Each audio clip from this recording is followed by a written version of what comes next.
Jones ride for the moment. That's ride number 220.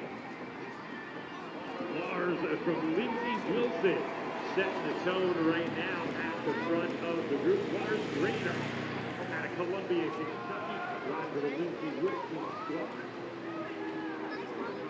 His riders in his group, so I think we'll be doing the 1, 2, 3 race later today.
Look at this. The field literally curve right now. Everyone's looking around, looking for somebody who's taking the reins on the front end of this race. It looks like somebody taking a little bit of the gap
looks like one of our Piedmont riders now with a good bit of game light up here, getting a little bit of discouragement from the coach here along the home straight.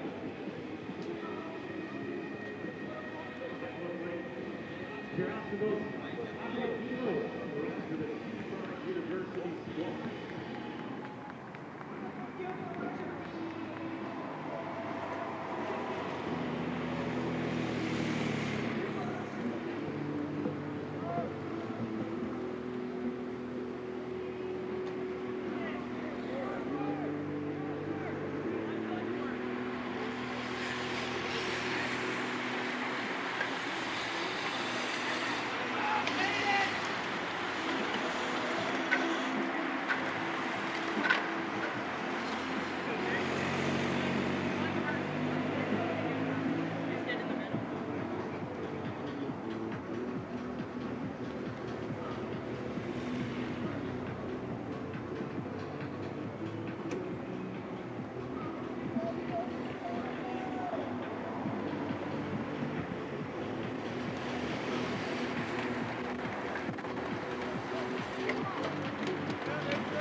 Piedmont riders still working that gap off the front right now.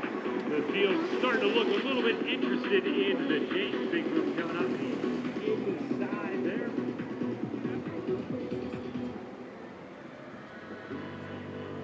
Looks like Matt McDonald right now on the James.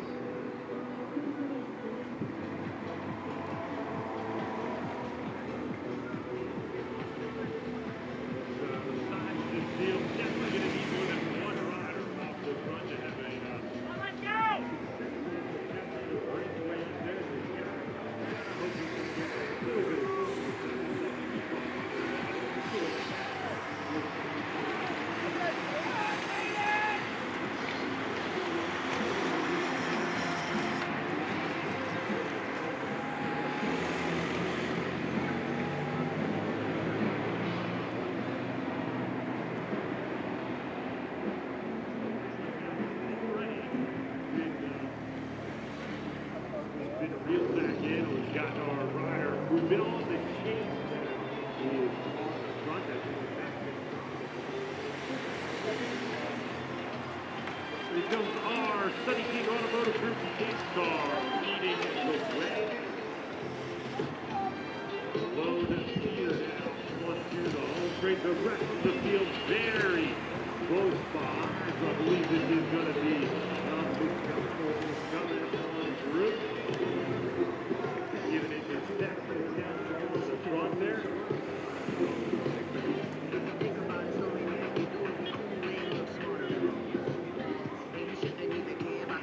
Noah Keel from National Local Cycling and the our field group trying to put some effort into that chase. I'll tell you what, you can already see how hard the pace is in front of this group. Already starting to get the riders to come into the pace, starting to pull off the back just a little bit. Cat 2-3 in race 4 is one of the tougher races, one of the tougher category combinations for my money. You've got the category 3 to really get that to go.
No, I think right now all they're doing is for the video board here right now.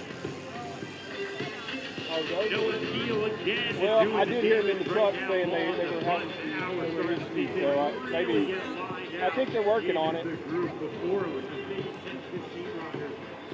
Hey.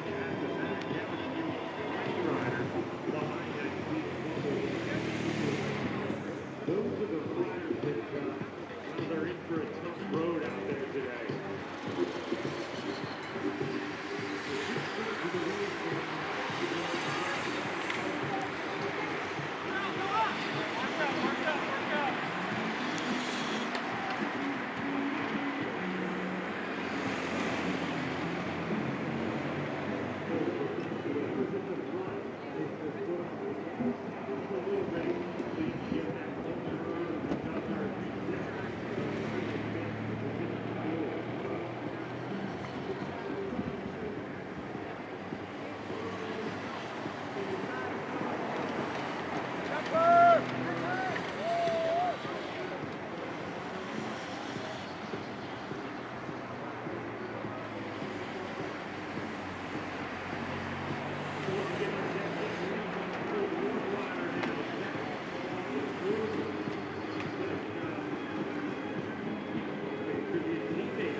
Benchmark Racing Squad. Kellen Maxwell gets one from that top rank squad in the area to throw down the ball on the court. The beauty of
looks like Matt Bratcher and Adrian Diaz as the two riders trying to take the jump to there. But that's back to our leader Maxwell, not quite big enough yet with the chase with those two riders. Actually kind of serving a little bit of a bridge for the rest of the field. So that could be a task for our leader Maxwell. He might not get the puck on the run.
Open up just a little bit, and again your field literally curve to curve, indicative that nobody is set for much of a pace right now. That's been lending itself to the Maxwell Remainder. He's probably opened up five or six additional seconds just on that lap alone. So Maxwell looking very again. Can't imagine he's still thinking to try and run this one solo all the way down to the water. Probably still looking for a little bit of company out there. 2, 3, 4 riders in the front. Seems to be the pretty ideal recipe for success down here on 46.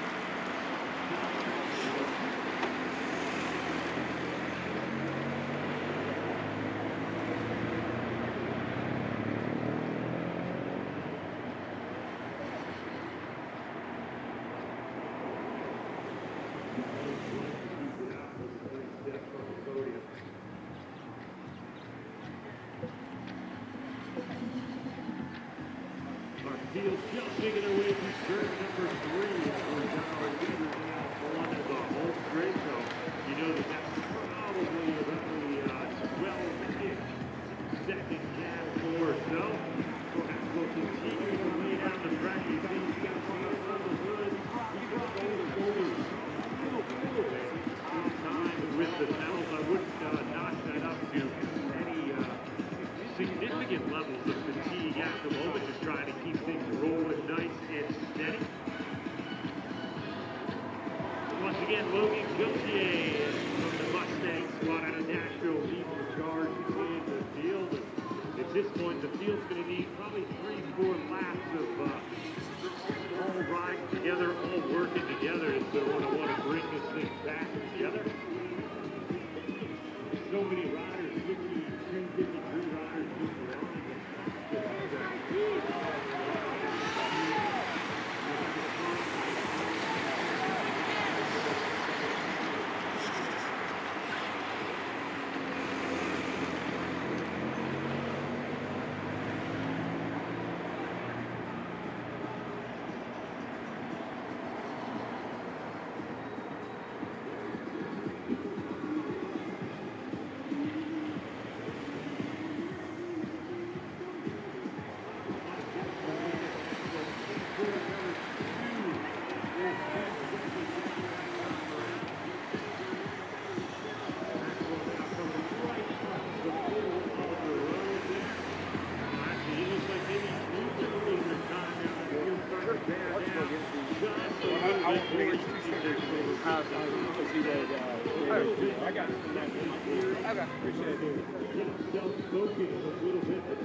Kick off our 2026 USA Crit Series. We've got a lot of great events across that USA Crit Series, and we're starting right here in downtown.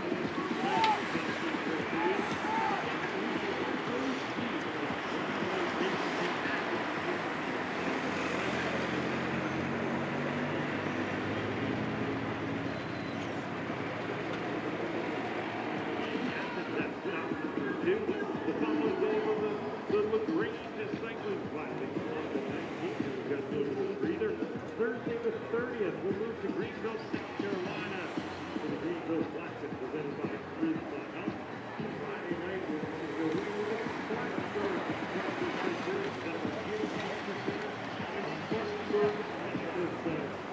and Saturday, the High Line in Criterium in Peoria. That was May 2nd. Then we'll wait till Sunday, May 17th on the Rock Hill.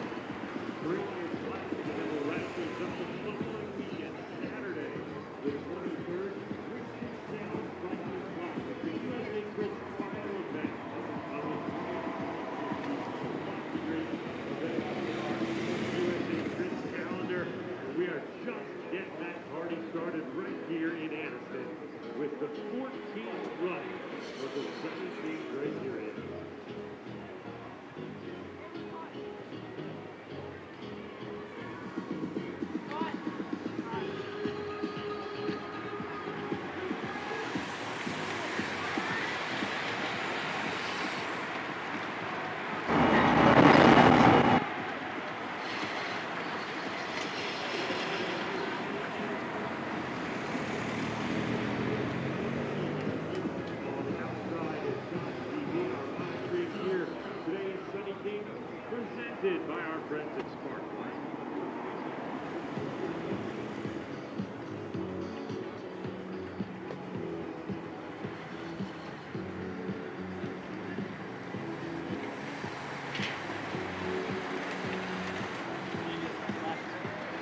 to go.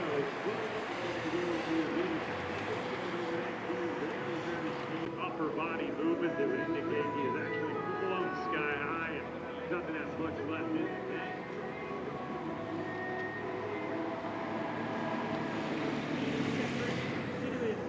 From the Walker State Community College squad out of Tennessee, rolling on through that nine.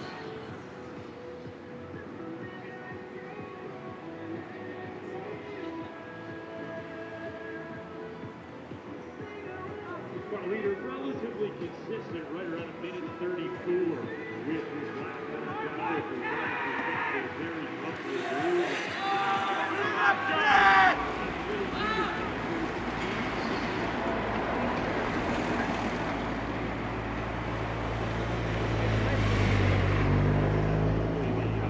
Fairly competitive metric in a lot of competitions these days. The prime operator in a pretty narrow window of power output. Of course, they figure that out by way of all kinds of different screens, rods, and intervals and such. And when they show up on race day, they know exactly what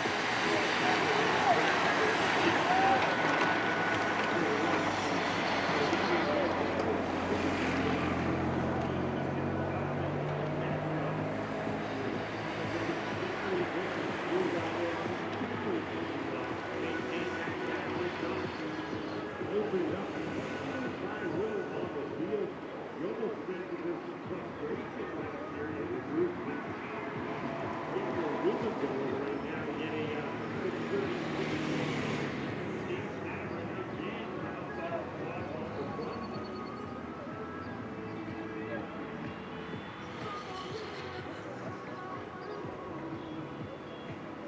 Big thanks to 12 more silver supporters this weekend.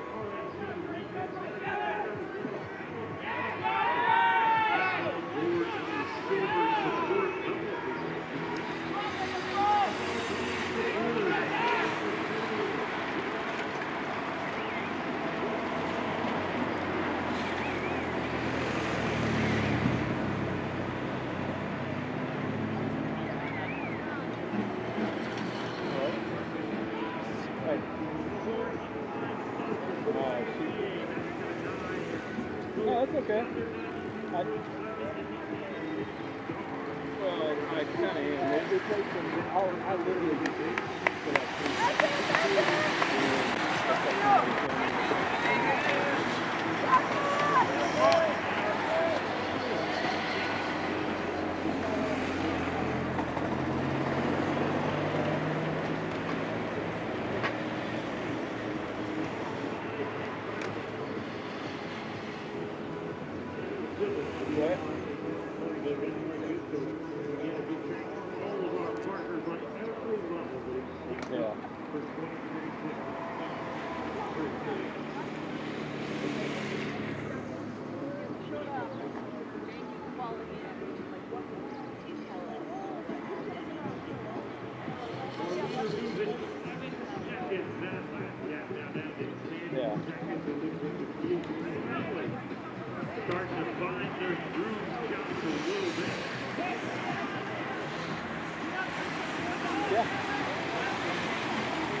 just get into my camera. I would have caught the whole thing.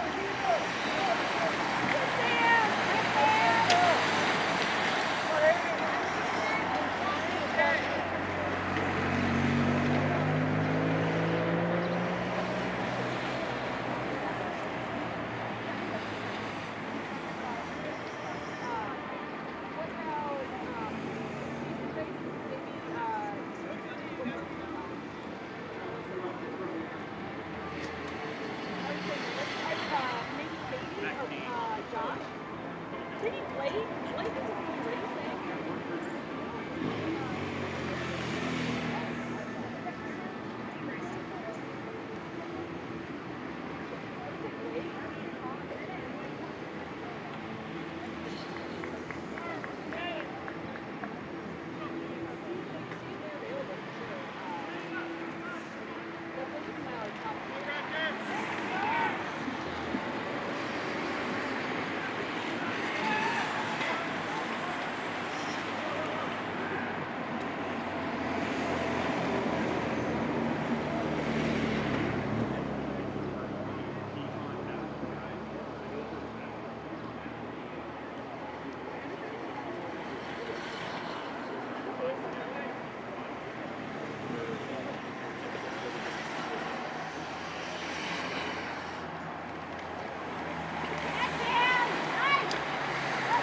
the business end of this race. Using their strength to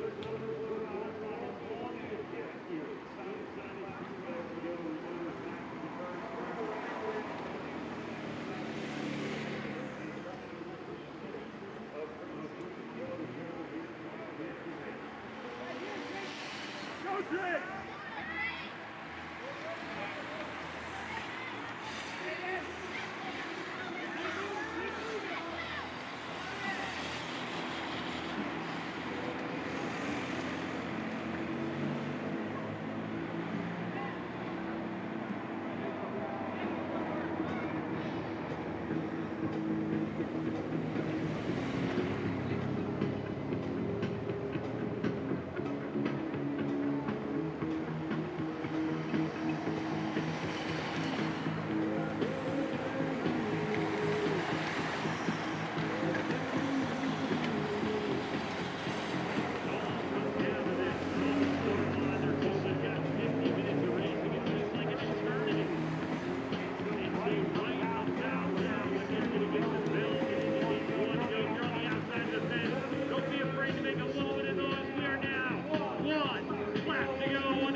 Once again, we're looking for our top 3 in our Category 2-3 race. If you want to check in with me up here on the stage, let me know you're around and ready to go. We can get your podium underway. That's going to be Adrian Diaz, Q May, and Sam Fraunholtz. Also looking for our top Alabama-based riders, Zeke Lockett and Alexander Montoya. If y'all want to check in with us here on the stage, that way I know you're present and accounted for, we can get your podiums underway. 19-second gap.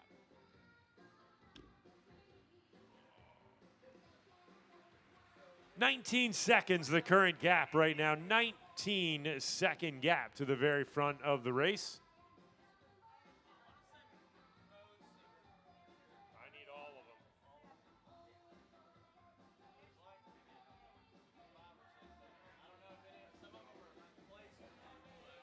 Let's check it.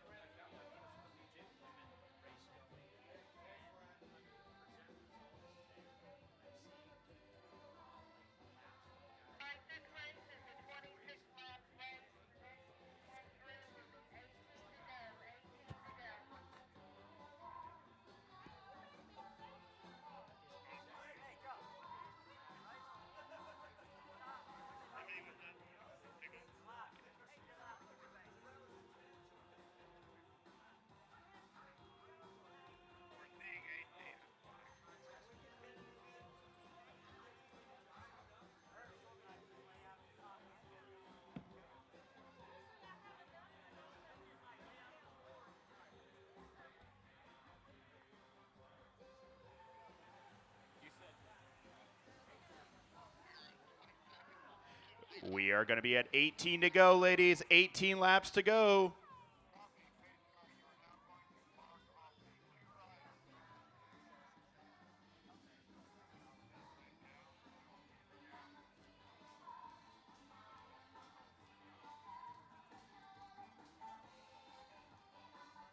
And here comes our main field. We are at 18 laps to go, ladies. 18 laps to go.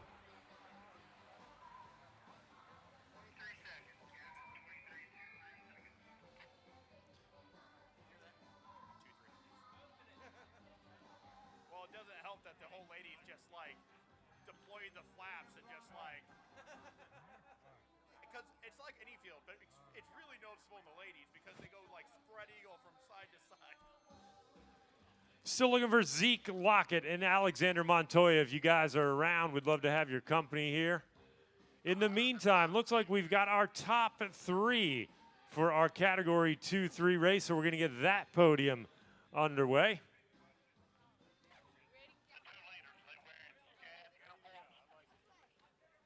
All right, so our Category 2 and 3 podium in 3rd place. Please welcome Sam Fraunholtz.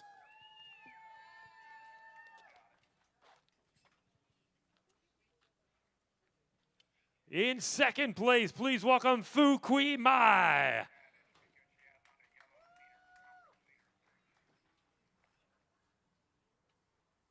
And to the top step, your champion riding for City Bikes, this is Adrian Diaz. This time around, they're at a 25-second gap. We'll see if it holds or if it goes down. All right, gentlemen, hands in the air. Your Category 2-3 podium. Well done. If anyone knows Zeke Lockett and Alexander Montoya, let them know we're looking for them for their Alabama State Criterium Championship podium. We are at 17 laps to go, ladies, and they are at a 26-second gap.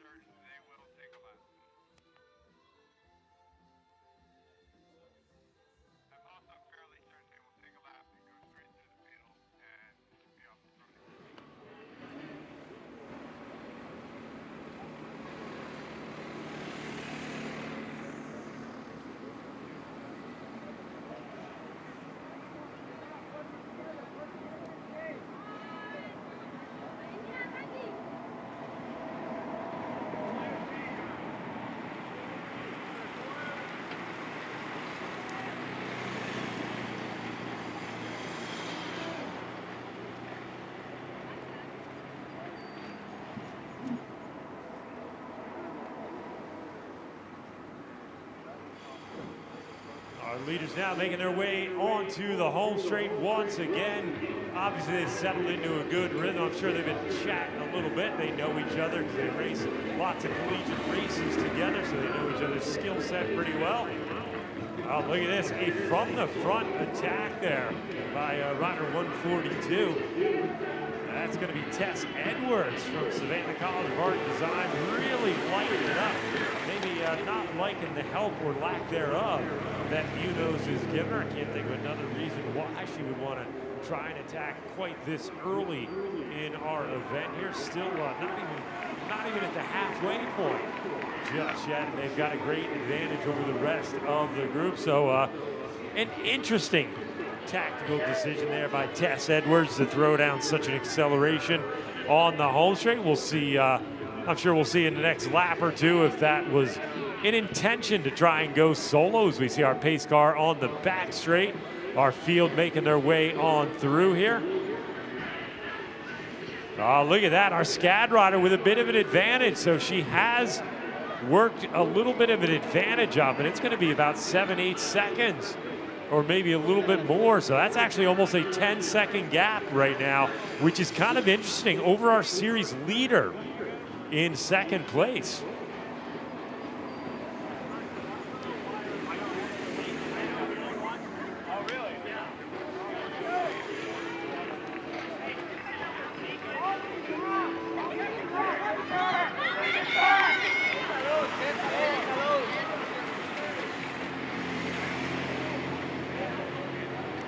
Look at this, our leader coming through, Tess Edwards. That big acceleration earned her a whole lot of real estate right there, and she is looking very comfortable. Here comes your SCCC leader now up the home straight, who just 2 minutes ago was looking very strong, very comfortable, but now she's on the back foot here a little bit. So our Milligan rider, who's been having a great season so far, Javiera Munoz from the Milligan College squad, now looking like she is under a whole lot of stress back there in second position.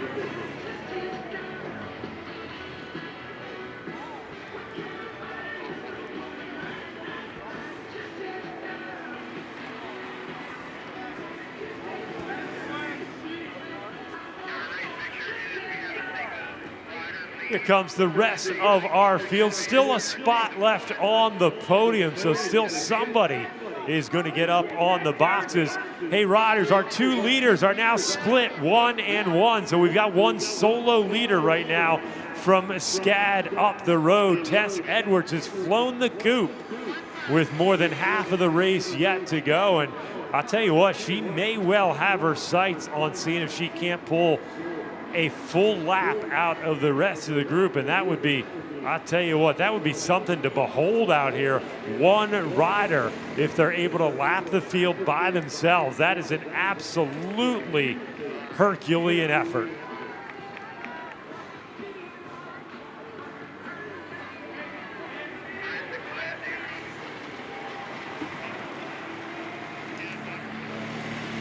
Well, there goes Edwards, looking very, very smooth, very comfortable, making her way across Noble Street up to turn number 1. And you know she's comfortable and confident when she's not even looking back over her shoulder to see what the gap is. She knows she's got a whole lot of daylight. And I mean, honestly, if she looked back at this point, she's not even going to see anything as we see the field now going down the hill. So I'll tell you what, if Tess keeps riding at the pace she's riding, I'm going to say she's about 6, 7, maybe 8 laps away from riding herself back into the group from behind.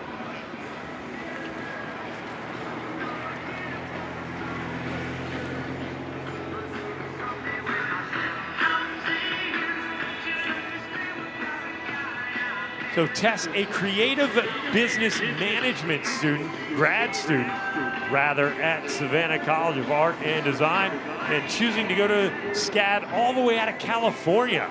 That speaks to the great curriculum they've got at that school. The rest of our field are coming on through. Piedmont continuing to lead the pace right now. I imagine James Carney probably has himself positioned down around turn number 4, somewhere on a quiet section of the course where he can offer some advice to his athletes out there in hopes of trying to reel in at least our second place rider right now. I'm not sure that they're going to be able to get back on terms with Edwards at the moment. 13 to go, 13 laps to go for your leader. Looking very, very smooth. Taking a big drink out there. I'll tell you what, we're getting a little tricked up here in the shade. It's feeling like it's a nice cool day, but you get out there in the sun and it's downright warm out there. So these riders very smartly taking some frequent drinks off those bottles, whatever sugary carbohydrate-filled drink mix they've got out there to keep the energy levels high. Last thing you want to do is get a little bit behind the 8 ball on that hydration, because once you do, you know, especially when you're later in the race, it's kind of hard to get back on terms, and you're going to have to figure out how to manage that sinking ship a little bit. Here comes our second place rider on the course right now. Again, that's Javier Munoz, your SCCC leader so far this season, riding for Milligan College.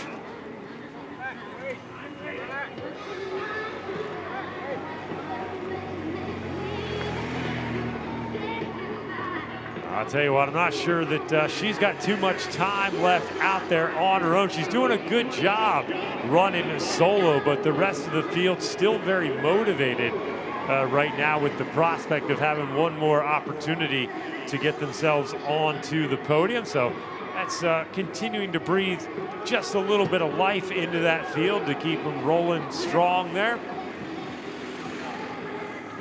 Here comes our leader, and she's almost on the same straightaway now. So our leader only about 15 seconds behind the back of the field at this time.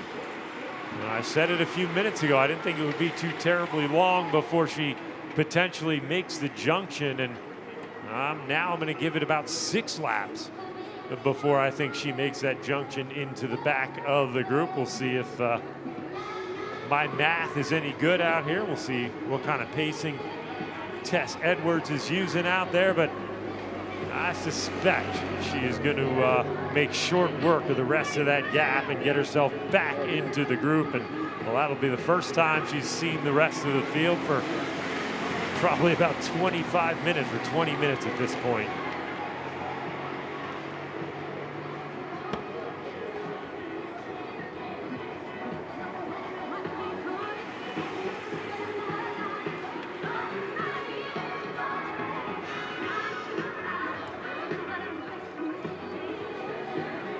Here comes our second place rider on the road. Again, that's Javier Munoz, and she's a multi-time Pan American champion out of Chile, who came to the U.S. here to go to school. Very good points racer on the track. She's actually your reigning collegiate points race champion on the track, so a very accomplished rider.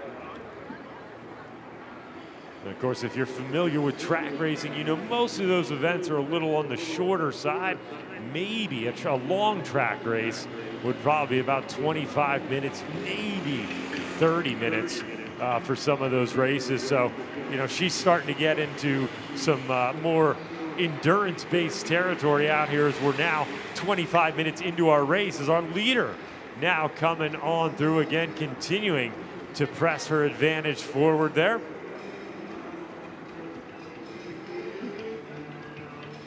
Our leader was getting 11 laps to go that time, so not quite down into the single digits just yet.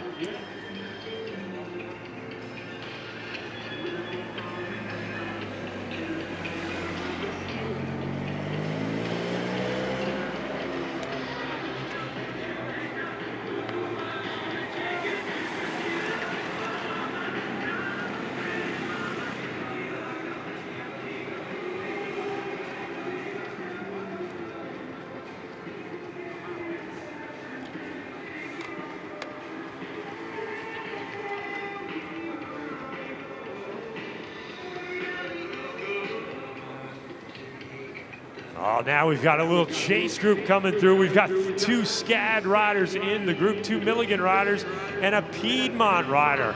And our rider, who had been in second, now sitting on the back of the bus, desperately trying to recover a little bit. And I'll tell you what, the rest of the group absolutely single file right now. They realize they can't let a group this big get up the road, because that'll be all the marbles rolling away from them, all the podium spots sneaking up the road, and that's the last thing you want to do.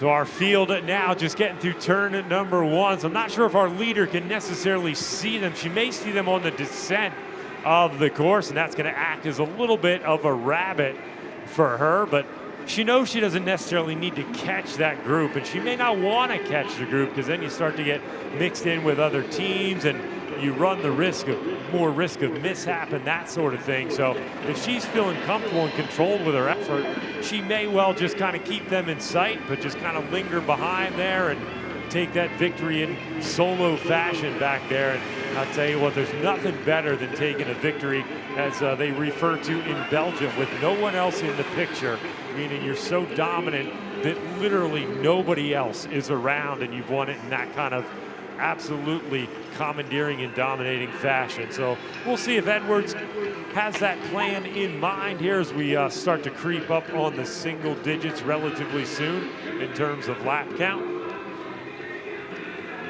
Milligan riders having a little bit of a powwow there at the front, trying to sort out how they want to play out the rest of this race. SCAD with 2 riders just behind, you can bet your bottom dollar they're not going to help contribute right now. I'll tell you what they may do, though. They get, you want to talk advanced tactics, now that that leader has such an advantage, it won't be long before the SCAD riders can kind of do what we would refer to as hit the reset button, because first place is so far almost out of reach. They may be able to kind of start to do some more attacking and try and put some more riders up the road. We'll see if they employ that tactic a little later in the race, but that would be a phenomenal thing to try and sweep the podium out here. 9 to go for our leader, 9 laps to go, so we're finally down to the single digits on the lap cards. Just about 30 minutes on the nose into our race as she gets that 9 to go.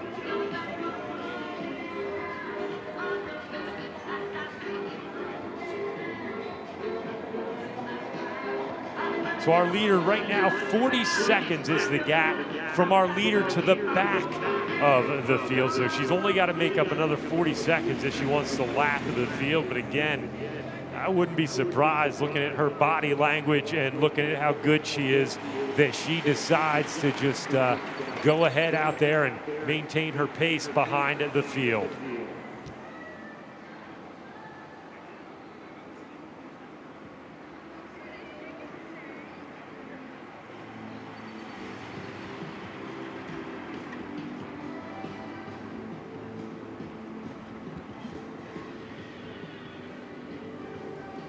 Looks like the rest of our field starting to kind of reassess things just a little bit. You see them spread out, some riders taking drinks, trying to figure out how they're going to dive back into the finale here of the race. It's going to be 9 to go for this group, 9 to go right now. 9 lap to go, SCAD and Piedmont with a bunch of riders on the front, all having some conversation about tactics, what they want to do to work out the tail end of this race. They've been racing very, very hard. Our solo leader, Edwards, I tell you what, she didn't get that gap by accident. She had to work real hard to get that gap. A lot of chasing going on from the field out there, but Tess Edwards running them down right now on 8 laps to go. And again, looks like she's gained a few more seconds in her bid to close down on the tail end of that. Of course, now we're inside of 8 to go. The free lap is now null and void for this event, so hopefully none of our athletes have any kind of mishap or mechanical, anything of that nature. Once that free lap is over, the rule is you've got to make up lost time on your own. So if you crash somewhere on the course, you'd have to get up really quickly. Hopefully there's not a whole lot of damage, and you'd have to just get back up, clip in, and do the best you can to try and reconnect with the field. You've now lost that opportunity to roll into the pit, have an assessment of things, have the opportunity to fix a flat, change a wheel, something of that nature. So yeah, that free lap done and dusted at 8 laps to go.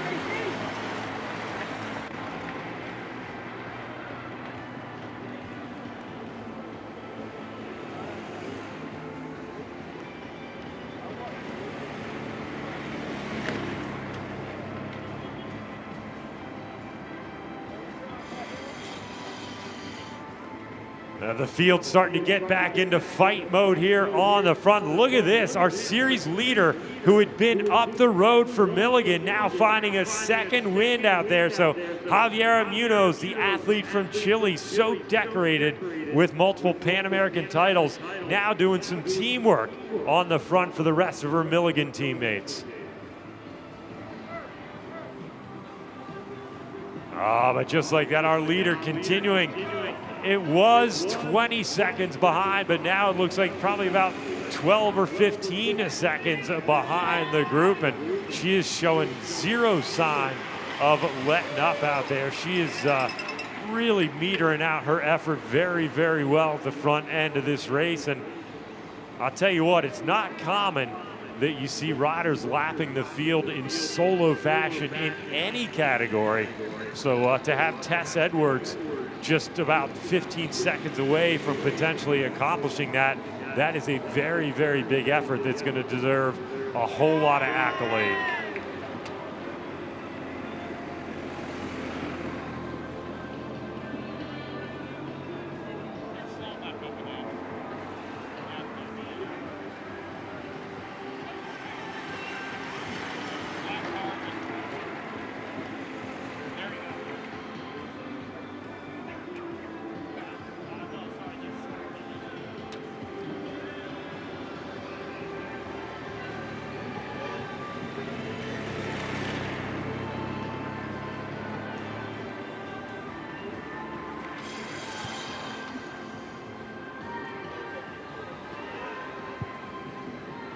Our field now all spread out across the road, trying to take that last sip of water before they get down to crunch time here.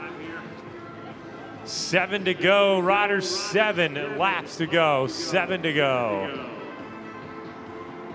Our leader just behind, she's only about 150 meters behind the field right now. So Tess Edwards, all that hard work paying off. And you can see her looking up the road, and she too has backed off the pace just a little bit. So I think that tells me that she's not really interested in completing the job of lapping the field. She knows that, well, there comes a little bit of risk with that, so she may well just stay a little bit behind, safe and out of trouble, especially again, now that that free lap has ended. We wouldn't want anything to happen, so Tess Edwards very smartly backing off the pace, taking the opportunity to kind of savor the hard work she's put in over the last 30 minutes.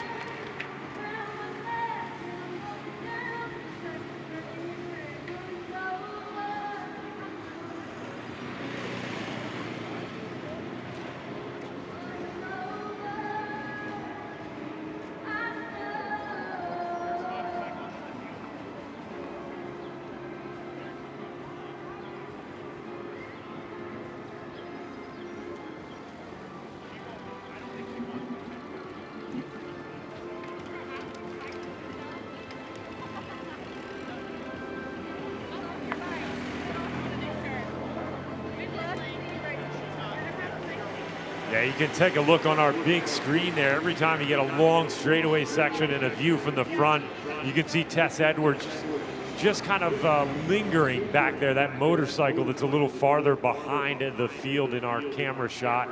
That's the lead moto with Tess Edwards, and she is intentionally staying about 150, 200 meters or so behind the rest of the group. You see Edwards now on the home straight here. The moto just kind of keeping her company for the moment. We're going to be looking at 6 to go for our field right now. And it's a little bit of a tricky situation in that because she's not lapped the field has 6 to go. But here comes Tess. She's got 5 to go. So a little bit of confusion there, but Tess is like, I don't care. The officials can work that one out. I don't want to lap the field. I'm just going to hang out back here, and I'm going to have one less lap to do. So she'll be off and celebrating that victory as the field starts to ready themselves for the sprint for second and third. What do you want me to do about it? I am quite good not to do that. I value my life. Some of them are going to be doctors. I'm here. They know how to end it, make it look like an accident.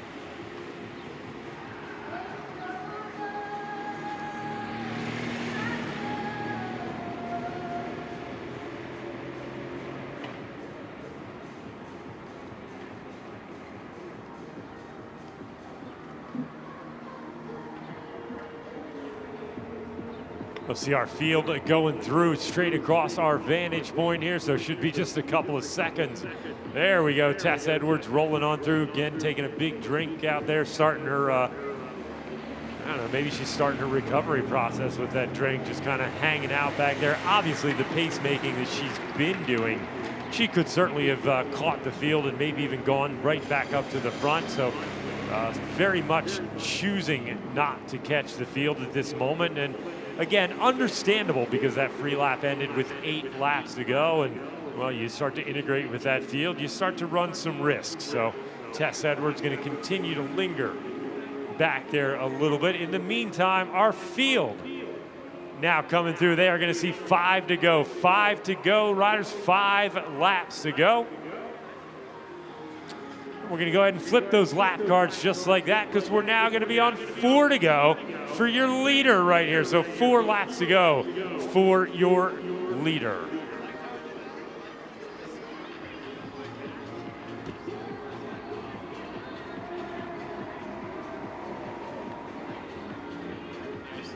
She dialed it back. She's got another race after this.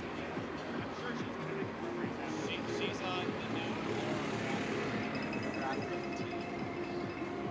Yes. Morgan! There were a couple scab riders that jumped in the men's category.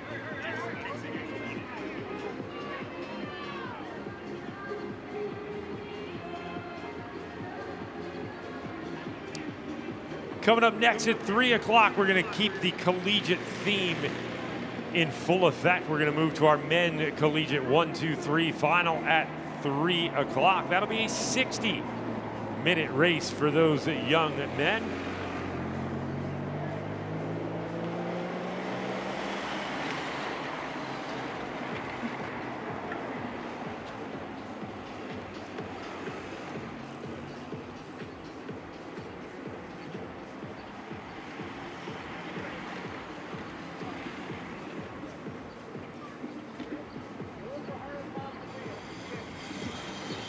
Our field now starting to get into battle mode for the last couple of laps here. It's going to be 4 to go for our field. 4 to go, 4 to go. Milligan trying to make a little effort there to shake things up. 4 laps to go. Our leader has dropped back just a little bit now, so Tess knows she's got lots of time to play with out there. So Tess Edwards, your leader coming through. It's going to be 3 to go. 3 to go for your leader.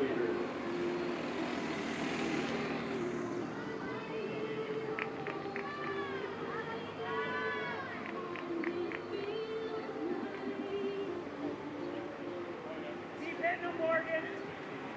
Don't let up.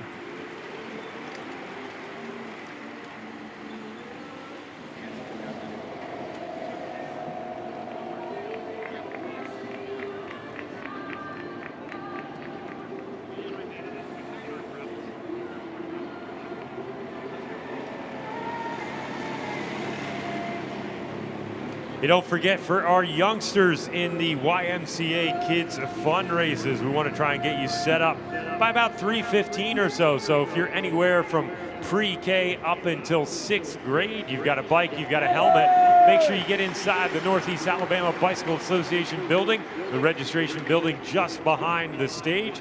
Get yourself registered, get yourself set up, and our crew that's running that YMC Kids race will get you all dialed in. That race is going to start at 4 o'clock.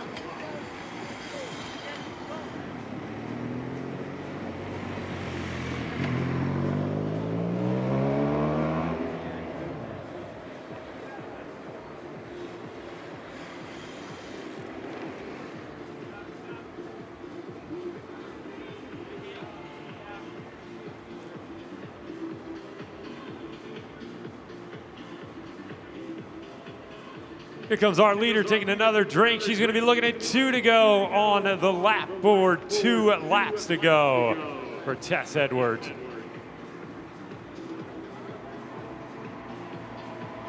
Tess taking full control over the front end of this race, showing the rest of the SCCC riders who's the boss in this conference, and that's going to give her a pretty good bit of motivation as we're now just a couple of weeks out of the Collegiate National Championships.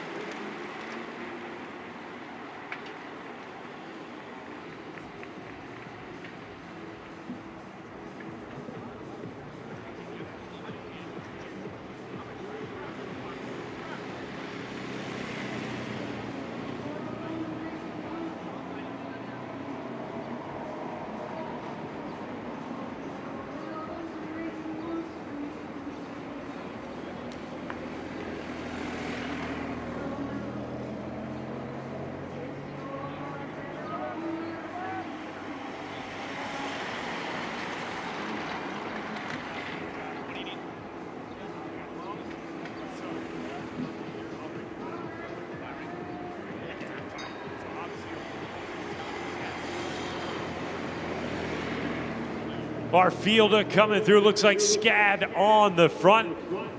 Single file back behind them. They're going to be looking at 2 laps to go. 2 to go for your field right now. 2 laps to go, riders. 1 rider off the front. 2 to go, 2 to go, 2 laps to go. But just like that, we are going to flip the lap cards. It is now 1 to go for your leader, Tess Edwards, all by her lonesome out here. Could have lapped the field if she wanted, but she wants to win this thing with nobody else in the picture. So 1 to go for your leader, Tess Edwards. Looking awful comfortable right now after a hard bit of racing.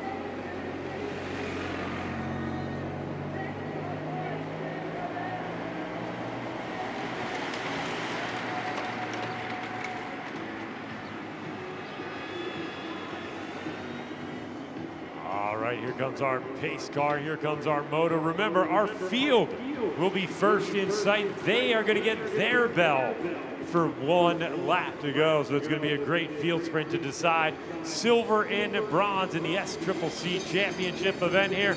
Attention riders, 1 lap to go, 1 to go, 1 to go, 1 to go. You're sprinting for 2nd and 3rd. 1 lap to go.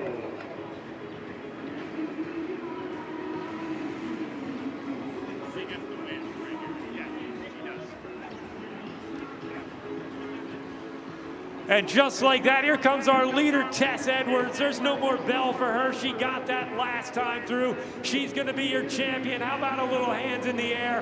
What a phenomenal ride to take this one solo here today. Tess Edwards from the SCAD squad, your SCCC champion.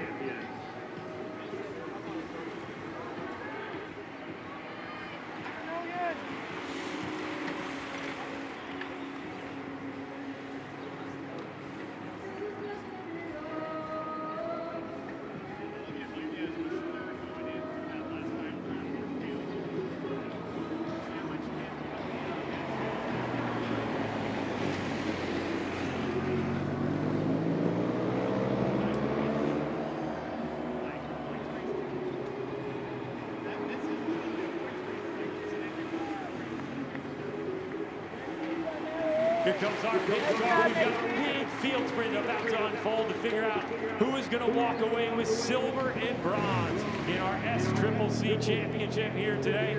We already know who the winner is. Now we want to see who's going to stand on her left and right on the podium boxes. Milligan leading this thing one out. Could our early leader Munoz have enough in the tank? Coming up the middle, she indeed does. So Javier Munoz, who had been one of your leaders for much of the day, recovers to still pick up the silver medal just by about a half a bike length there on the line. So great job for Milligan to pick up second place. We'll get the rest of the results here very, very shortly.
Oh, what a great race there, that women's collegiate 1, 2, 3.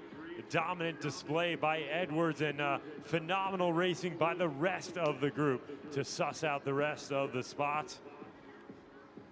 We're about 10 minutes before 3 o'clock. Our next race, our men collegiate 1, 2, 3, scheduled to start right on 3 o'clock. We'll give you gentlemen just a few minutes down there before we get you up here to the line. So our results, Tess Edwards with the win, Javier Munoz in second, and Michaela McPherson picking up the bronze medal out there. So great job by those three. Again, Tess, Javiera, and Michaela, if you three want to make your way to the podium. Once we get our men's race underway, we should be able to move fairly quickly into your podium presentation.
Okay, gentlemen, we're going to do a little bit different here. We are going to mix the starts. That way I don't see a bunch of Lees McRae or Piedmont or Milligan on the front. Thank you for shopping at Mikey's House of USAC Shenanigans. Belmont.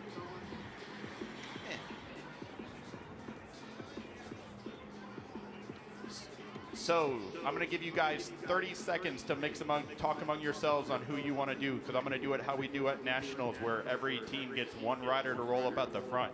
The exception to that is the SCCC champion, which he will roll up front first. Bueller. Bueller. Bueller.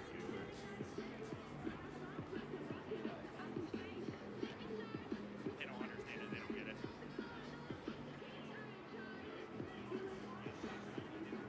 Add.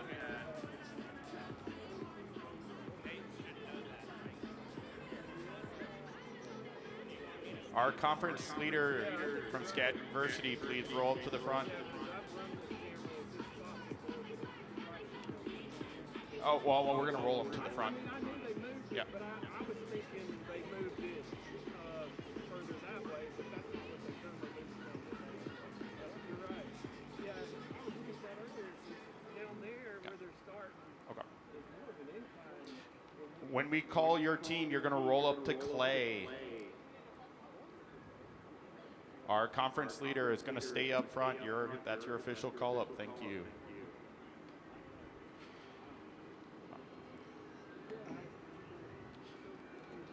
Piedmont, Milligan, Lees McRae, Clemson, King, SCAD,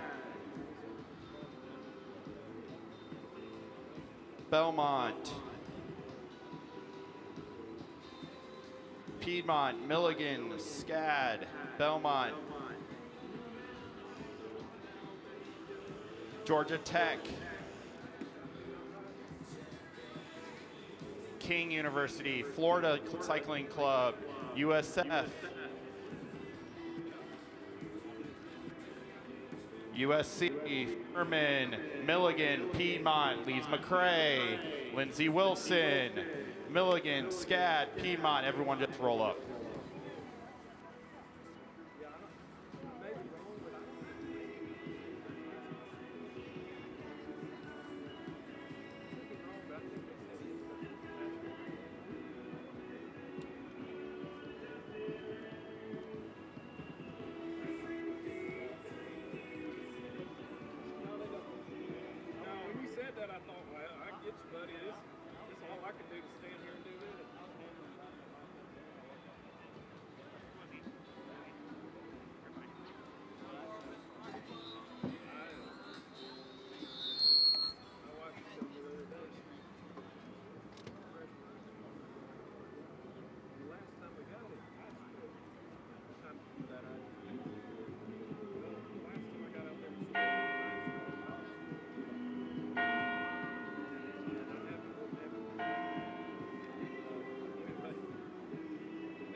All right, Collegiate men, 1, 2, 3. This will be a 60-minute race, 60 minutes.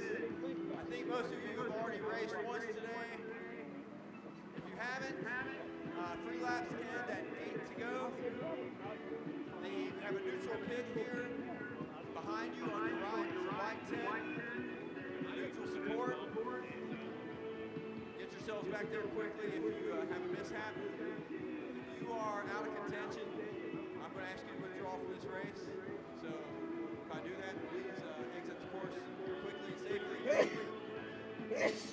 Other than that, have a safe ride. Start on the whistle.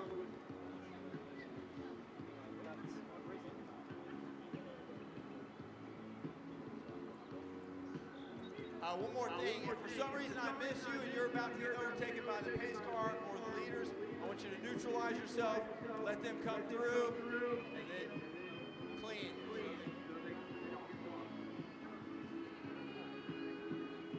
All right, gentlemen, you know the deal. This is your Collegiate Men, category 1, 2, 3, 60 minutes of racing. All the top schools are represented from the Southeast Conference here, getting ready to do battle. You will go on the whistle. Gentlemen, best of luck. There we go. 60 minutes of racing officially underway for our collegiate men 1, 2, 3. Another great size group showing that collegiate racing is alive and well here in Anniston, Alabama. 62 starters. That makes that the biggest field we've had so far today. One of our earlier races was right around 55 or something like that. So we continue to get bigger and bigger fields as we get deeper into the day here.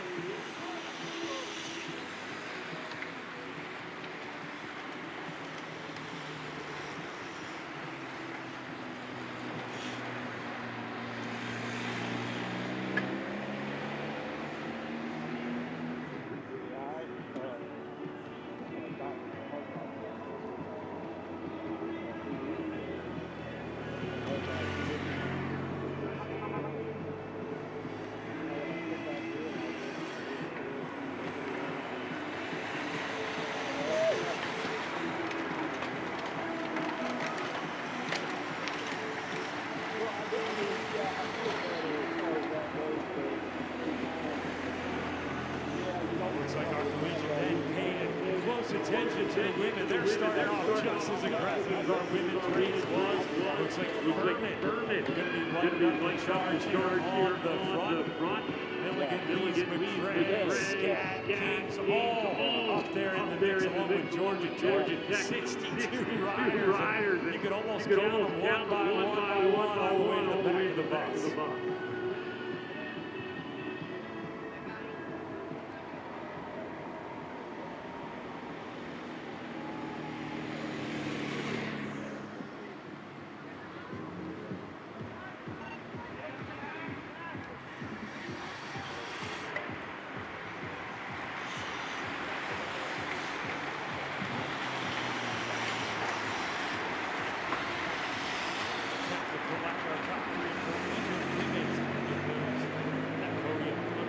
Tess Edwards, McPherson. Three riders looking to nail down and get them up on the boxes. I believe we've also got a couple of gentlemen waiting to get on the boxes.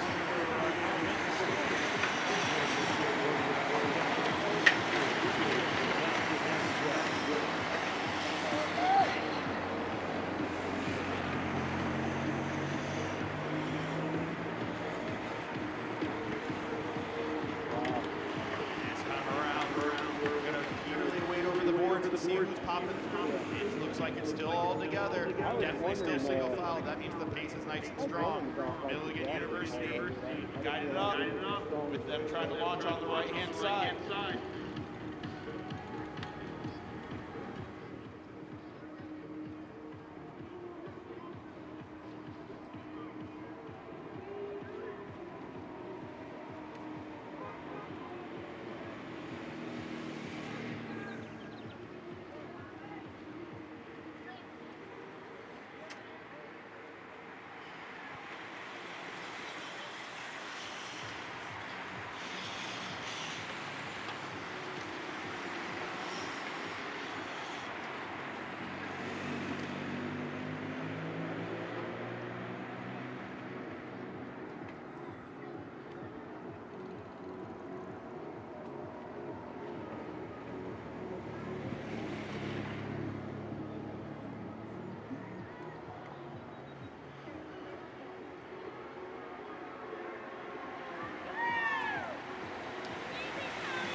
All right, we are ready to get our women's collegiate 1, 2, 3 podium underway.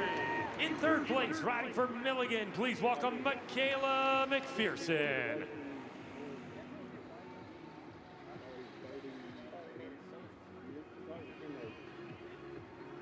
My best friend growing up. Oh, we're doing 5 deep. All right, we could do that.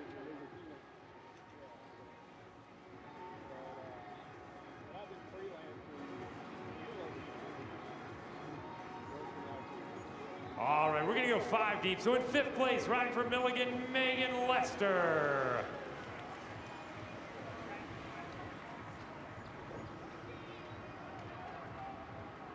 In 4th place, also riding with Milligan, Valentina Ferreira. Scad, oh man, hey, I was told, don't shoot the messenger, man. All right, now we're gonna go to our bronze medalist riding for Milligan, Michaela McPherson.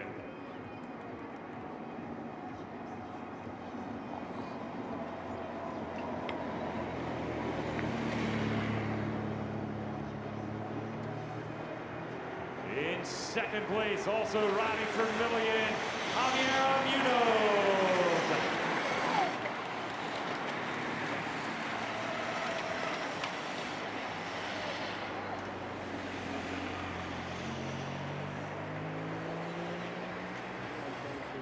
And please join me in welcoming to the top step your champion riding for SCAD. This is Tess Edwards.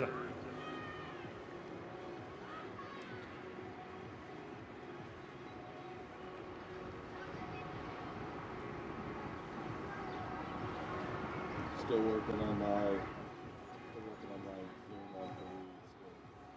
Don't forget the crown, Tess. All right, how about it? Your podium for your collegiate women. 1, 2, 3. Well done.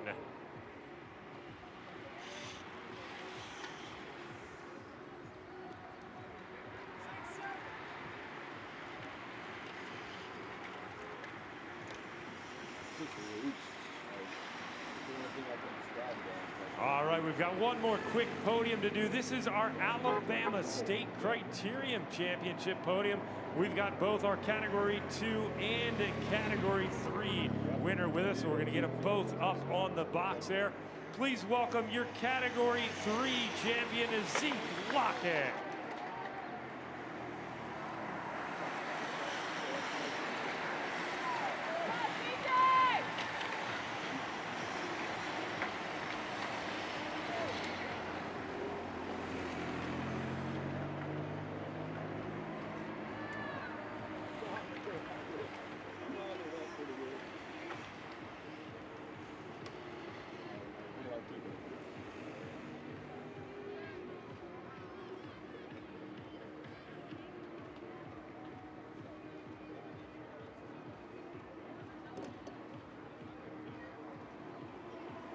And we got some excitement going on in the 1, 2, 3 collegiate field. They're definitely all still strung out. I think we're seeing about a 4-second gap. All right, now we're going to welcome to the top step of the podium our Category 2 Alabama State Criterium champion, Alexander Montoya. And the crowd goes wild. There we go.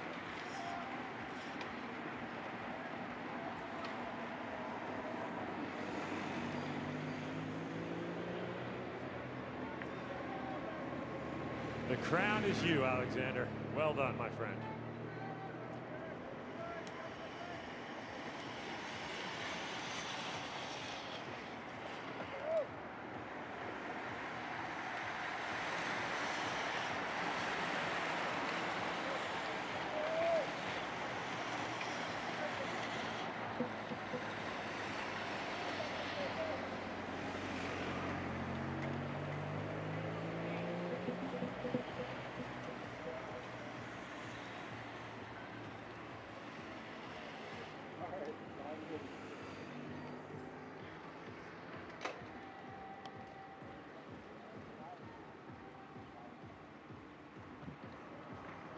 Just 10 minutes into our men's 1, 2, 3 race, and already a whole lot of damage going on there on the front. Lots of separation starting to unfold up there.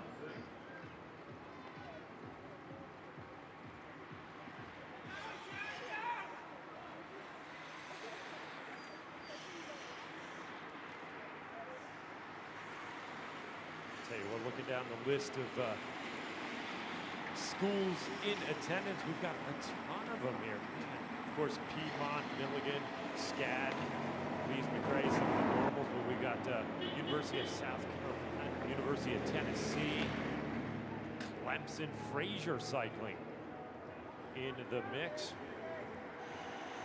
University of Montevallo, Belmont Abbey, University of Florida, Lindenwood. Lindsey Wilson, of course, in there as well. University of Georgia also in the mix. I'm sure I'm missing a couple that maybe aren't listed on here. 32 schools, I believe, is what we've got in total in the conference. And man, we probably have at least half of those schools represented here right now. Milligan, Lindsey Wilson, Piedmont, SCAD all up there, but the rest of the field not too eager to see this kind of separation early in the race. Again, a lot of riders we've got lots of teamwork going on in this races, collegiate races, because a win for the university is a win for everybody. So lots of tactical discussions unfolding back at the team compound before the race. And of course, certain riders getting tasked with certain obligations during the race. And sometimes when you get that early break, some of those riders are just to draw out some other riders. The intention isn't always to necessarily see that be the breakaway that goes to the line. They just want to see if they can draw out some other competitors, tire them out a little bit, give some of their own respective riders a chance to recover and maybe counterattack on the heels of that. So a little bit of a chess match going on out there right now, which is why you still see the field very, very close. I think some of the schools maybe not content with the combination of riders up there just yet, so looking to do a little bit of a reset before things get a little out of control.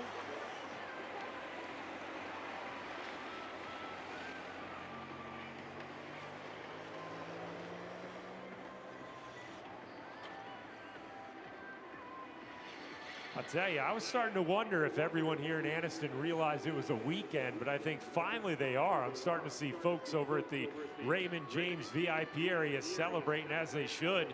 It is a wonderful Saturday here in Alabama, and I'll tell you what, if I wasn't on the mic, I'd probably be over there. That's where you'd find me celebrating a little bit. We've got a great street festival going on, the Noble Street Festival just up the street. Lots of great food trucks, lots of great vendors. We've got the wonderful VIP area here, courtesy of our VIP presenting sponsor, Raymond James.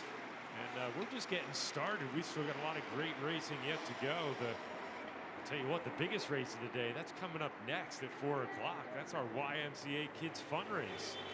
And we're probably going to have a lot of future talents out there in the race. Our older athletes, our 5th and 6th graders, they're going to get the opportunity to race an entire lap around the course here. Our younger athletes, well, they may start a little farther back, maybe near the final turn or a little closer to the start-finish line. We'll have special distance for all of our respective ages in that YMCA Kids Fundraise coming up at 4 o'clock.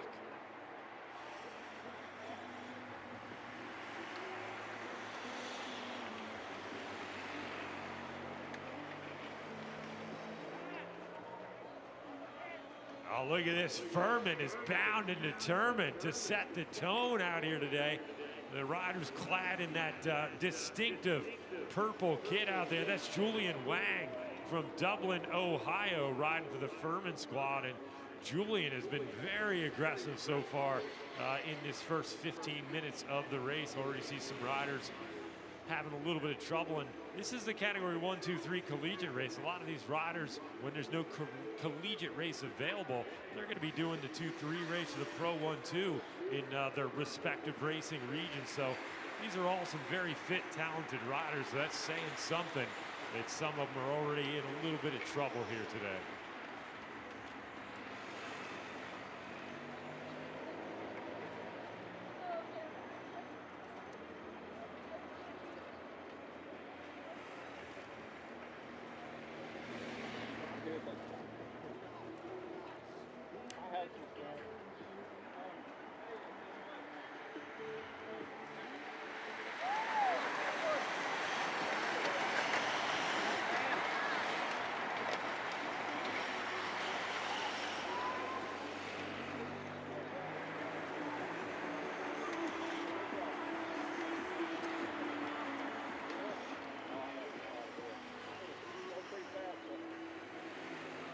Looks like we've got one Piedmont rider that had a little bit of an issue now getting pushed out of our Comp Edge Racing neutral support area and back into the mix.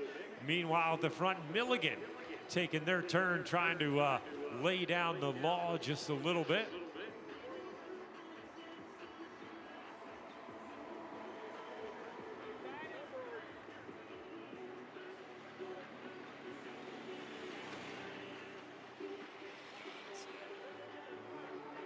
Now keep your eye on rider 64. That's going to be Carlos Perez Calzada. He's riding for the Savannah College of Art and Design. He's your current SCCC leader.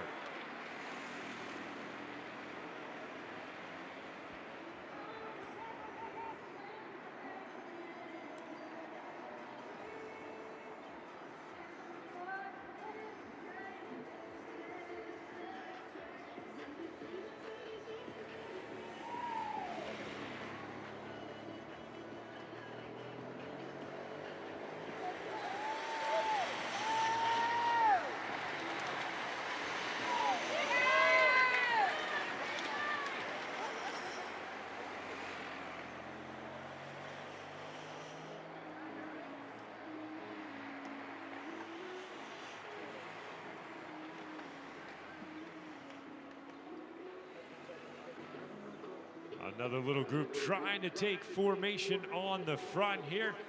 There goes our Georgia Tech rider. Looks like our conference leader there right in second wheel, wearing that yellow jersey, riding for the SCAD squad, trying to keep himself up in the mix.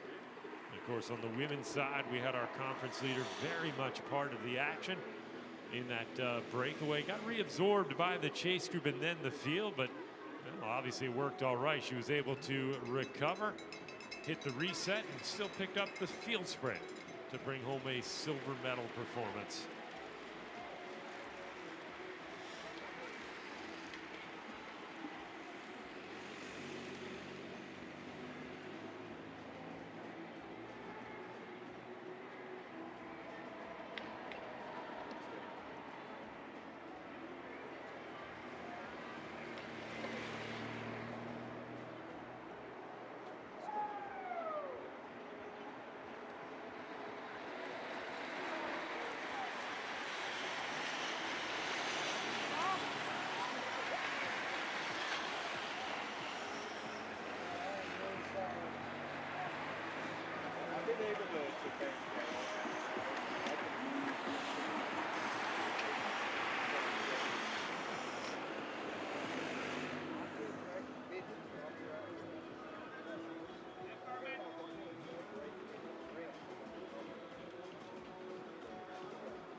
Oh, Julian Wang leading things through again. I got Alejandro Castilla Garcia up there in the mix. Pearson Bruns, George Fraser. George Fraser, a very talented cyclocross rider. I see a lot of that young man in the fall during the cross season, also up there in the mix.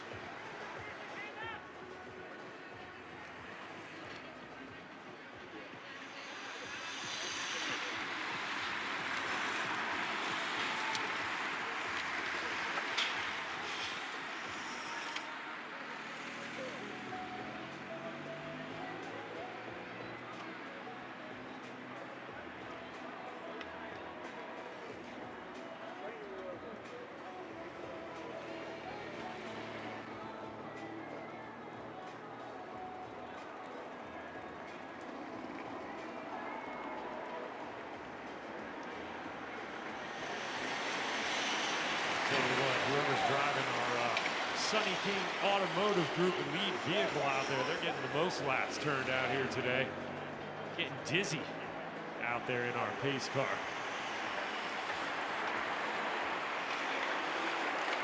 Despite the aggressive racing so far at the front, things still all together as we're now just about 20 minutes in. Milligan once again on the front with a big acceleration coming up the home straight here.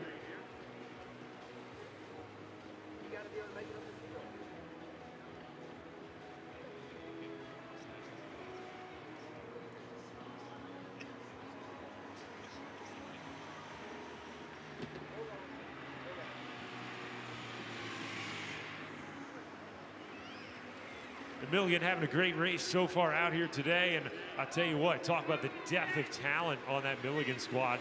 Arguably, they're one of their top riders actually not here right now because he's over in Europe riding for the Modern Adventure Pro Cycling Team, Brody McDonald. A phenomenal young man who spent some time on some big under-23 teams. I had the opportunity to work with Brody a few years ago at the Tour Abitibi up in Quebec, Canada, junior UCI stage race, and it's been wonderful to see his development. You know, he attends school still at Milligan, but taking a little downtime to pursue the professional bike racing thing over in Europe. I didn't see him on the roster for Paris-Roubaix tomorrow.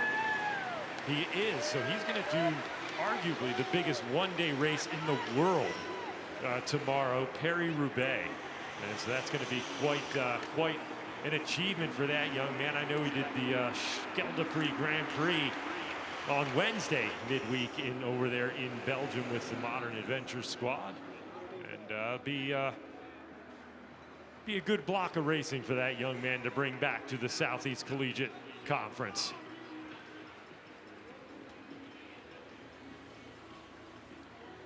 Our riders spreading out across the road. The first indication so far during this race that they've eased off the throttle there just a little bit, giving an opportunity for some of those riders to try and recover a little bit. We've had probably 4 or 5 different riders really doing the yeoman's bit of the work at the front, so that's going to give them the opportunity to just catch their breath for a brief moment before they strike out again and try and make things happen on the front. It looks like already a couple riders at the front starting to open up another little bit of a gap. So just like that, they've gone back into full throttle race mode as one Milligan rider looks like he's probably got not a huge gap, but maybe about 3-4 seconds over a couple of chasers right now. But hey, every breakaway has to start somewhere, and Milligan trying to light this one up as they're now coming into turn number 4. So Milligan on the move, 2 riders on the chase. They've got a little bit of daylight there before we see the rest of the group. So if some of the major players here are represented, this could be a good move. That's going to be Piedmont on the chase. Also going to be SCAD, Savannah College of Art and Design, on the chase. So arguably 3 of the bigger teams. Lees McRae said, you know what? Hey, we're a big team too. We missed the boat, so we're going to do a little concerted team chase up here because we don't really like the complexion of that breakaway. We're going to try and shut that one down rather than try and send a rider across to it. I think if they would have had a little faith in that combination, instead of chasing, they might have just set up one of their riders to attack and get across, but instead they put 2 of their riders on the front to very calculated and deliberately pull that gap back.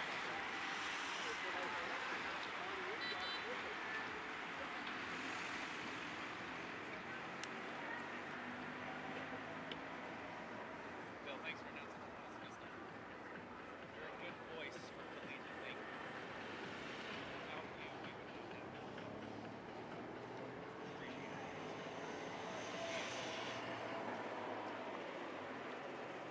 You said you worked with them up in Quebec?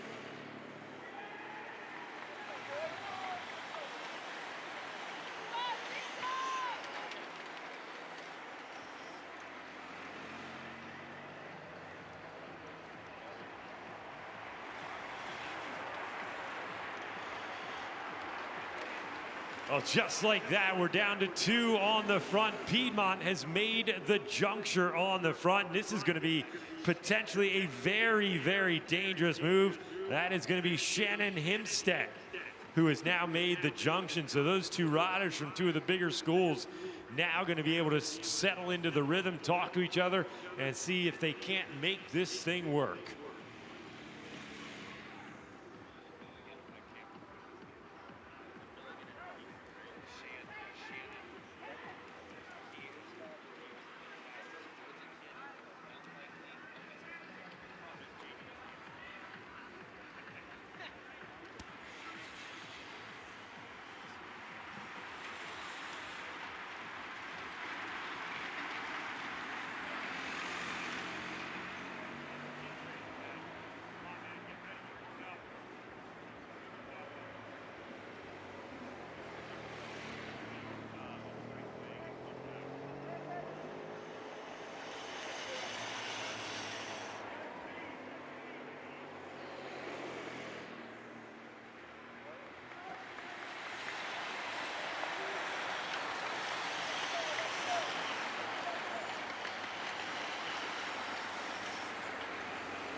Well, here comes our two leaders right now, very quickly approaching the halfway point of this race.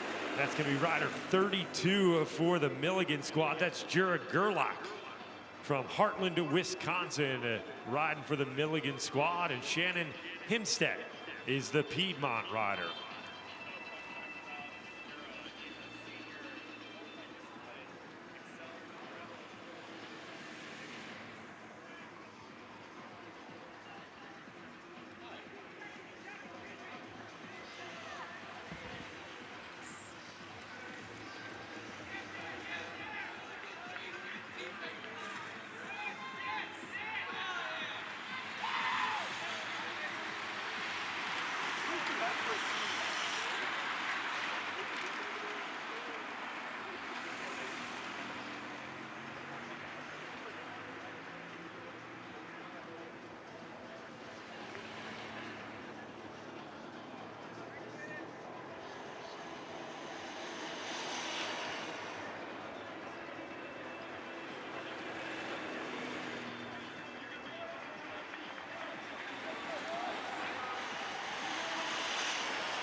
Our two riders taking a look around. They are looking back. They're going to see another Milligan rider making their way across. So Milligan trying to take the odds up here, have the numerical advantage in that break. And I'll tell you what, the Piedmont rider, he might want to start to rethink things.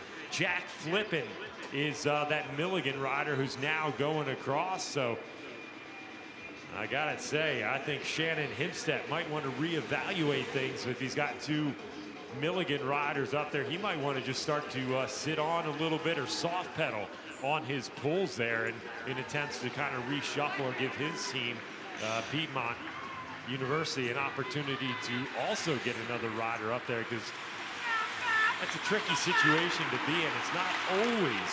It's not dead certain that it's going to work out in favor of the team with numerical advantage, but it sure does lean that direction.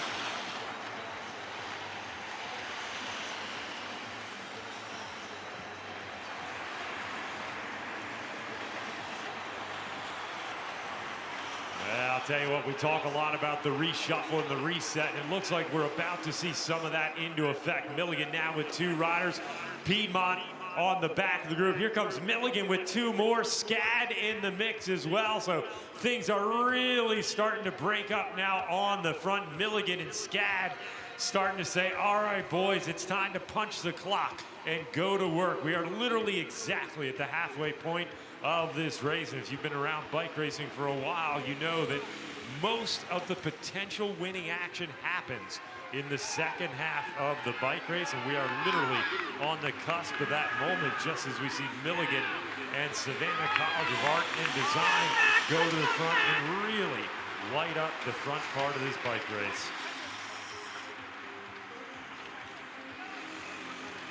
That Piedmont rider, I'll tell you, he thought he was sitting pretty up there for a while. Shannon Himstead, very strong rider out of Georgia. But the second one more Milligan rider came across, you could see the look on his face, kind of questioning what he wanted to do. And now that there's another Milligan coming across, I think it's pretty definitive that Himstead not really going to do a whole lot more work up there until things evolve a little differently.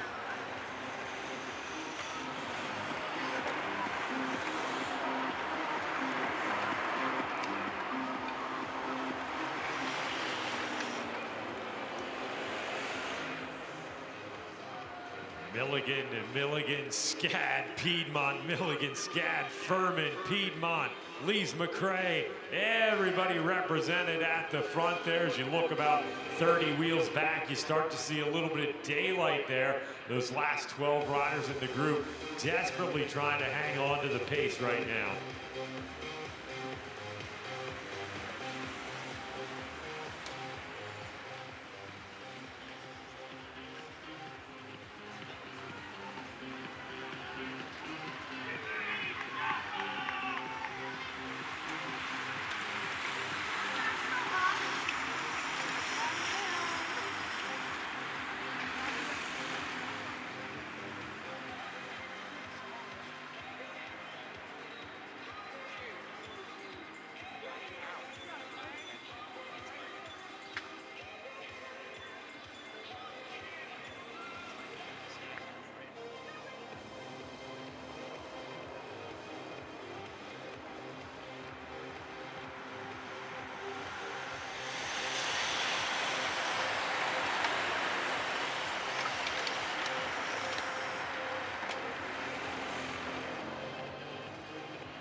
take it to the club after.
We are at 16 to go this time around, 16 to go.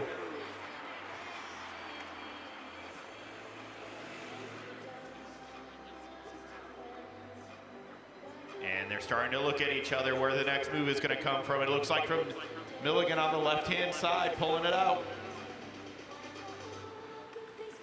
About every lap or so, Milligan is going to keep throwing stuff against the wall to see what sticks. Until the right mix comes up, I don't know if it's going to happen, but it's going to have to represent most of the major players.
We are slowly creeping down the laps. 14 to go, gentlemen. 14 laps to go. Looks like things have kind of settled now just a little bit. We've had so much attacking going on in the first 40 minutes of this race. We're almost now into the final third of our race. We've had lots of riders take stabs at it. We've had a couple of breakaways that looked like they had quite a bit of promise to them, but once again, we are all back together here to enter the final third of our race.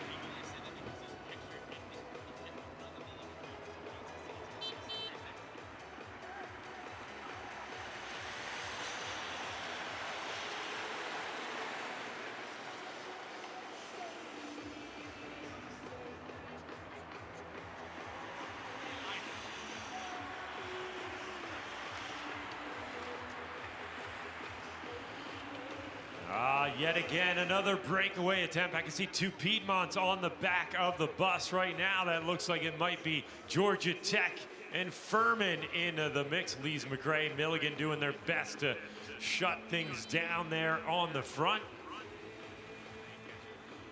Gavin Weinstein, another young man who I've had the pleasure of working with actually at that same tour of Bittaby in Quebec, Canada back in 2022. That young man up there, very talented rider from the Midwest. Good to see Gavin still getting after it.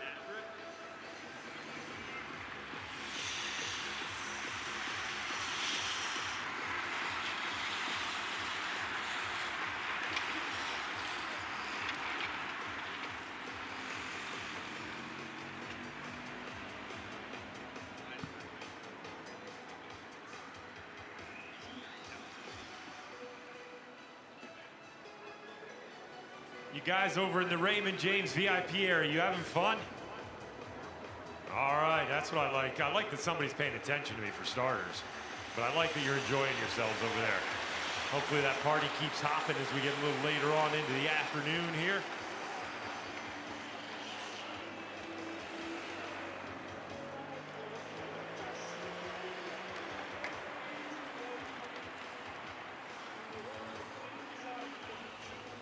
Piedmont driving the train, trying to do a little late race split here with the SCAD riders. 12 to go, gentlemen, 12 to go, 12 laps to go.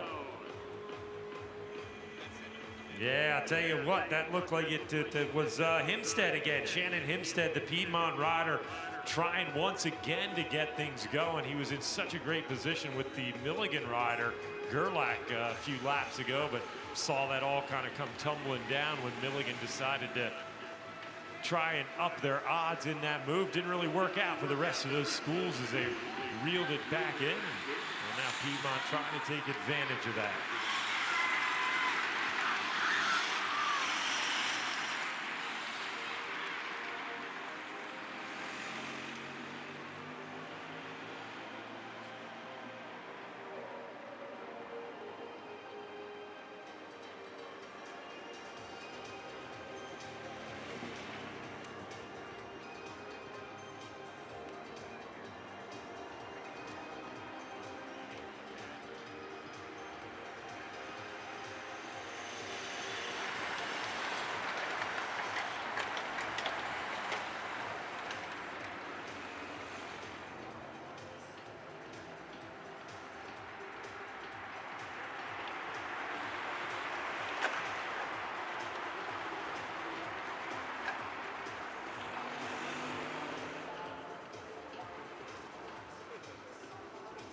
$11 to go, gentlemen. 11 laps to go. 11 to go. This is your Collegiate Men Category 1, 2, 3 SECCC Championship event out here today.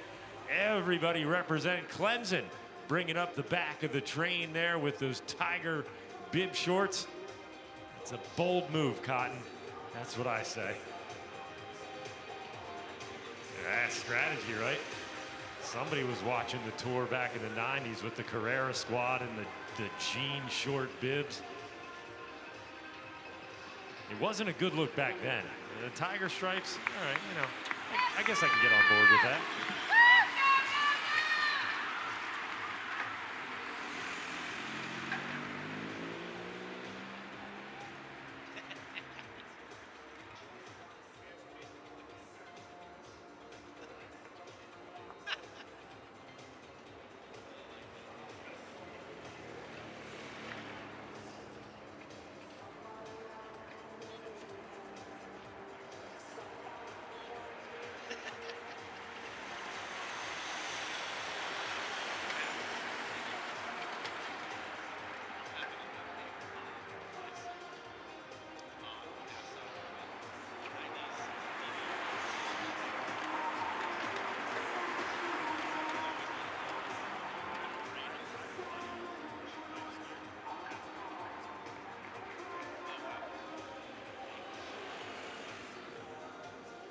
There we go. Lees McRae starting to get down to work at the front.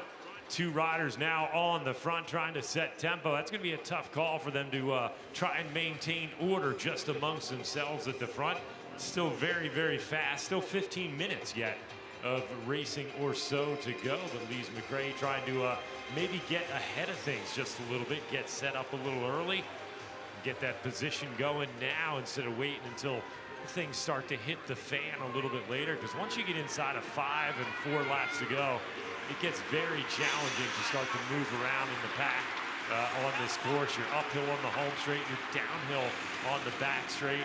You know, of course, going down that hill in the back straight, turn 3, and then of course turn 4, you're carrying a whole lot of speed back there. So very challenging to try and advance position too much in those areas. So maybe not the worst idea for Lees McRae to kind of beat everyone to the punch and try and set up shop near the front right now.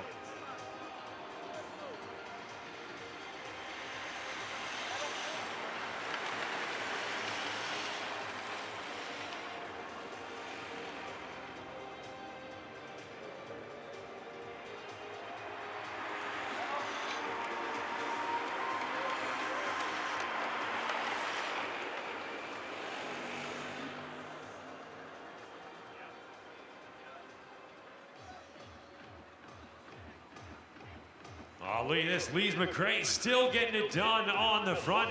Everyone content to let them set the tempo, keep a little order in the group. We've got our SECCC leader up there in 3rd position, Carlos Perez Calzada, riding for the Savannah College of Art and Design.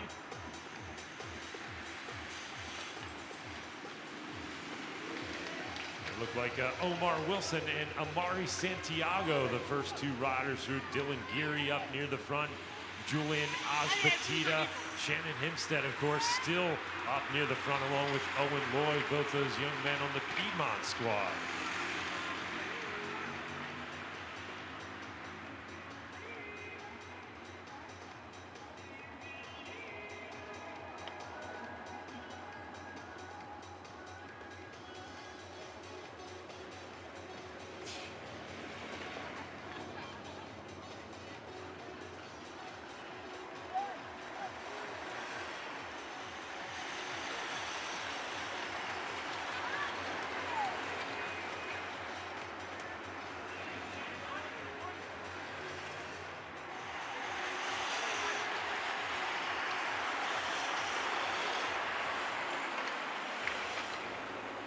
Coming up on 8 laps to go. Of course, that means the free lap will be null and void when these riders cross the line, get inside of 8 to go. 8 to go, gentlemen, 8 to go. Free lap officially done and dusted for the day.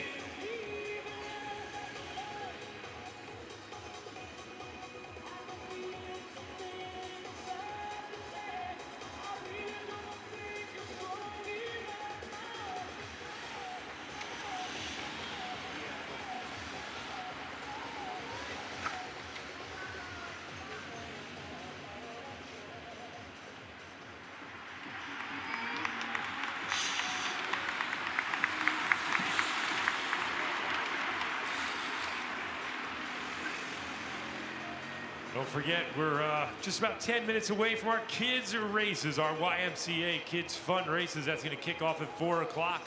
I believe we've got 3 different breakdowns.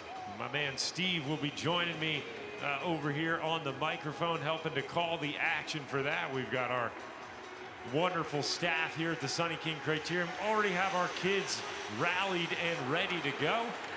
My understanding is we've got almost 80 kids out there itching to race today across those various categories that we've set up. It's going to be some awesome action to watch, and if you're on the outside of the fence, you're obligated to make a whole lot of noise for those kids races and cheer them on.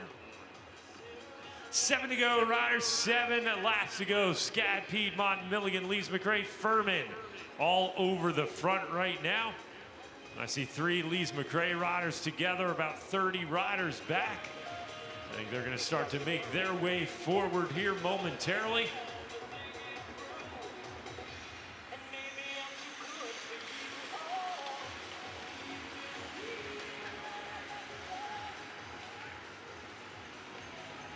Of course, once we wrap up our YMCA Kids Fun Races, that's when the real action is going to start. 4:45, the 2026 USA Crit Series will begin with our Pro 1-2 women racing for 60 minutes.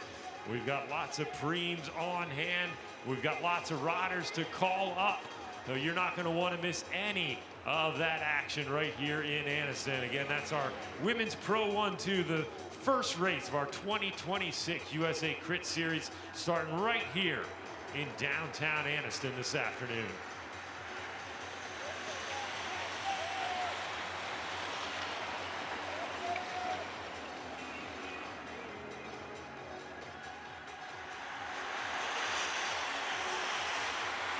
Lots of riders taking stabs at the front, but it's been a couple laps now since we've seen any real concerted effort to break away. So you have to wonder if a lot of these teams now are in field sprint mindset, field sprint mode, and they're starting to think about how to help out their respective teammates dial this one into the finish.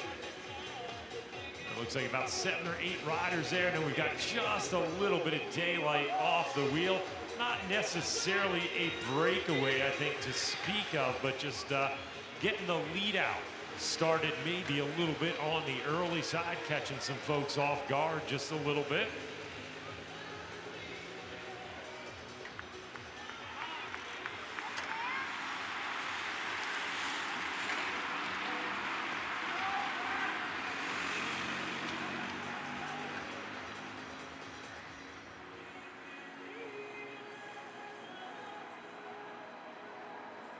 Talking about our USA Crit Series. This is the 17th season for USA Crits. The series anchored around the OG of Twilight races, the Athens Orthopedic Clinic Twilight Race.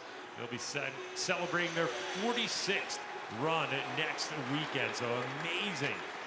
Gene Dixon and the crew putting on one of the premier events anywhere in the U.S. That's going to be next weekend in Athens, Georgia. I'll tell you what, if you've never been there for that, I would highly recommend making a trip to Athens for that one. 5 to go, riders, 5 laps to go, 5 to go. We are getting down to the business end of our collegiate men's 1-2-3 race right here, as we are now inside of 5 to go. This is the point in the party where position is going to become very, very important. If you are a contender and you think you've got the chance to get on the podium, you have got to start to think about where you're positioned in the field right now. You've got to make sure you're up inside probably that top 10, top 12 right now. You don't have to be right on the front, but you want to be kind of near the front. That means being in that top 10, 15, and it's not a given that you move into that position and everybody lets you stay there.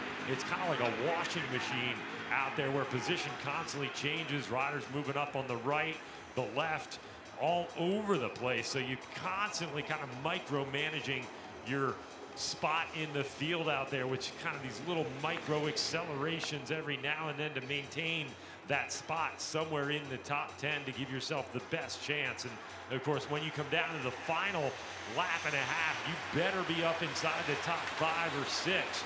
And then we've seen it today countless times into that last lap. You better be in the top 3 coming through turn number 3 and turn number 4 if you want a legitimate shot at getting on the top step of the podium. So we'll see who's got all that positioning figured out here as we start to wind this one up. 4 to go, 4 laps to go, 4 to go. Lise McRae again assuming leadership at the front right now. They've got 2 riders, another 1 or 2 riders, maybe 8 wheels back. So not the most ideal situation for Lise McRae. You're going to be better off if you've got all your riders kind of in a row there. And, you know, if you've got 5 or 6 riders, you want your best sprinter to be second from last in that group. And then just behind them, you would ideally have what you would call your sweeper rider, who kind of their job is to protect the sprinter by kind of maybe moving left and right just a little bit to try and discourage folks from passing or getting on your teammate's wheel. And that's a very, very important job. So we'll see if Lise McRae has that one dialed in, if they get all 4, 5, 6 of their riders together and try and execute a professional style lead out here in our collegiate event.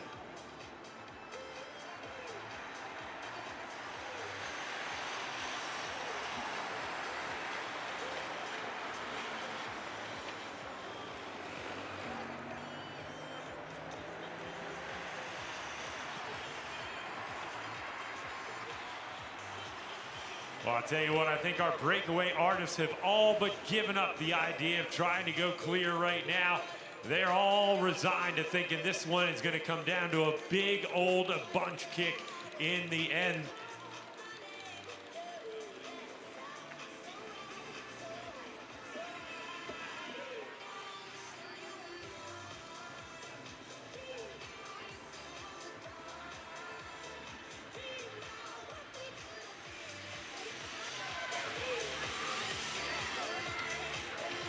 So the riders now inside of 3 laps to go, for our riders. We've got lots of vantage points to keep our eye on things. We've got our wonderful big screen up just down there a little bit before our finish line area. We can keep tabs on the riders all the way around the course. I can look straight in front of me down this alleyway and catch them on the back straight there as well. So a couple different opportunities to see them shuffling positions to see what's going on out there.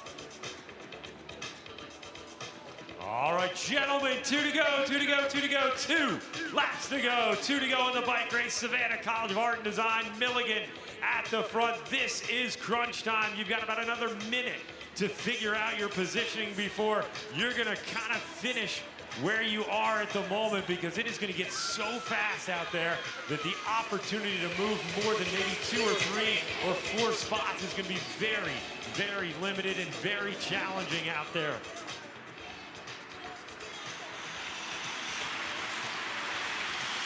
Don't forget our kids race is coming up next. At the conclusion of this race, our YMCA Kids Fun Races.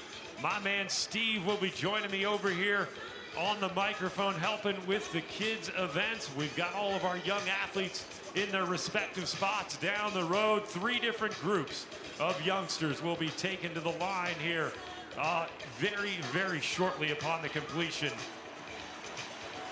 of our Collegiate Men's Championship event out here, the Southeast Collegiate Cycling Conference Championships. And it is all coming down to this. They started with 1 hour, and now it all comes down to this. Hey, Anniston, how about you join the party and make some noise? These guys have 1 lap to go. 1 to go, 1 to go, 1 to go. 1 lap to go.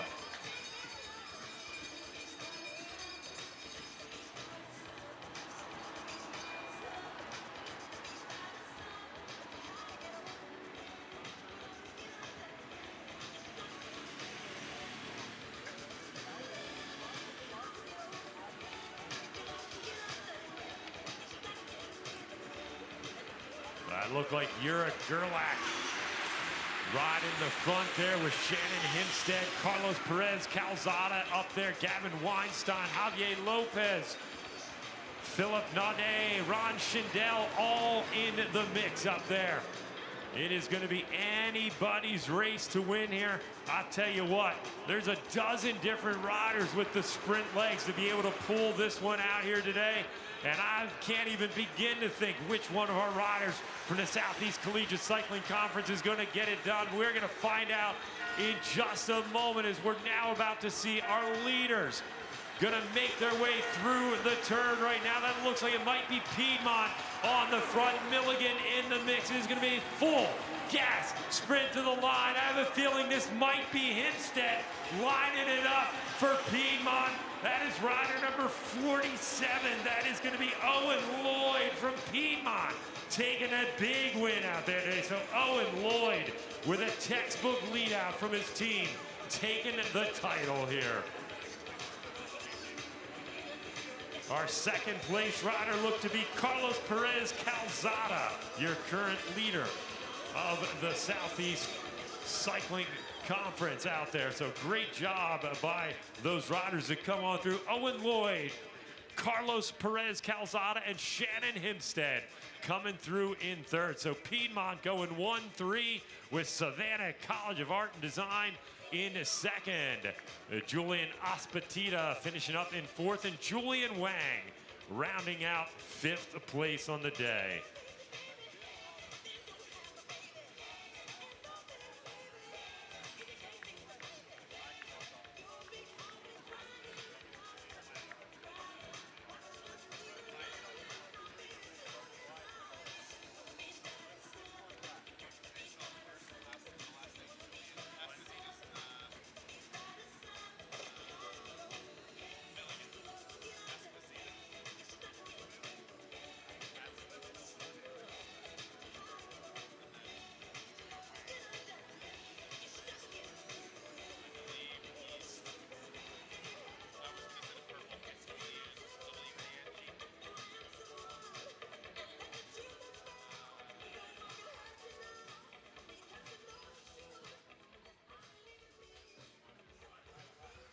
Well, what a wonderful finish to that race today. My man Steve, are you ready for some action here? I got a microphone just for you. Look at that. All right, Bill, what an amazing talent you are, buddy. I appreciate you, man. Hey, everybody, give it up for Bill over here doing a great job. Yes.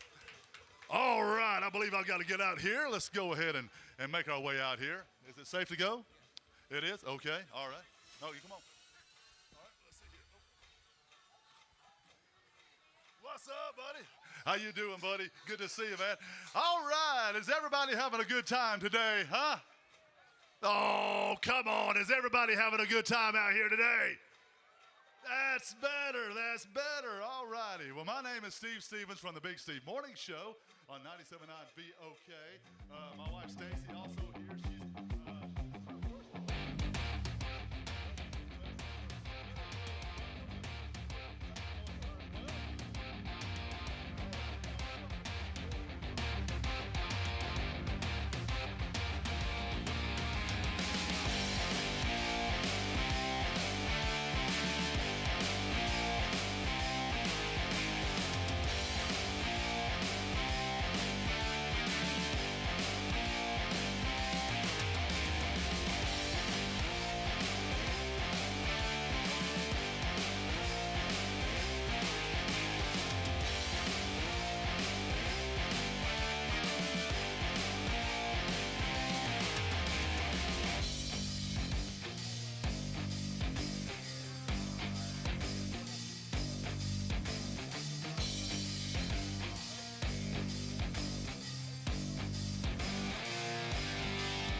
It's that time of year again when we dust off our racing kits and get ready to return to the great world of Criterium racing. The kickoff to the national Criterium calendar right here in Anniston, Alabama for the Sunny King Criterium, and we could not have asked for better conditions here in Anniston. The sun is shining, temperatures hovering right around 80 degrees. We just wrapped up a full day of amateur and collegiate racing, and now it's time for the pros. Pro women up first tonight, followed by pro men as we get ready for one of the classic races on the calendar. There's a reason they call this one the king of all crits. And welcoming you personally to Anniston here, as I've got the best seat in the house. Brad Soner here, ready for my 15th edition as Anniston celebrates their 24th year of this great Criterium. You see the festival happening behind me. VIP is hopping. We just finished up the kids races, and we are ready to race on a new course here in Anniston. If you've ever been here before, you'll be familiar with some of this course because we are basically just a block over from where we have raced for the past 23 years. Down here in Anniston, Alabama, about an hour and a half west of Atlanta, about an hour east of Birmingham. It starts here with a slight uphill. You see the elevation profile at the top of your screen, gives you a good idea of what these riders are looking at. A little bit of it downhill onto the backside, but it's going to be the uphill coming out of turn 4 that will decide this race. That is one thing that is stuck around in this course for 2026, that we will continue the uphill sprint out of turn 4. And it is not easy. You can see the kick up at the end of that elevation profile. You're going to have to time this one perfectly if you want a shot at winning. We've seen a lot of riders go early today trying to sprint from too far out and just couldn't hold on. The hill is brutal, especially after an hour of racing out there. There'll be a lot of riders familiar with Anniston and familiar with this course as well, including returning champion Kendall Ryan, who we had a chance to catch up earlier today.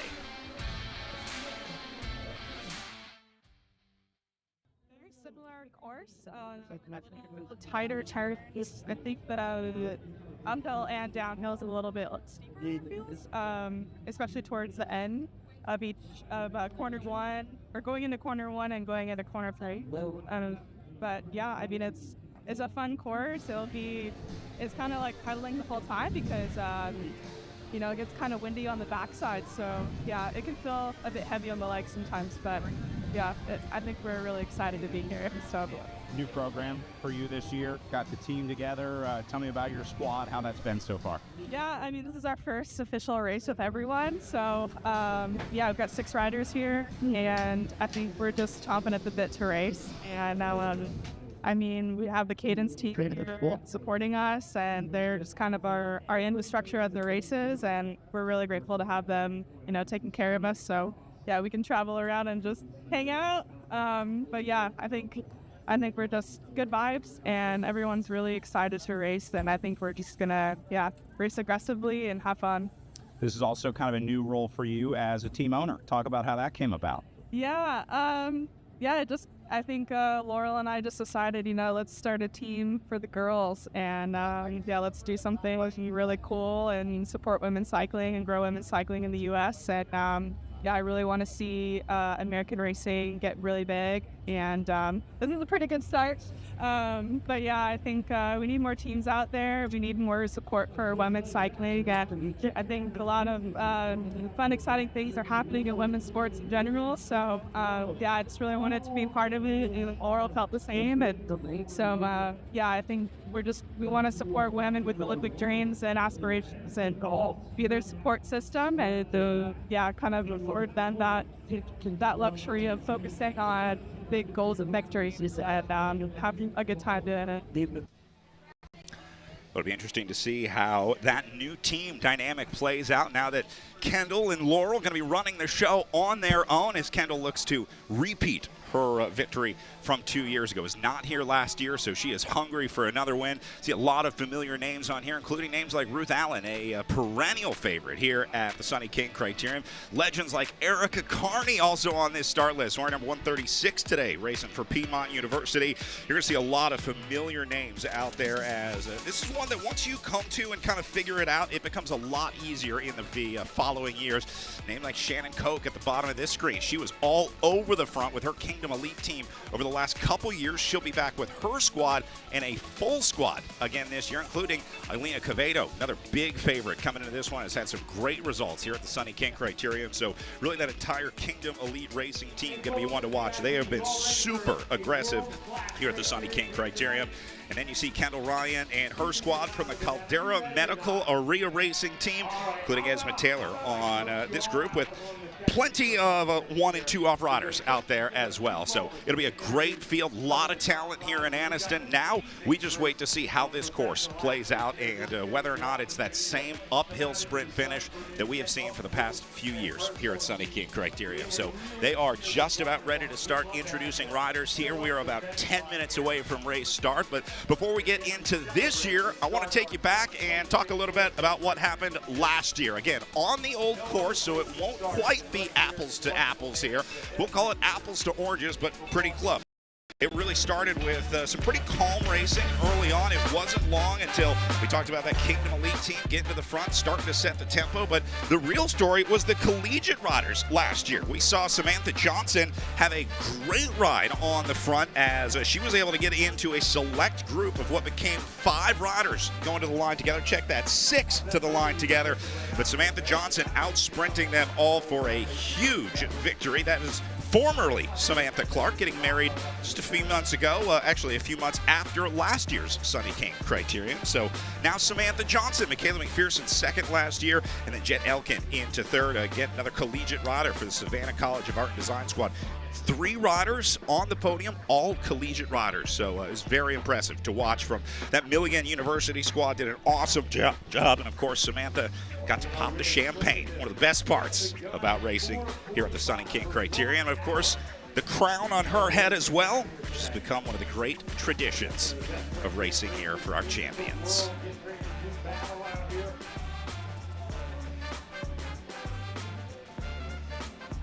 So you see, again, last year's results, a lot of these names returning. Elizabeth Harden back on the start list. We talked about Alina Cavedo earlier. Heidi Praderas, Erica Carney also back for more this year. So, again, it is a stacked field, and it's going to be really interesting to watch which riders came to play this year into the 2026 season, whether it's a change in the team, a change in the course. There's a lot of new information to be had at this year's Sunny King Crit. Well, there you go. A lot of riders on the front row, including your national champion, Kendall Ryan, getting ready to do battle out here as she looks for another victory here at the Sunny King Criterium. Looks like they are ready to start introducing riders here shortly. In fact, they're going to start right now with Alina Cavedo, first rider to get the call up, the overall champion of the USA Crit Series last year. This will be the first stop of the 2026 USA Crit Series, opening up that kind of Southeast focused series along with pretty much the entire Criterium Series. This is widely considered to be the opener of the season, whether you're following the USA Crit Series or not. It is certainly one of the most important early season races out there. Next to her, the national champion in the Stars and Stripes jersey of Kendall Ryan out of Ventura, California. She'll be looking to line up with her team. And again, a very, very strong squad that she has brought. She's going to be using Laurel Rathbun as her right-hand woman out there. And I think it's going to be really fun to watch those two. Next to her, Shannon Koch, the team leader for the Kingdom Elite Racing team out of Daytona Beach, Florida. I expect to see a lot of Shannon Koch on the front. If this year is anything like the last couple of years, she spent maybe 80% of the race riding on the front, and if it wasn't her, oftentimes it was one of her Kingdom Elite teammates. What they didn't figure out is how to seal the deal after that. Next, the legend, Erica Carney, former professional, now representing the Mako squad at Piedmont University as well, coming out of Demarest, Georgia. And, well, what can you say about this? Had a long professional career, and such an honor to have her out here racing. So impressive to have Erica Carney back on the start line.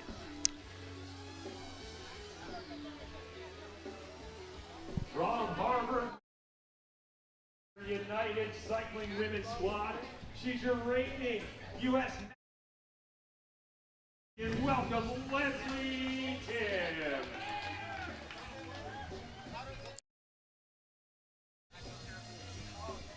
Sorry about that, had me muted. This will be Leslie Tim up next for the United Cycling Team in the light blue jersey. National local cycling. Please welcome Andrea Katu. That sounds like next to her, they're going to add some international riders. This will be, I think, Katu next to her out of Mexico. And from Tampa, Up next on the start line. Winston-Salem Flow, Mallory Bryant. And that team Winston-Salem going to get one up on the line as well with Mallory Bryant. They're running a bi-coastal program with Winston-Salem. They got a squad racing out at the Redlands Bicycle Classic out in California, and also got their riders here on the line.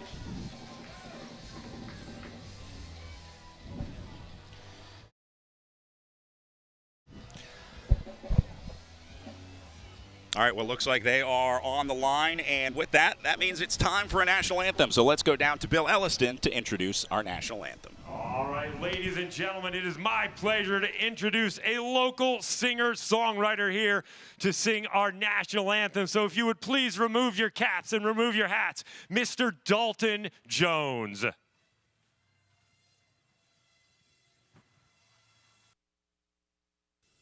Oh, say, can you see by the dawn's early light what so proudly we hailed at the twilight's last gleam, whose broad stripes and bright stars through the perilous fight o'er the ramparts we watched were so gallantly streamed in rocket's red glare, the bombs bursting gave proof through the night that our flag was still there. Oh, say does that star-spangled banner yet wave o'er the land of the free in the home of the brave.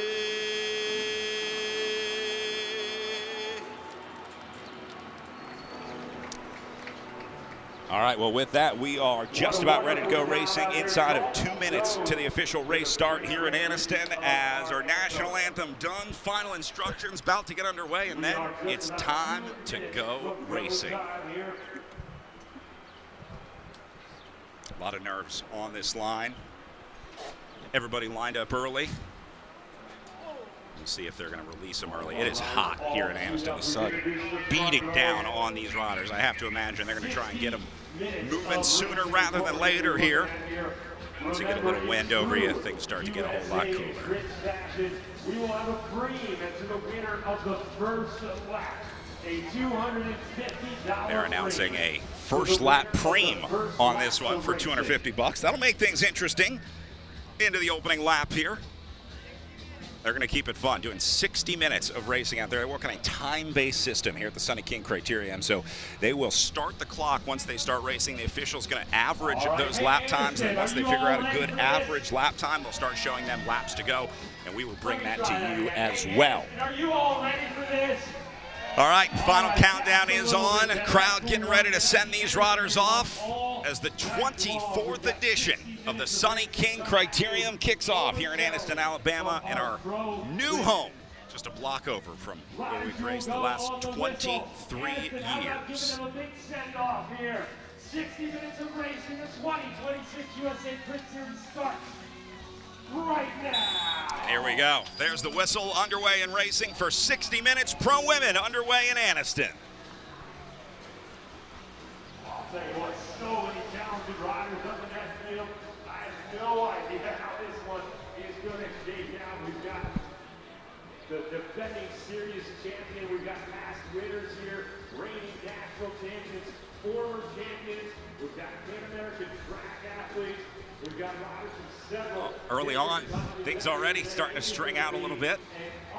They're setting tempo up at the front and into the downhill section here. This will be our first look at how they're going to ride the backside of this course, which is mostly downhill. It's kind of a valley in the middle, so there's a little bit of a kick up there as well, but looks like they're going to take this one pretty calm. Look at Caldera Medical up on the front. They're going to take the role of riders in charge out here early on, with a lot of those white jerseys up there. To be expected. This is the way that Kendall Ryan, Laurel Rathbun have always raced their bikes. They're aggressive riders. They're not afraid to take control. They're good, and they know it. And it looks like that's how Caldera is out there today. Let's see the Savannah College of Art and Design squad out there in yellow jerseys. So the Collegiate riders doubling up, did their Collegiate Women's National Championships for the Southeastern Collegiate Conference earlier today. Try their hand in the pro women's field. $250 cash on the line to the first rider across, and looks like Caldera gonna dispatch Chloe Patrick up there to handle things.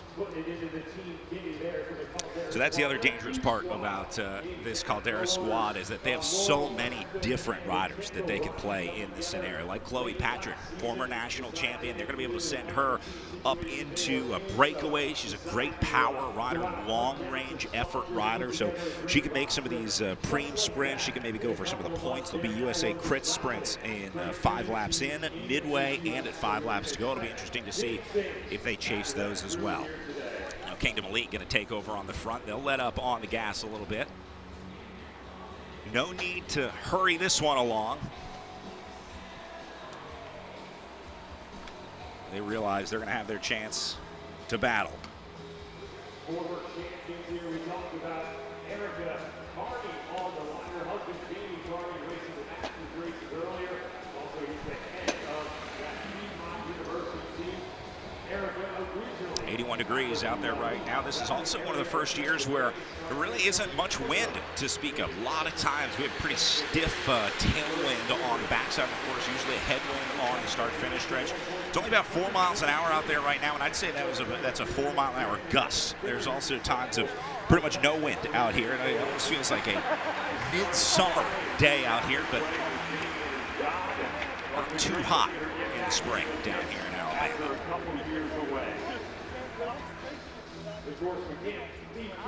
Good look at the field here from our FPV drone on board. One of the best pilots in the business, with Ciotti FPV piloting his way through the field here. One of my favorite shots from the Sunny King Criterium right here. Feels like you're in the race.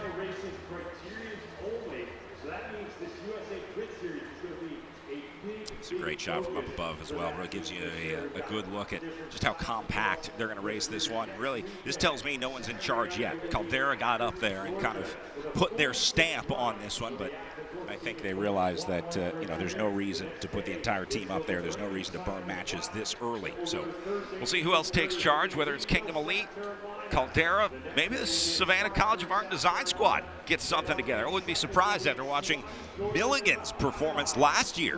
1 and 2 on the podium in the elite race. Oh, yeah.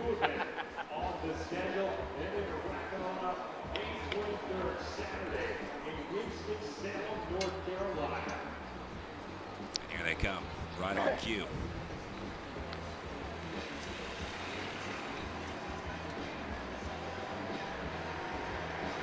Such an undertaking for Kendall Ryan, Laurel Rathbun, co-owners of that Caldera Medical team, and also racing. It's a role that we see more and more often as an owner-operator on the team, let's say. It'll certainly be interesting to see what they do under Ryan and Rathbun's direction.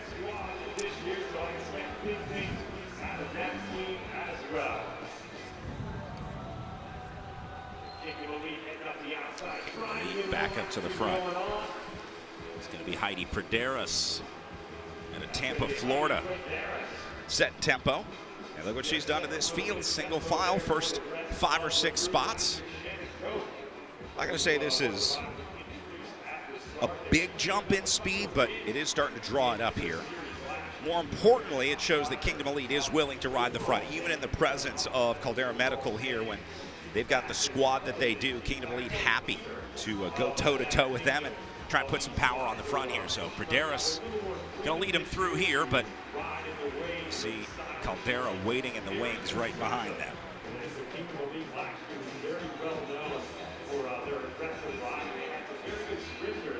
They were rarely content to let things come down to a stretch. Was the aggressor for the better part of the race. That tactic benefited her with a couple of series wins.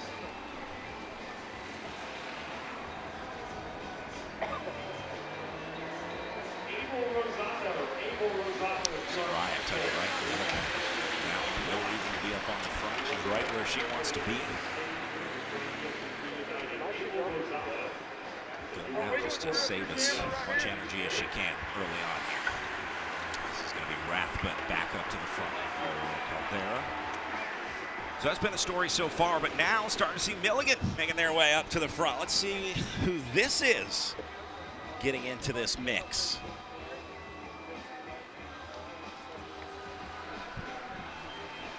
Looks like Laura Rathbun on the front there for her Caldera Medical squad, trying to get a little something going on. No, I thought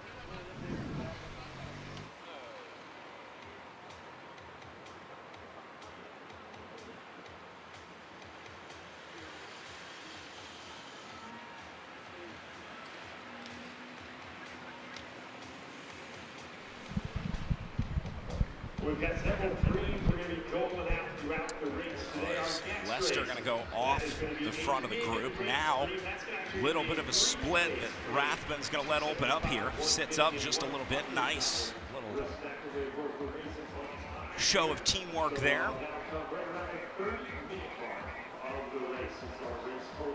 Not much of a gap to speak of. Looks like that one going to get shut down pretty quickly here. Look what it's doing to the field, though. Starting to go single file. Tempo is picking up as, again, Kingdom Elite and Caldera continue to trade blows on the front.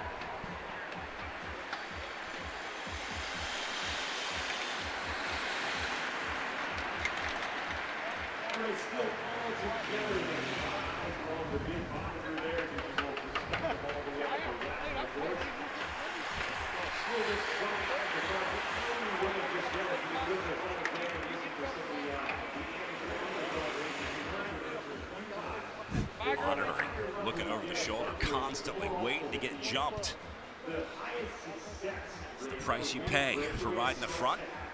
A couple riders in trouble early on here. Should be able to get back on. Throw a slot in. I just watched Madeline Rodriguez from the City Bike Squad in that white jersey just off the back, trying to get back on. Looks like she will do so as things slow up a little bit in front of them.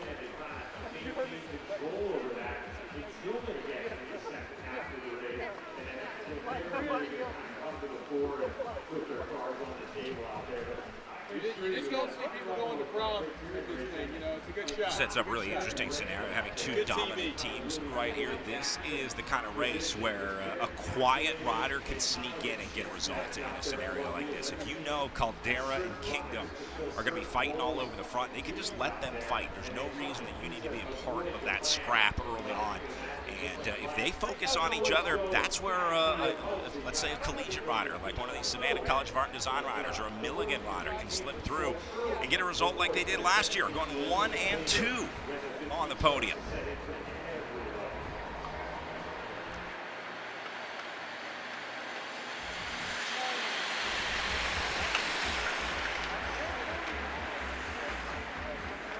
Tempo picking up again, coming up to 10 minutes into this one. Again, 60 total. Officials tracking those laps right now. We'll let you know when they start showing lap counters here at the line.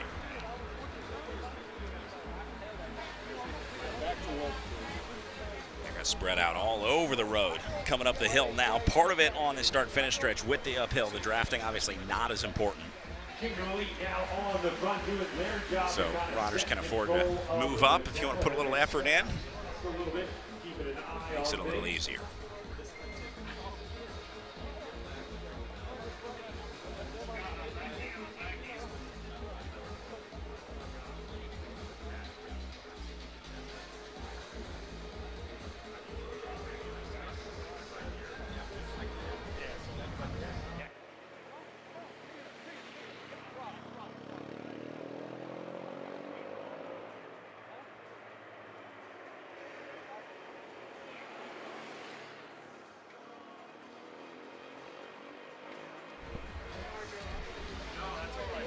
Coming up on 5 laps into this one, averaging a little over 2 minutes per lap. So this should be our first USA Crits point sprint here. They do USA Crits series points 5 laps in, midway through the race, and then again at 5 laps to go. So there'll also be points obviously awarded at the finish for the USA Crits series.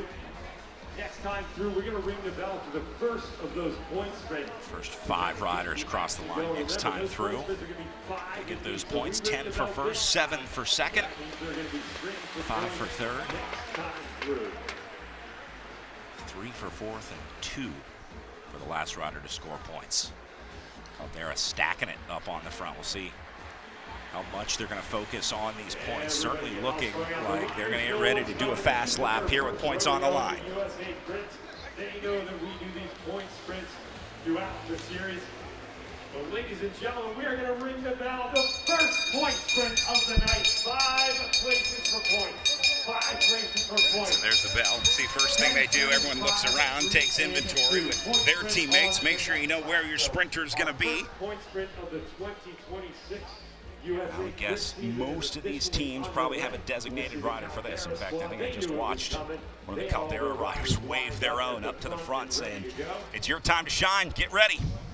Well, we'll see who's organized. You have to imagine the Kingdom Elite squad wants a piece of the action as well. And this is also a great opportunity for some of the teams to launch what we would call a counterattack on the heels of the point sprint. Because the point sprints, it's almost Rathbun up to the front, right in the middle. She's been an invaluable lead-out rider for Kendall Ryan over the last couple seasons. And it looks like they're going to try and set Ryan up again. You see her sitting third wheel in that national champions jersey. They got a sweeper behind her to try to protect this lap. So it's looking like we're going to get a sprint for the national champ on this one. But Kingdom Elite going to try and get in the mix. Right now, Caldera Medical still setting the tempo. They've got the white jerseys, the red helmets. Very easy to identify in there. Carney coming up with one of the Piedmont riders as well. See if they can launch anyone. Out of turn 3 and into 4, still in control. So a little bit different than the rest of her team. So Caldera 1 through 3 through that turn. Remember, they're making this look easy. Kendall Ryan does have a passenger on the wheel. Kingdom Elite has locked on to the Kendall Ryan heat-seeking missile. Here they come, trying to come around, and they're going to do it. Kingdom Elite will beat them to the line on the wheels of Heidi Prederis. What a sprint from Prederis. Timed that one perfectly. That was all about tactics and strategy. That's how Prederis did it. Followed the wheel perfectly. What a great sprint from Heidi Prederis to pickpocket Kendall Ryan on the line. And it looked like Laurel Rathbun looking back over her shoulder and got really surprised. She thought she was going to see Kendall Ryan, the reigning national champion, but Prederis broke out a little. Caldera's going to have to figure out what to do about that because Heidi Prederis can do that all night long. She'll be able to do that time and time again. They had a sweeper on Kendall Ryan for Caldera. They had one rider behind her. I'm not sure if she lost the wheel or pulled off, whatever it was. But that allowed Prederis the space that she needed to slip in there and pick up the first USA Crit points of the season. So she'll put 10 into her total. Little split forming here. One of the SCAD riders made it across. That's going to be the last one on this train. We'll see what the response is from the rest of the field. SCAD rider made it across. Not seeing a ton of other effort here. Just like we thought, that sprint Looks like several riders have been able to break clear of the peloton. We've got 4 riders. Now, Field's starting to worry about this one. They see the riding on the wall here. One more rider going to try and come across from Caldera here. That's going to be Laurel Rathbun going up to try to either shut this one down or support the breakaway. I'm going to guess the plan here is to shut it down. Things starting to fall apart at the back of the group. Look at this, single file front to back. Not a good time to be sitting on the back of this one. When Laurel Rathbun starts cranking up that tempo, you do not want to be stuck at the end of that whip. She's going to bring pretty much the whole field up with her. Look how calm Kendall Ryan is. She knows she's in good hands. She knows she's got one of the best teams in this race behind her. She knows that this will be taken care of by her Caldera teammates. She doesn't need to do any effort. She's saving it for the finish. As the team constantly works to keep this one in.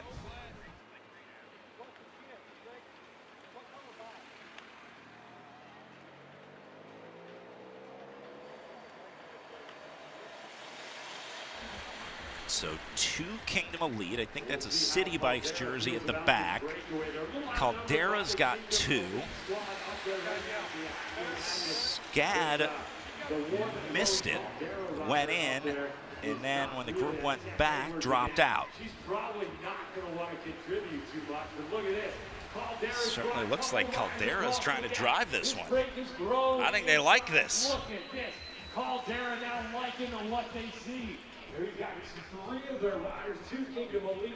Heidi Praderis is in there, though. Great sprinter. Just watched her beat Kendall Ryan to the line. And now, I see Kingdom Elite back up to the front.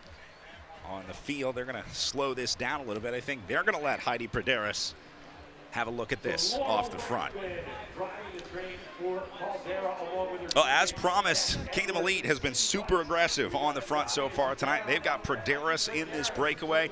I had a chance to catch up with one of their team leaders, Shannon Koch, as they were checking out the course earlier today. Pretty good, you know, the weather's great.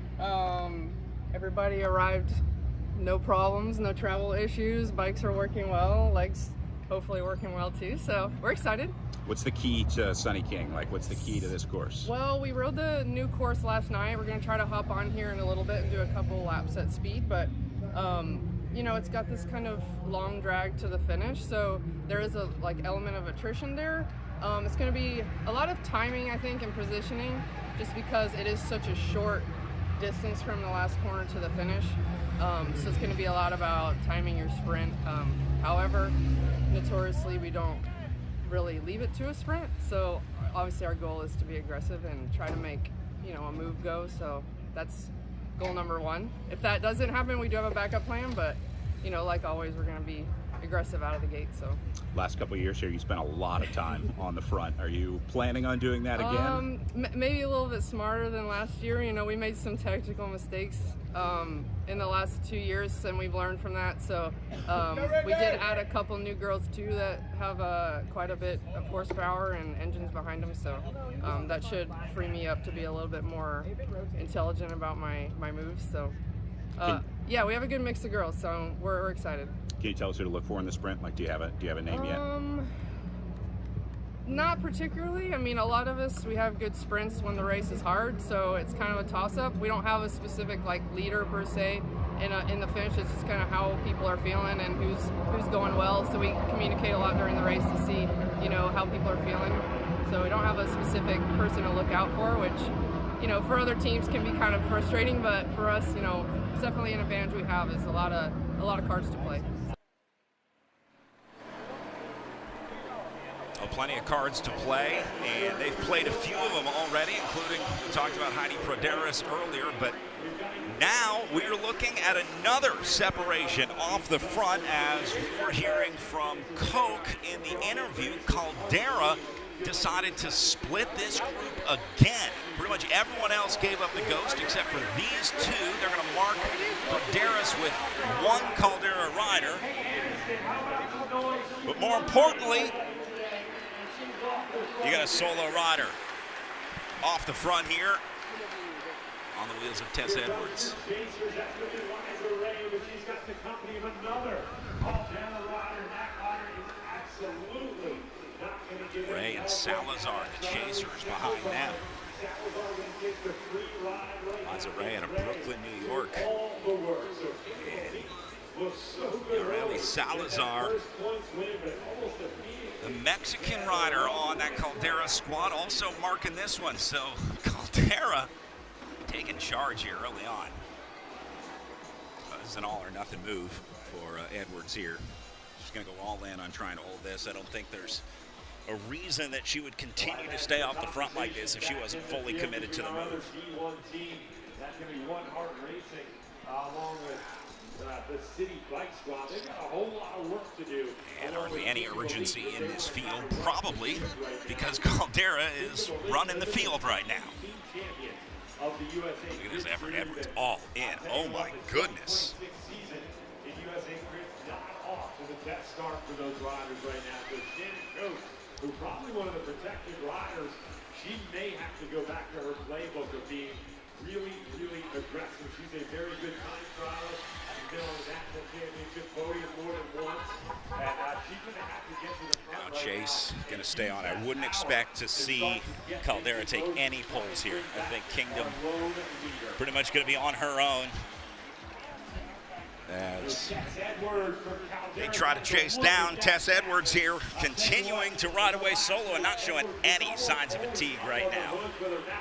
So field has just come around the final turn as Edwards gets up to the top, wearing number 142 on her back for the Caldera Racing Team. Hey, look, I know we're friendly out here.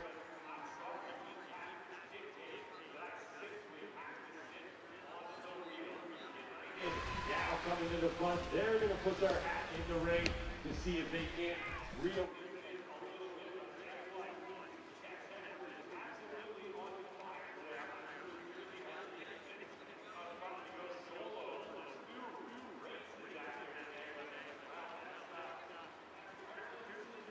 She's gotten herself into right now. Looks like some new chasers going to try and jump off the front. Little elbow flick, looking for some help from Kingdom Elite. Whether they get it or not remains to be seen. Edwards' head starting to bob a little bit. A little bit of fatigue starting to show. Still got about 37 minutes, call it, of racing left. That'll be right in the wheelhouse for Tess Edwards. This is the kind of effort that she likes to do. The final turn, that can only mean one thing, our leader. In that distinctive white. United gonna get up here, do some chasing. Chloe Patrick tacked on the back of that. I don't want to have to remind you every time, but this rider, she is in her second race today. She won the women's collegiate a couple hours ago. She's back out here again. Man, Edwards really efforting this one. At some point, she'll have to let off this tempo. She cannot ride at this intensity for here comes our two chasers the remainder of this race. There's a great look at the gap that she has built herself. We're going to have a little bit of a reset back here in the field. I think what Edwards is doing here is hitting it on the hills. You see her head bobbing, her shoulders kind of going side to side a little bit, especially on these uphill sections. I think she is increasing her effort on the hardest parts of this course, knowing that that may not be reciprocated as clearly as it would on, say, a flat part of the course.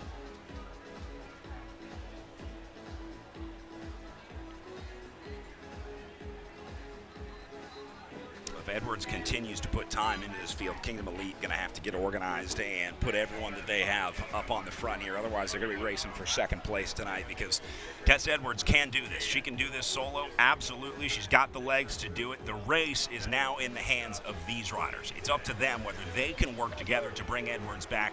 Certainly on paper, this group should be able to catch a solo rider who left the field about 20 minutes into a 60-minute race over a 40-minute effort In theory, this field should be able to catch Edwards, but that is if and only if the field cooperates, and that's not going to happen if you start letting Caldera riders get into the mix here, like the second wheel right here. As soon as this Kingdom Elite rider is done, guess who takes over? Caldera, and guess what they do? Slow up the tempo.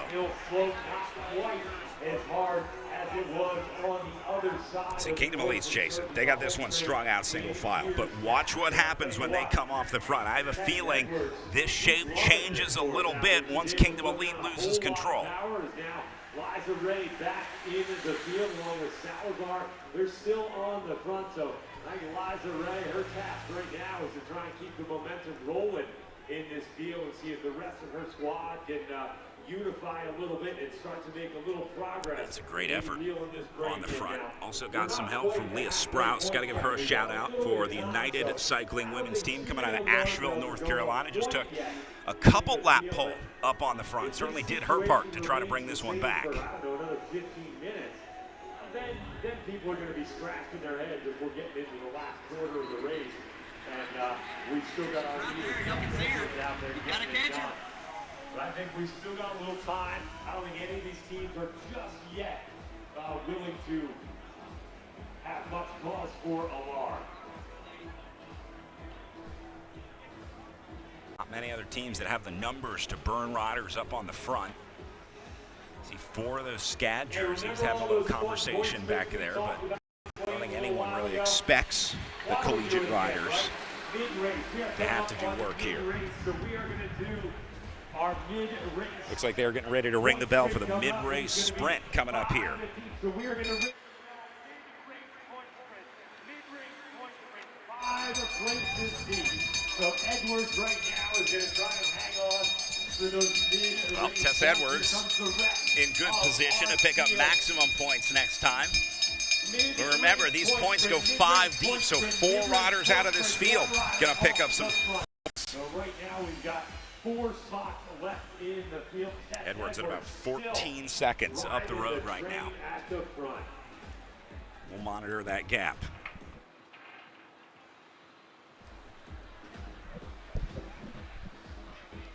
We're also seeing riders already coming off the back. They've already pulled a couple riders. We just saw a few more that came unglued. Once you're out of this one, it's going to be really hard to get back on it. So now this field going to be racing for the remaining 4 spots. They will take a lap off from chasing Tess Edwards here. But it looks like it might be coming back a little bit. Edwards on loan from the Savannah College of Art and Design squad to that Caldera team. She raced with her squad, but now changing kits up to support Kendall and Laurel. Here comes Kingdom Elite. They got a great organization forming on the front here. They're gonna, I assume, try and get Praderis up there. Went for the points earlier at 5 laps in, so we'll see if number 151, Heidi Praderis, gets to where she wants to go. Meanwhile, this will be Edwards back onto the start-finish line. She's going to pick up maximum points. We're going to ring the bell for a 3-place flat, 3-place cash green. And they're going to continue the bell ringing here, this time for cash. Meanwhile, point sprint on the line, going to be taken by Caldera, but they think Chloe Patrick.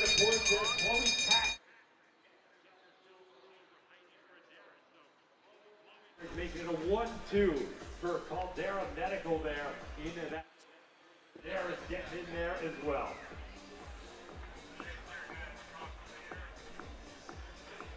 You heard us ring that bell again because we're going to keep this thing rolling right now. We've got now on the line, we've got 3 places for cash. 275, 150, and 100. They rang the bell for a 3-place cash preem last time through as they were sprinting.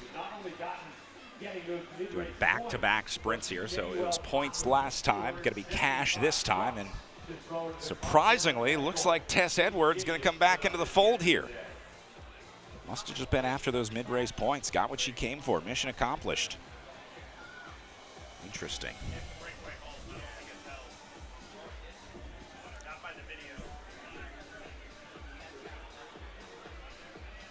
trying to get our eye on things. Looks like we've got a little reshuffling at the front. Looks like one rider has joined off the front. So it looks like we now have 2 leaders at the front of the race right Onto now. the hoods. Them come through that. Getting ready to go full effort for this one. Just like that, 2 leaders. So it looks like Chloe Here comes number 3. Praderas have now made the catch. They're going to catch him and pass him. Patrick and Praderas get caught and passed by Yoreli Salazar.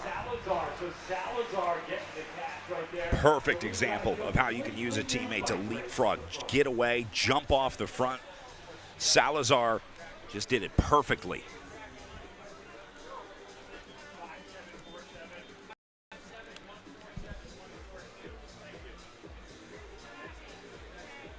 So that winning that green was Salazar. Salazar, the 2023 winner here at the Sunny King Criterium. When Kendall Ryan was 2nd place back in 2023. So Anniston has also been good to Yoreli Salazar. But just like that, we've reshuffled the deck in our women's race.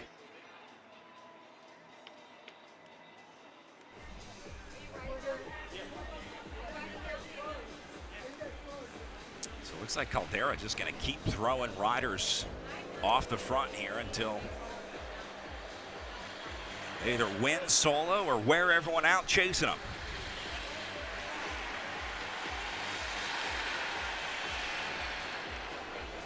And once again, the responsibility falls on the shoulders of Kingdom Elite to bring this back.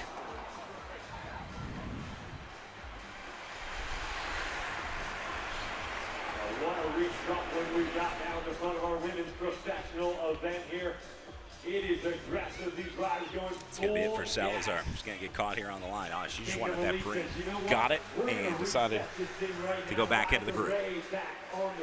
So now, Liza Ray continuing to lead the charge for the spot. going to have a look at it. That looks like Ezra Taylor in there for Caldera.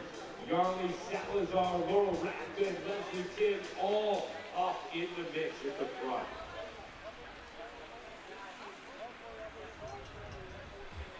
Another gap opening up halfway through.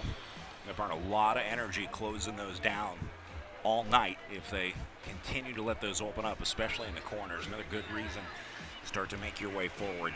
Middle of the field seems like a safe place to be, but you start to see some riders starting to struggle and suffer a little farther back. Not the wheel you want to be on. Once you see that sign of weakness in the back of the field, you've got to get around that rider because it's only a matter of time before they let a gap open up.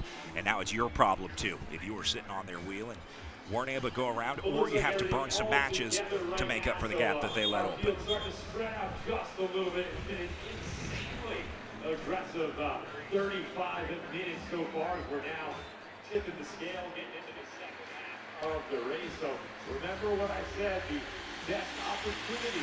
A ton of urgency from Caldera anymore. Again, I think they're good either way, because if this one comes down to a field sprint, they've got Kendall Ryan for it. A little nervous. Praderas.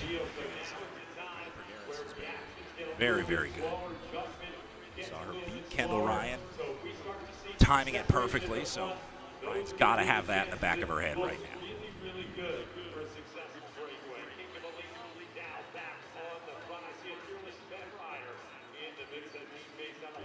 New Jersey, and the Pure Energy bike shop. They've been around the scene for a number of years. It's been maybe a couple of years since they've had a high-level professional winning. Spread out again across the road. So hot and cold, on and off. That's been the story of this race so far. Certainly going for the sprints, going for the points. We've seen big efforts from both Kingdom Elite and Caldera. And you see names like Leah Sprouse, been really aggressive on the front, all things considered. When there's not much expectation with two dominant teams riding on the front, Sprouse been getting into those mixes, chasing moves down, making it interesting. A few riders taking a look off to the side here. I suspect they might not. Maybe going to use the opportunity on the backside of this course to move up while things are relatively chill up at the front. That's exactly what these riders are doing. These are a lot of the riders that were struggling with those gaps opening up earlier at the back. You see the SCAD rider just can't respond to it. Watches Kingdom Elite roll away with what I think is Shannon Koch. Yep, that is going to be Koch.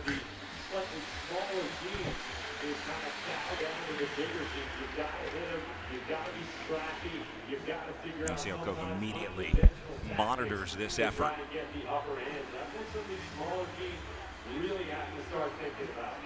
What Koch is looking for in this scenario is a weak link in the chain. She's looking to see if anybody in the first, like, let's say 6 or 7 spots will let a gap open up if they can't respond to her lifting the tempo. She didn't see that, so she's going to give up and turn it over to one of her Kingdom Elite teammates. This is awesome racing from Kingdom Elite. All the credit in the world to the ladies in purple here, keeping this one interesting. Between them and Caldera, this is turning into a real battle of giants out there on the front. Oh, they're going to keep trading. Beautiful.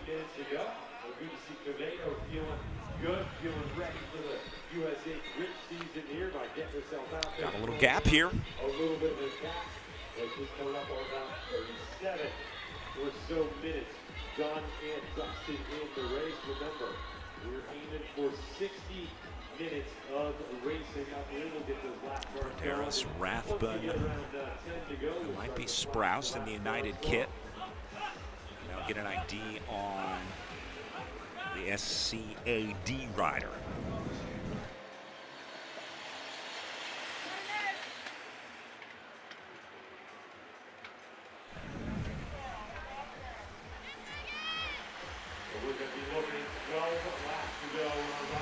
A good look at the chase. We've got another breakaway. Anniston, 4 riders getting a little bit of separation here off the front. I see Kingdom Elite.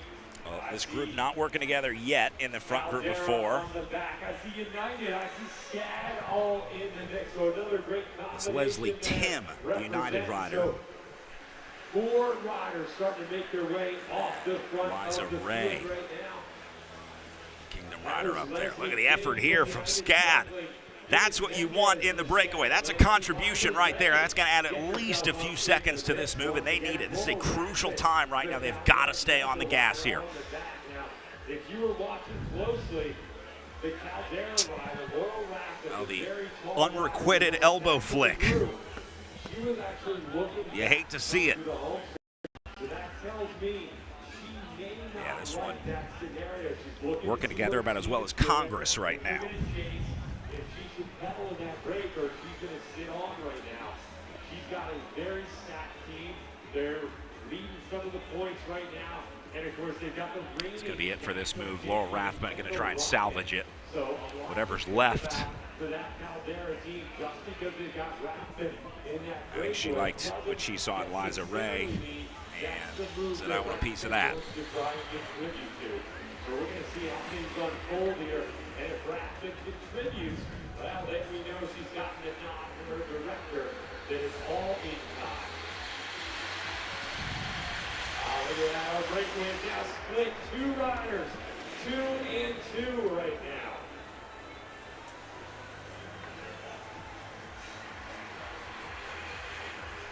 Well, that's going to be Liza Ray and Laurel Rathbun coming through. So Ray and Rathbun now have split off. Next question is, does Laurel Rathbun do any work in this group? She's sitting on Liza Ray right now.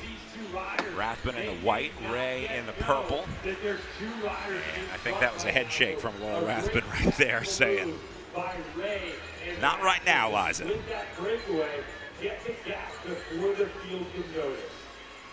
Leslie Tim chasing up at the front of the field along with Ina Mendez from the SCAD Atlanta squad. Eilina Quevedo a little farther back at the front of the group. That is Tim and Mendez that you see there coming back into the fold in the blue and yellow jerseys.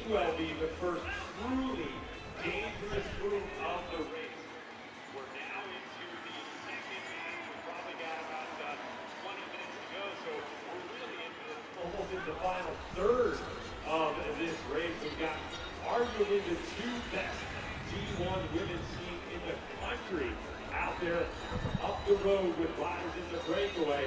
They've got teammates back there to try and slow things down. So this is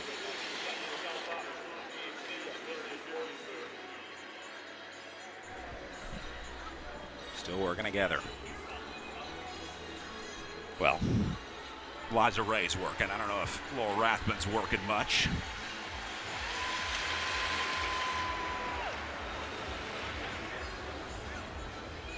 Anniston, how about giving these two leaders a little bit of love right now? They've been working hard. Rathman looking back, waiting for her team to come up. They'll be there soon enough. Laurel, hang in there.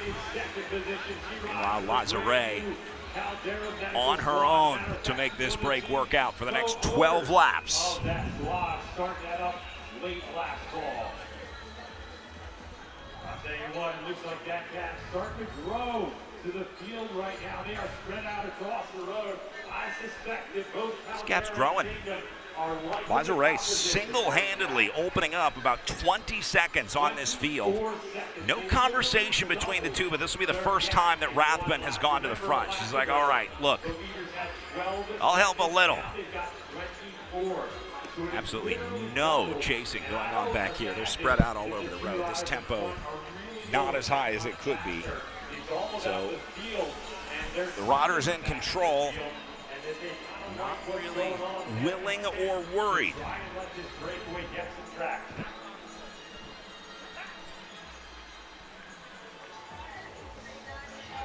Rathman said, all right, I did some work. You got what you wanted. These two can absolutely win this race out of this scenario. 11 laps to go. Two really powerful, long-range riders. Laura Rathman is a good sprinter, but not a great sprinter. She is a really good endurance rider, though, so this would be a perfect scenario for her. If nothing else, you lock in second place, although I think they would have preferred that it be Kendall Ryan on the podium. Just looking at the USA Crits overall series, if you're trying to pick your most likely candidate for season-long success, I think that's probably Kendall Ryan, so they would like to get her as many points as possible. But if Laura Rathman is best equipped to win the race, you got to take that gift when it's given. Although she worked hard for this one. Rathman not pulling through. So that's interesting. We're going to keep our eyes on the camera and see if that's been a bit of a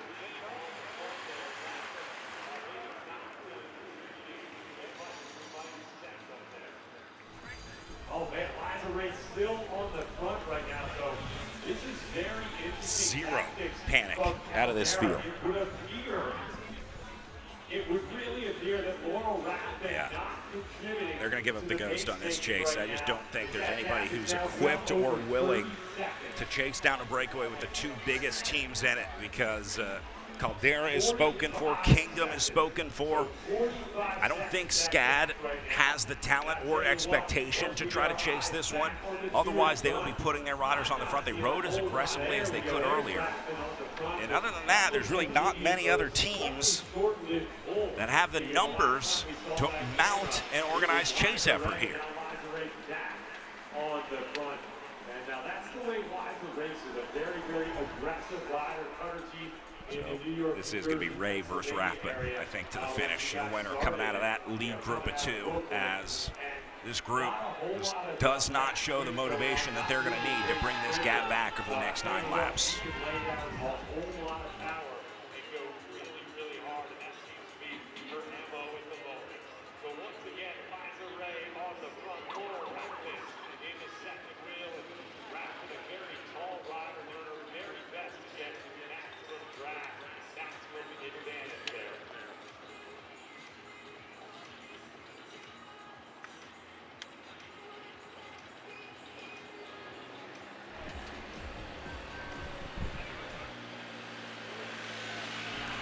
All right, well, 8 laps to go. Break going, gone, as Liza Ray and Laurel Rathman have put in the work that they need to do, and pretty soon they're going to start shifting their focus to how they can beat one another out of this breakaway.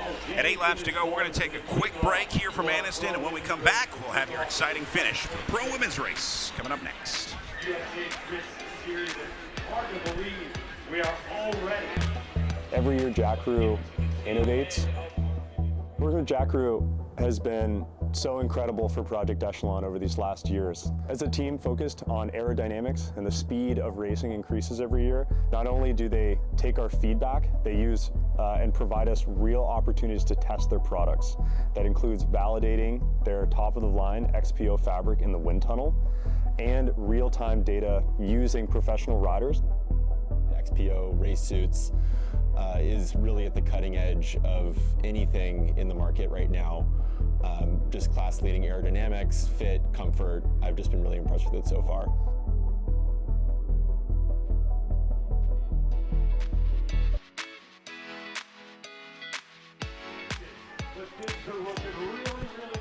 Welcome back. Looking at Liza Ray and Laurel Rathbun, your two leaders who have now established a 30-plus second gap off the front of this field.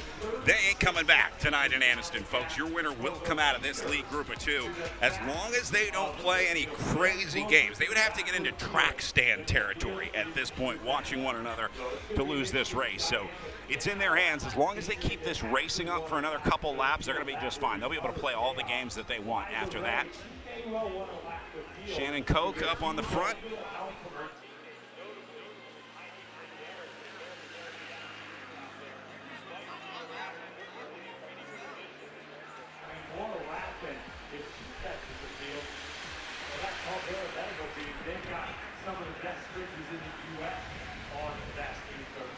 Looks like the field doing the same thing, trying to figure out how they're going to sort out the last podium position available for third here.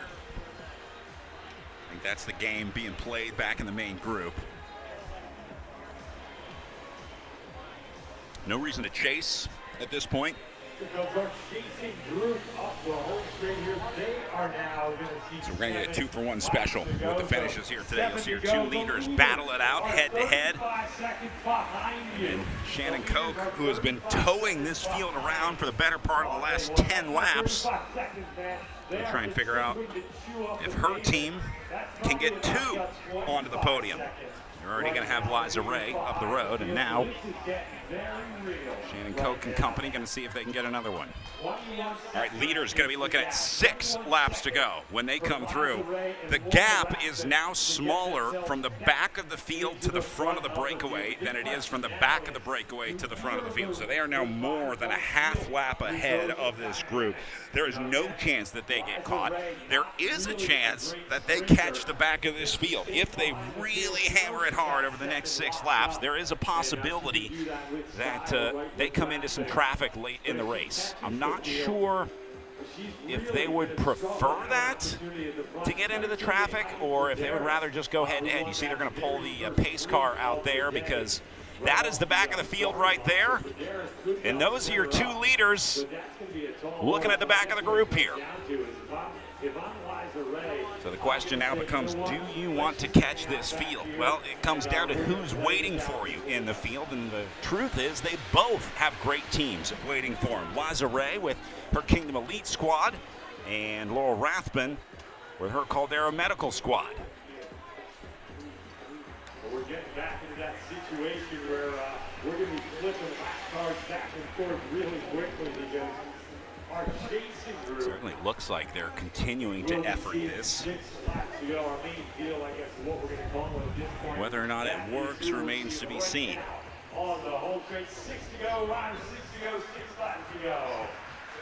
And hey, how about it? We're now going to flip to 5 laps to go. Clock on these riders as leaders. Going to be seeing 5 to go. So this will be our final USA Crits point sprint on the line. Next time these two leaders come through, they're getting the bell for the final USA Crits point sprint of the night before the finish at 5 laps to go. Again, when the field comes through, because there's still 3 spots left for points in the field when they come through. Rathbun going to take over. 5 laps to go, so just making sure all y'all. So now this will be interesting to see how these two sprint. Kendall Ryan having a little chat with her riders up on the front.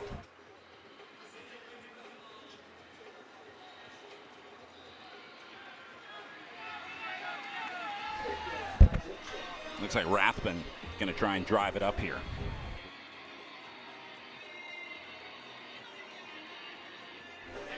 Oh, little head shake there from Liza Ray.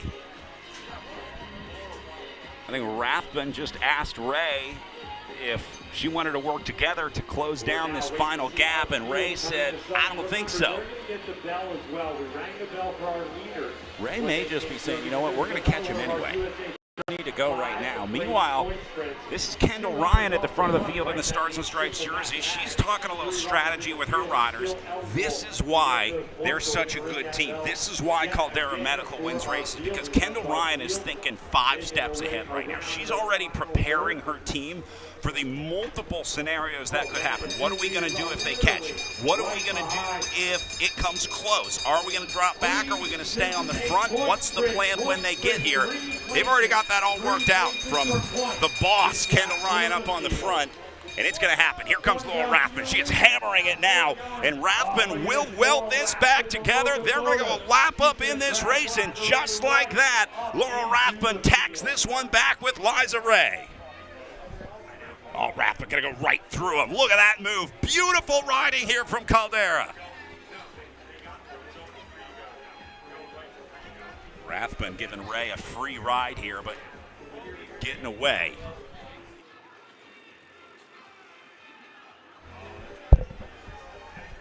So in this scenario, everybody will finish on the same lap here. Once a rider goes a lap up, they all get back on the same lap. Obviously, first and second will be scored respectively of how they finish in relation to each other. And then the field will work out the rest. So now Kendall Ryan can link up with her Caldera team if they want to go that route, or they just keep hammering it all the way off the front and don't deal with a group sprint. If Rathbun believes she can take Ray in a head-to-head drag race, you might as well just keep pushing off the front, make this as hard as you can. But here comes Caldera.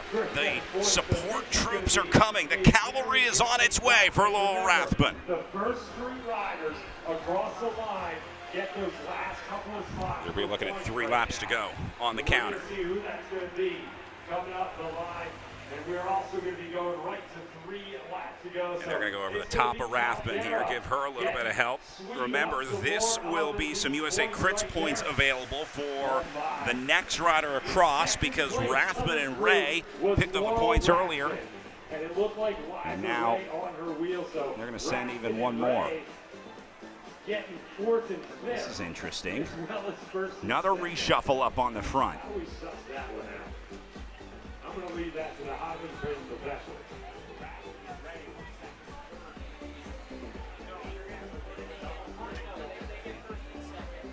Caldera going to try and get another one onto the podium here. Remember, they're still racing for 3rd place, even though Rathbun is locked in at least 2nd. This is weeks suspected all kinds of confusion on that point spread. So because Rathbun and Ray got 1st and 2nd, they were not eligible to get points again. Looking for some help, begging for some help, demanding help. And getting none of it, just business.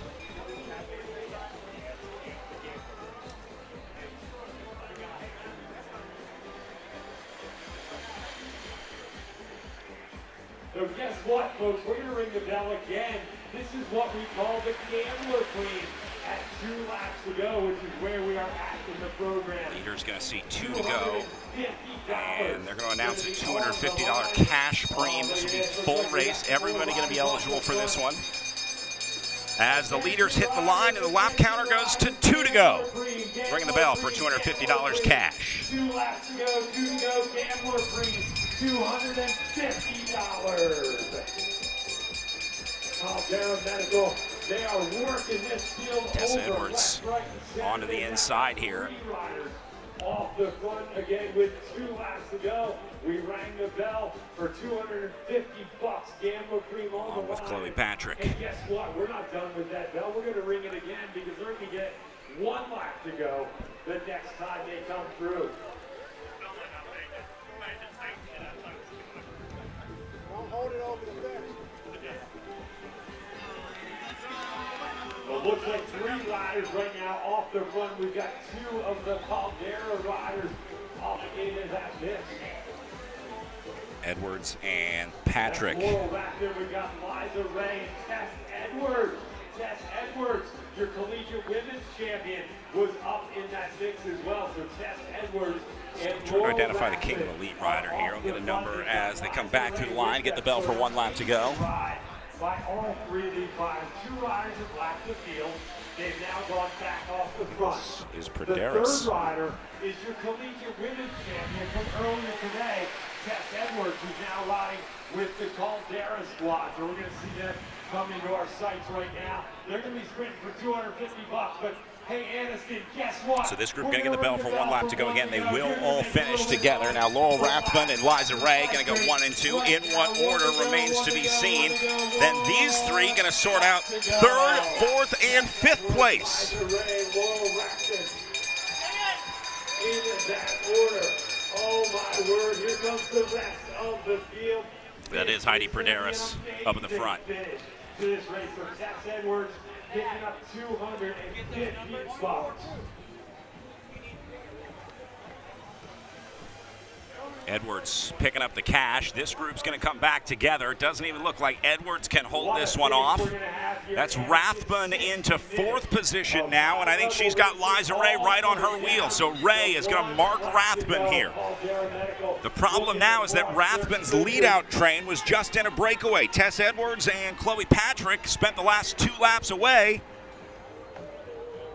And I don't know how effective they're going to be in a lead-out here. Everything all together. We're looking at the riders. It looks like Now Kendall Ryan gets up there. that looks like it's going to be the That's Ryan right behind. Oh, Ryan is going to sweep for Rathbun here.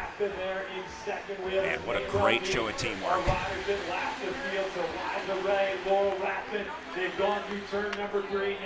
More conversation from Kendall Ryan, just coaching Laurel Rathbun through this, saying, you got this, you can do it. Riders going down into the last corner. Hate to see it. Meanwhile, sprint opens up the hill to the line. Who is going to take this one? Ryan going to get the field sprint. That'll be good for 3rd. And I think Laurel Rathbun going to lock in a win here. Heidi Praderis going to go 4th, and Laurel Rathbun will pick up a W here in Anniston at the Sunny King Criterium. Kendall Ryan going to be in 3rd place today. So what a day for the brand new Caldera Medical X Aria Racing Squad. 1st and 3rd. Look at this. A few riders running in here on the line after that crash. Savannah College of Art and Design just limping through there. With Amelia Cletheroe. Doing a great job to finish strong, but Caldera off to a pretty good start of the 2026 season as Laurel Rathbun goes a lap up and wins out of the breakaway in the field, beating Liza Ray to the line for 2nd. And then Kendall Ryan going to complete the Caldera sandwich on the podium into 3rd, winning the field sprint.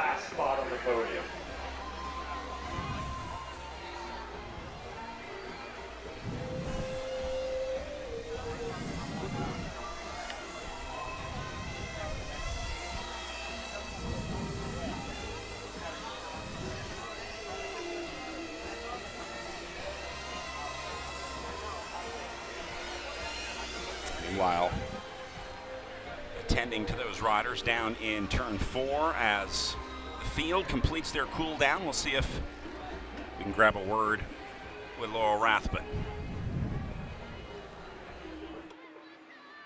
I'm try.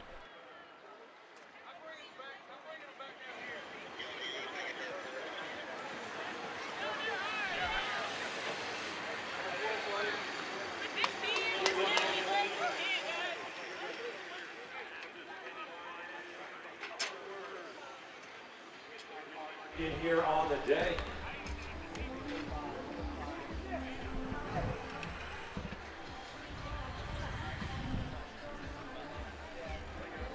What a perfectly executed race by the Caldera Medical Squad. They were aggressive all day, figuring in every one of the breakaways at the end of the day. Caldera having a conversation down here on the line. Looks like they are still debriefing this one. To take the win. Nothing but good things to talk about after that ride, though. What an awesome ride for the entire squad.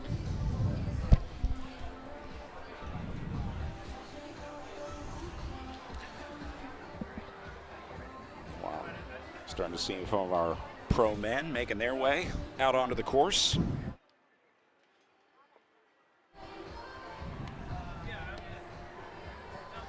Again, we're looking to try and get Laurel Rathbun. Laurel, if you could join us up here at the finish line, we'd love to get a word with you. We await the return of the champ here on the start-finish line. Laurel Rathbun taking her time, celebrating all the way around the course. Certainly made some new Caldera fans tonight as she finds her teammates and gets ready to celebrate. Live coverage tonight brought to you by Sparklight, blazing fast internet here in Anniston, Alabama. They have been responsible for keeping us connected for the last 10 years here at the Sunny King Criterium, powering our live stream and allowing you to watch it live at home. They were out here early this morning, late last night, setting up our custom internet line so that we have blazing fast speeds to bring you these beautiful pictures from the race today. So big thank you to our friends at Sparklight, your title sponsor of our live stream today and the official connectivity provider of the Sunny King Criterium. Couldn't do it without them. Great group of folks over there, and we appreciate their support of the Sunny King Crit. All right, meanwhile, it looks like we've got our winner down on the line. Let's go down to Bill Elliston, who's got Laurel Rathbun on the finish line.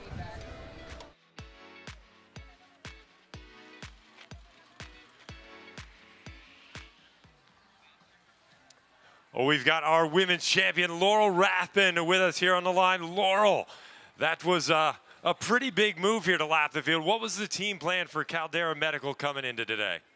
I think since it was our first race, we said we want to come out swinging. We have such an amazing team. We really wanted to race forward, show how strong we are, and that it's going to be an awesome season ahead. And I think we just have a fail-safe of Kendall, like, you know, being able to win any bunch sprint, so it allows us to like race really hard. We're really dynamic, make the race fun to watch. And when I was just waiting for the race to get hard, and I know that's when you go. Was that the plan coming in? Was that your role, was to try and be aggressive and make the race hard and save your sprinters for other options? Yes, we don't make too much of a plan because anything can happen in bike racing. So, you know, we just trust instinctively that we know what moves to follow and like when to go. And then we have an order for the lead out, but that's basically our whole plan is here's the order, here's a general idea, and then go race your bike. And what's it mean to win the series opener here in Anniston, Alabama in front of such a wonderful crowd? It feels so good. Kendall even told me yesterday, I know that I've been riding really well, and she said, dude, you're going to ride off the front of a lot of these races and win. And she was right.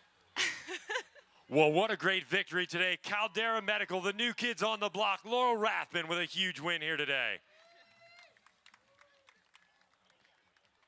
Well, sounds like they called it. You're going to win a lot of races off the front. The prediction was correct for Laurel Rathbun. The win, Liza Ray going to take second on the day, and Kendall Ryan will lock in third place on the podium as we look a little farther down into our top 10. Heidi Perderas doing the best that she could out of that scenario for Kingdom Elite to get second and fourth for that squad. Again, Liza Ray racing with that Kingdom Elite squad. Javiera Munoz into fifth. Tess Edwards, really good finish for sixth place considering the work that she did up there along with Yareli Salazar. These are really just riders that put in the work and are almost consequentially up at the front after the lead out. Andrea Cantu from the One Heart Racing team picking up 8th place. Mendez into 9th for the SCAD squad. And Erica Carney pulling out a top 10 result. Awesome ride for the Piedmont University veteran, let's call it, in 10th place. Great ride for Erica Carney out there. We are going to take a quick break here from Anniston, and we'll let you know what's going on when we come back right after this.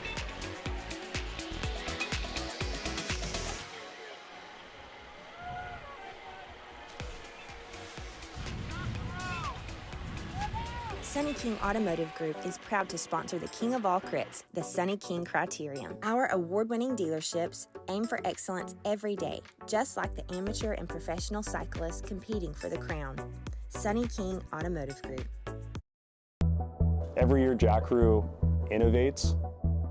Working with Jack Crew has been so incredible for Project Echelon over these last years. As a team focused on aerodynamics and the speed of racing increases every year, not only do they take our feedback, they use and provide us real opportunities to test their products. That includes validating their top-of-the-line XPO fabric in the wind tunnel and real-time data using professional riders. XPO race suits is really at the cutting edge of anything in the market right now. Just class-leading aerodynamics, fit, comfort. I've just been really impressed with it so far.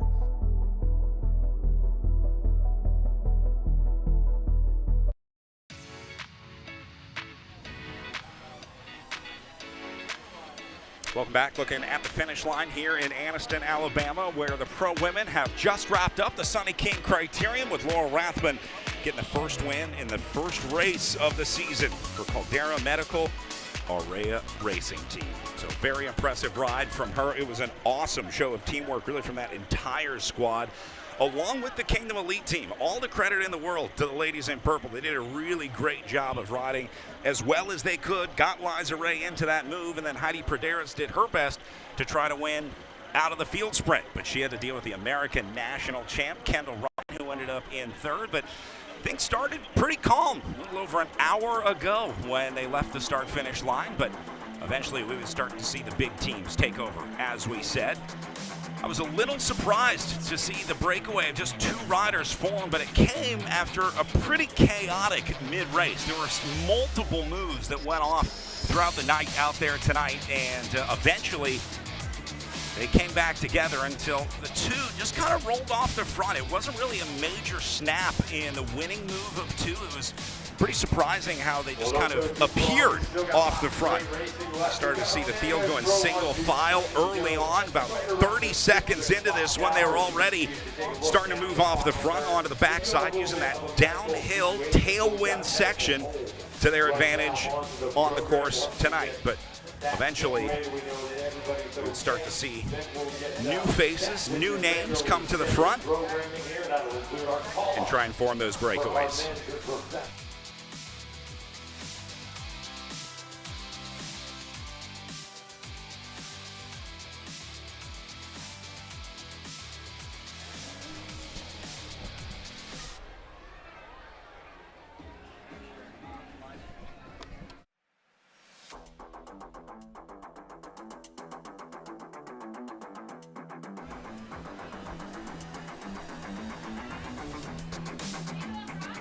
Saw after the first lap, things started to fall apart at the back as the effort continued on the front.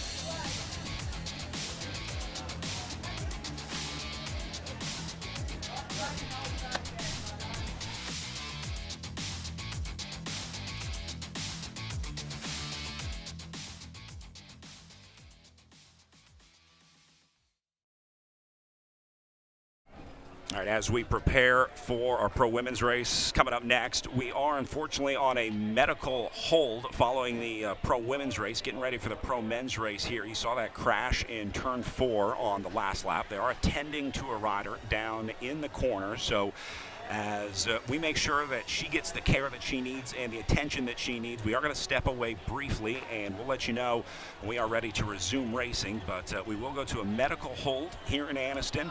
And when we are able to resume racing, once everybody who needs to be taken care of has been taken care of, and that will be the first priority out here in Anniston, then and only then will we resume racing here in downtown. So we're going to step away as we do what needs to be done here on course, and we'll be back with your pro men's race when we can.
To begin our professional men's call-ups here. All right, welcome back to Anniston, Alabama. Happy to report that we are ready to resume racing here for our final race of the evening with our pro men's race. Well,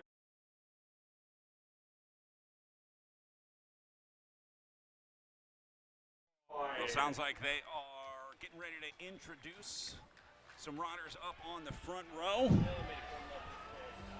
And sounds like they're going to start with the reigning national champ, if they can find him, for Lucas Burgoyne. And in true Lucas Burgoyne fashion, he's going to make us eagerly anticipate his arrival.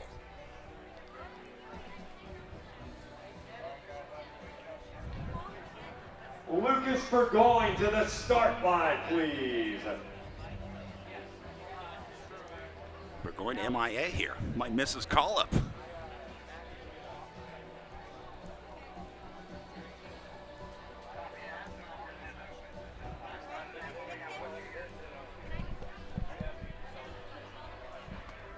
All right, we're going to move to our next call. Looks like they're going to move on. Lucas Burgoyne waited as long as they could.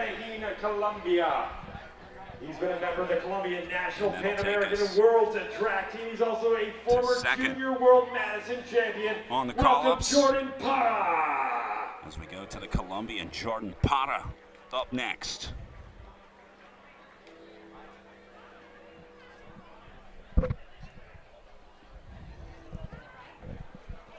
So there is Parra. That is Burgoyne. Finally made it. Call-up comes to us from Aberdeenshire, right next to him.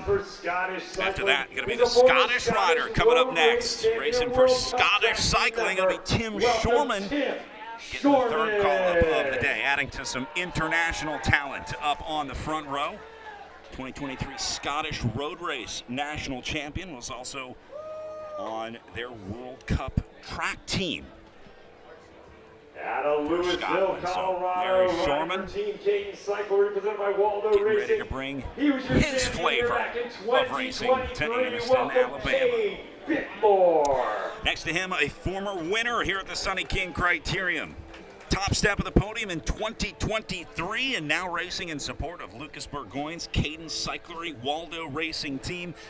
It'll be Louisville, Colorado's Cade Bickmore up to the line next for the Cadence Cyclery team, and Bickmore going to be a crucial part of the success of the team this season for Team Cadence Cyclery. They brought on a lot of talent. Cade Bickmore, one of them, along with a few more riders that we'll talk about as the day goes on.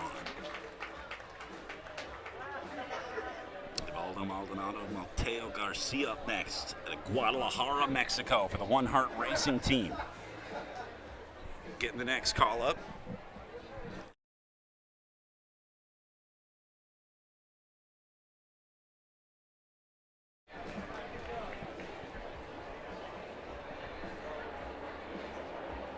Riding for MBO Racing all the way from Sweden, a member of the Swedish National Track Squad. Swedish MBO rider Gustav Johansson up next for the Swedish National Track Team, and coming fresh off the World Cup over in Cairo, Egypt. So going to see if his track skills can translate to the American Criterium scene for the Swede with Gustav Johansson. Out of Brevard, North Carolina, riding the racing division presented by Pace Coaching.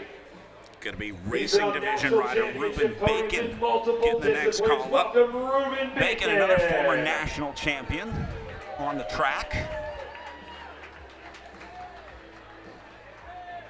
And we'll see what his fitness is like early on in the season here at Brevard. He's the manager of this brand new Next comes the new type racing team. Welcome Jared Stacy. The name is Jared Stacy, a manager and racer with a new D1 team for this year. Stacy launching this squad and program as a rider, owner, director, organizer. And he'll get a call up for his efforts and commitment to the USA Crit Series. These guys are getting call-ups because the D1 teams in the USA Crit Series are all entitled to a call-up for one of their riders before the start. So these are the teams that have committed is the champion here in Anniston in 2024. USA Crit Series. Welcome back, Alfredo And then finally, Rodriguez. another returning champion, your 2024 winner at La Paz, Mexico. This will be Alfredo Rodriguez, and if this one comes down to a sprint, Rodriguez is going to be a major factor in this one. He was actually close one other time, got pipped at the line when he celebrated too early in 2023, but got it right in 2024, and now we're going to see if he can figure it out in 2026. Looks like they're going to give call up to the U23 champ as well. That's Luke Fetzer on your screen right now for Team Caden Cyclery, presented by Waldo Racing. Fetzer not wearing the Stars and Stripes jersey because the elite national champion Lucas Burgoyne is in the race, and anytime the elite national champ jersey is represented, any sub-national championships, whether it be U23 or juniors, are not allowed to wear that jersey. So Lucas Burgoyne will be the only one in Stars and Stripes out there tonight.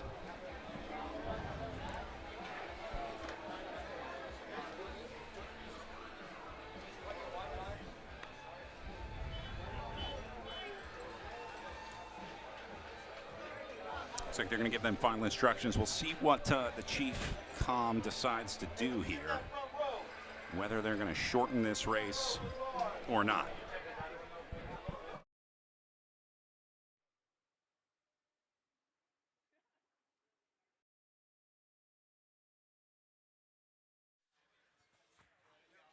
All right, let's listen in to Chief Referee for final instructions here.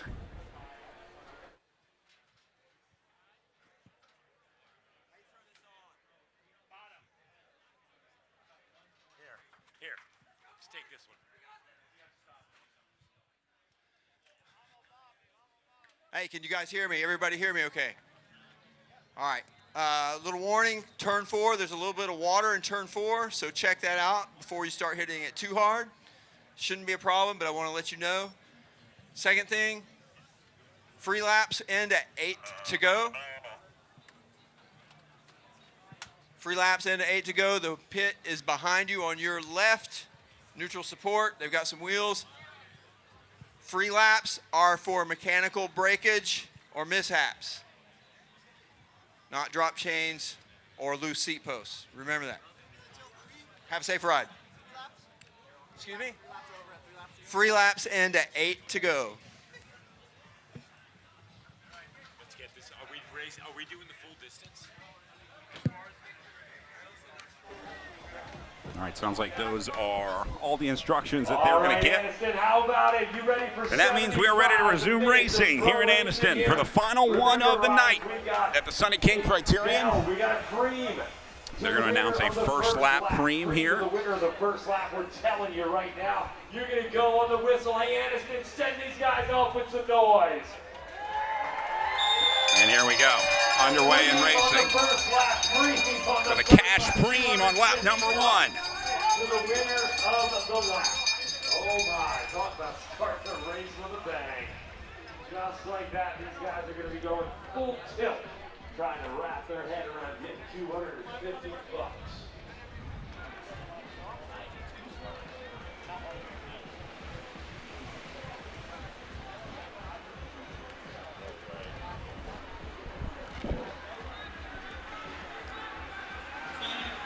So we'll see who takes charge early on. Again, same story here. You're going to only have a couple dominant teams in this field, and pretty much everybody going to be watching those teams early on here to try to figure out how they want to race it.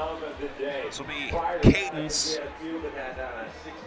along with Foundation, up to the front early on here. We've added another 30 or so riders to that, so this is going to be an absolute barn burner. Last year, Lucas Burgoyne hitting on the streets of Anniston. He also ended up winning the entire. They already got a little split going here. See who else wants to go with him. Looks like a couple more jerseys going to try to make their way up there. Overall last year. They bolstered the roster, so we're going to expect bigger things this year. Look at this. Team Cadence off to a I think fast just start. one more going to have a shot at trying to get across. Like that in the pocket.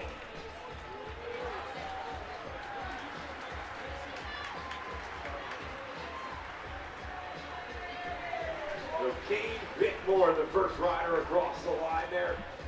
Cade Bickmore picking up. Bickmore going to drive away here, pick up some cash, and more importantly, get a little gap opening up here.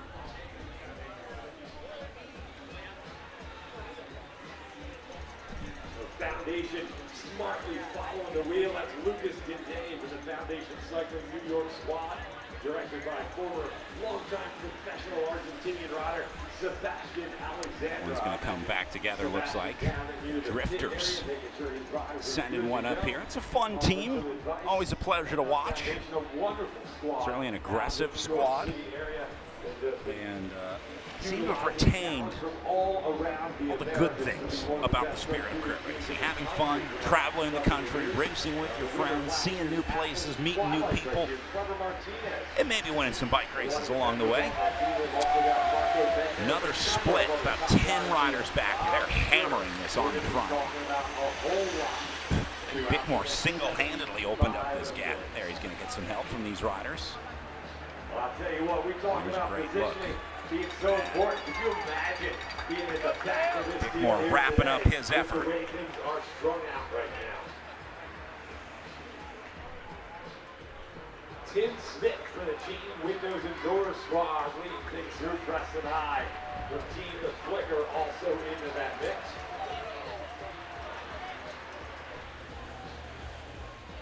Man, look at this. 100-plus riders on the start list today, so it'll be a decent field to contend with. Now, I don't know a lot about bike racing, but I do know you don't want to be at the back of this one. There are going to be a lot of gaps opening up throughout the day here, and the farther back you are, the bigger your chances of being caught on the wrong side of one of those splits. So my armchair quarterback advice here is go ahead and start moving up now, because it's going to be a long night of battling for position for these riders on the back. One of the dominant teams in the U.S., Lucas Burgoyne, a former member of the junior national team. After he turned 19, he went to Europe, lived there for a season or two. It's going to be more of a split than a breakaway, I think, in this scenario. There's way too many guys to cooperate or get any sort of organization or pace line going. Meanwhile, Lucas Burgoyne hanging out back in the Sprinters Lounge, one of the few people who I would trust to ride at the back of this race. And I only say that because Lucas Burgoyne has proved time and time again over the last, let's say, 2 seasons of racing that he can find the front even if he rides at the back. He has won countless races where he tail-gunned the entire race. What he does is basically calls the shot that, look, if this comes down to a sprint, I'll get there and sprint. If it doesn't, I don't really need to be in the conversation. It doesn't really matter if there's a breakaway because it's going to be my teammates doing that work. And so Lucas Burgoyne is happy to hang out at the back in that Stars and Stripes jersey because he knows he's got guys like Danny Summerhill, Cade Bickmore up on the front. They're going to be the hitters early on here, and Burgoyne really just kind of relaxing, waiting to do what he does best and sprint for the finish, but I wouldn't expect to see a whole lot from him until then. There he is.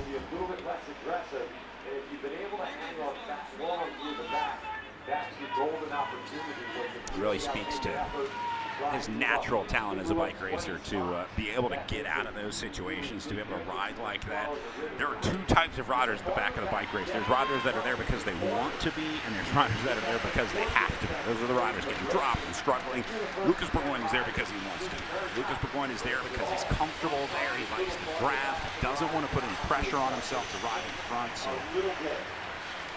oftentimes last season we would see him at the back, not just sitting on, but handing out high fives to the crowd, waving to the cameras, adding a little bit of showmanship at the back of the field.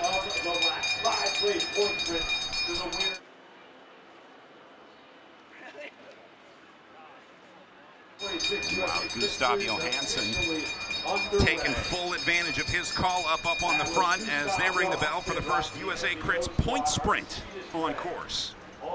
Again, going 5 deep. These will add to the USA Crits total points throughout the season.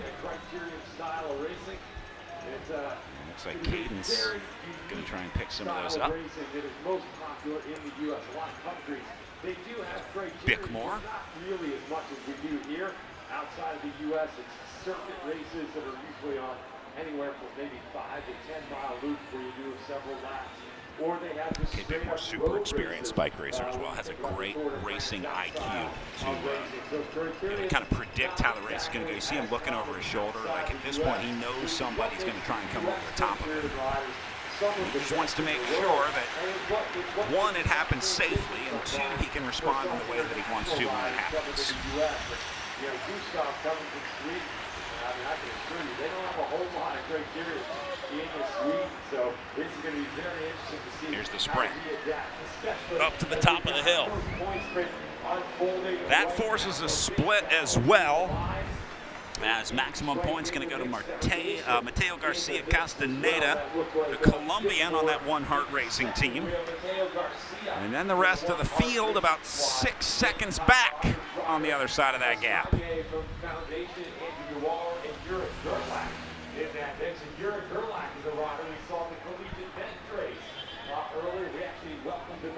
Drifters back up to the front.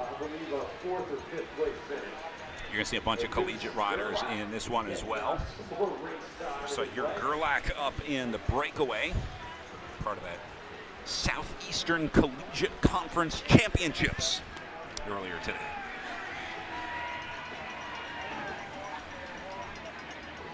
You can see this group is just way too big to get organized. They're spreading out all over the road.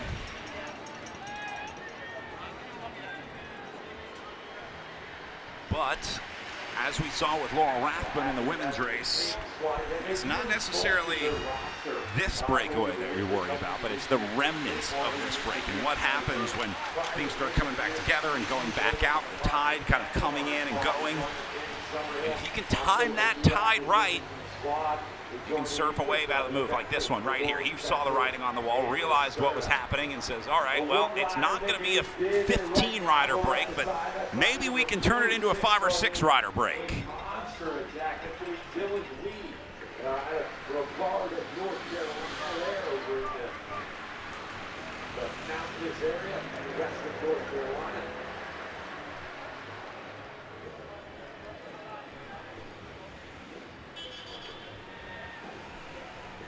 Got some company. This is a much more manageable scenario here. 3 guys can absolutely do it. If they had 2 more coming up right now, still doable. But this next wave is going to have to get a quick, clean break off the front. Otherwise, they're just going to drag this entire field up there with them. Their powder dry, so to speak, saved for the second half of the race. Riders like Marcos Mendez. We've also got Clever Martinez. Locked in up on the front. That's Cheney jersey back here in the light blue. Let's see what Bickmore's going to do for cadence here. Just going to keep an eye on this, make sure it doesn't get out of hand. This is a great reason why you have a guy like Kate Bickmore on this team, because if there's a break, he can either shut it down or get into it. I think he's going to try and join these guys right now.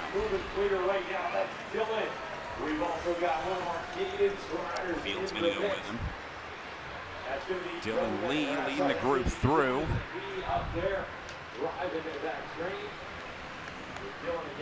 And Bickmore got onto the back. Pretty well right now, I believe Brian Gomez also up there in that mix. So yeah, Brian Gomez in foundation. Kate Bickmore from the team. So those are your 3 riders. See Brian Gomez in the red foundation jersey up there. He was part of that initial move.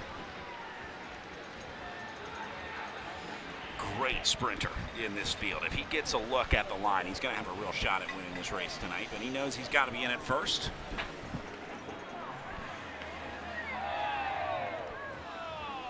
Maybe a officials at the start of the race, we did have a brief hold before the start. They did not announce any shortened instructions. We didn't hear anything from the chief ref at the start about an abbreviated race here.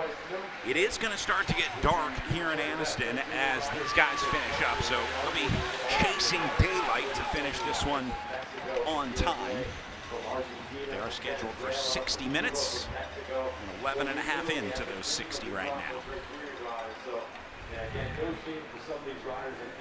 This may well be one of their first high-level professional events, and that's a little bit of baptism by fire out there. Johan Gomez from Arias Racing taking his turn on the front right now. Tim Smith up there in the mix. Lucas Gade, Kate Bickmore. Gomez saw this group coming back together, just lit a match across the line. Hasn't been able to get a huge gap here, but the accordion was coming back together, and he wanted to change that. So that's Johan Gomez right there, the Arias Racing rider, and that's the split. That rider has been tasked with riding the front very early, covering a lot of these moves. He's a new rider to the team, and every time a rider switches teams, even if they're an experienced rider with a great resume, a lot of good results, there's still a little bit of a learning curve into figuring out how certain team dynamics work. And Lucas Burgoyne, a very, very smart tactician. If you've ever listened to some of his looks like Marcos Mendez in the group as well, in the red jersey. We're number 58 for the Foundation cycling team. And I would implore any young up-and-coming Criterium rider to listen into some of their information, because that knowledge, those years and years of knowledge. Back around the final turn. This group's they got a shot at this. Relatively organized, I would say. We'll take full inventory as they come through. There'll be 11 riders in the front group, then comes 12, 13, and 14. Behind them being led by Justin McQuarrie in that small group of 3 trying to catch on. And then one more rider just left the field to try to join them. And that's Andrew Dewar of the Cliff Family Drifters team. So we'll see if Dewar gets up there. And he's going to be the last guy to try to go across. So Bickmore, Gomez, Tim Smith, Marcos Mendez, Kane Whitehill, Preston I, Lucas Gade, Lionel Rodriguez, Carlo Roche.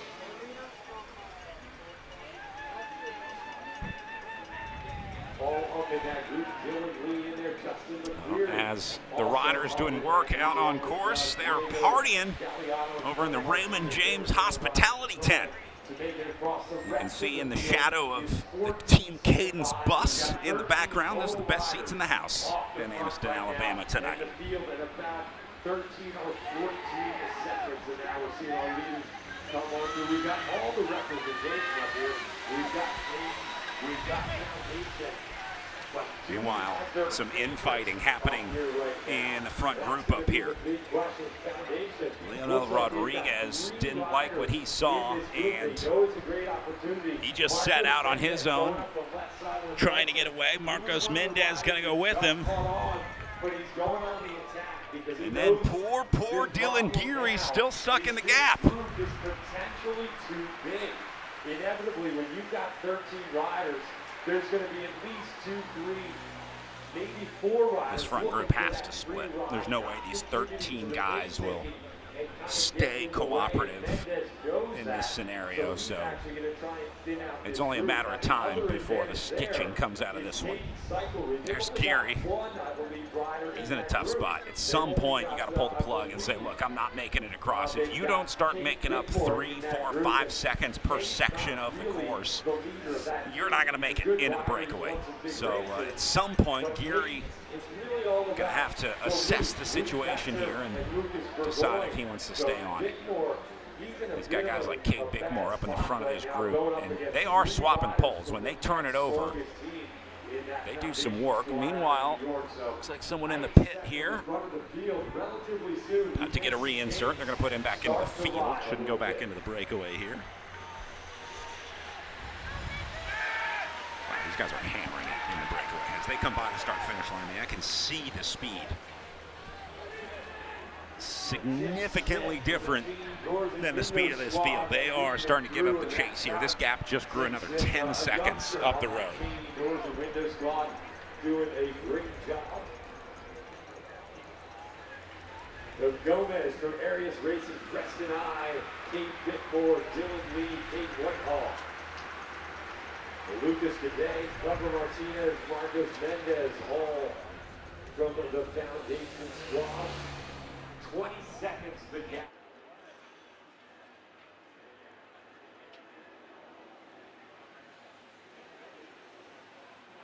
They're going to have to do a little maneuvering back in the little conversation up there. Setting up well for that Marcos squad. Mendez. Arguably,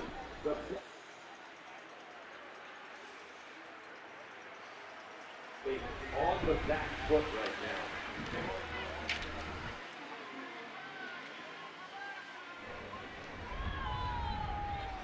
So far, we're looking at our big screen. It looks like most of the riders, can't say all just yet, but it looks like most of the riders are doing their share to contribute to the pace. Gonna hit it again on the way up here. A big favor in this.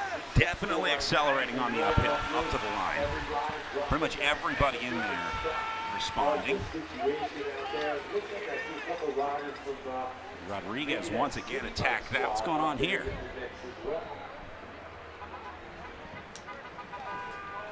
Must have been mechanical for Tim Smith. Or Smith was in that front group. We'll see if we can figure out what happened to Smith up there. Cheney windows and doors, big shark rider. Suddenly out of the move. So then there were 12. As Tim Smith has some bad luck. And he goes the wrong way across this gap that the officials are reporting at 22 seconds right now. That group is so big up there. A Foundation with 3 riders. I'll tell you, they're in the driver's seat, and the rest of that breakaway. Breakaway not really super organized right now, but they are aggressive. They are continuing to ride. They're not disorganized to the point where they're looking around at each other. They're just disorganized to the point where they're not making clean handoffs. Yeah, so you can see these guys having to close the gap. It's just not smooth out there in this group. But they are making up time. Again, 22 seconds last lap.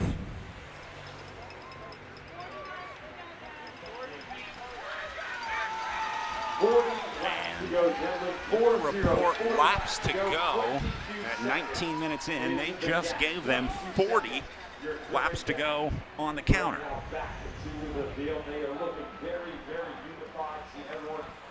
So they're going to start seeing lap counters at 39 at laps to go next time they come through. They just gave them 40 more times around this course here in Anniston.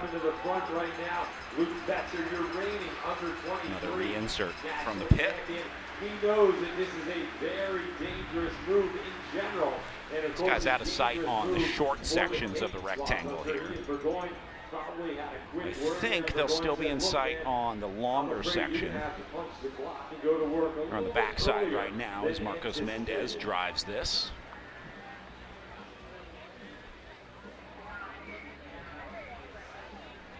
Yeah, and there's the chasers right behind him.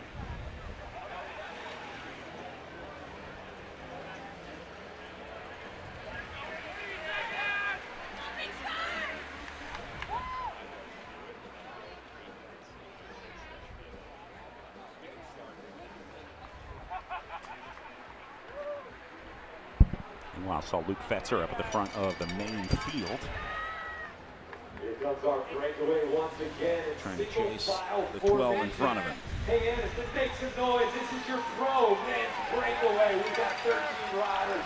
We've got many of the race favorites in there. Clever Martinez sitting about 3 from the back. He was the champion last year in Athens, Georgia, the 45th running of the Athens Orthopedic Clinic Twilight. And I'm sure he's heading back to try and defend that title. But look at this. Luke Fetzer drawing out a few more Foundation riders. And they know this trick.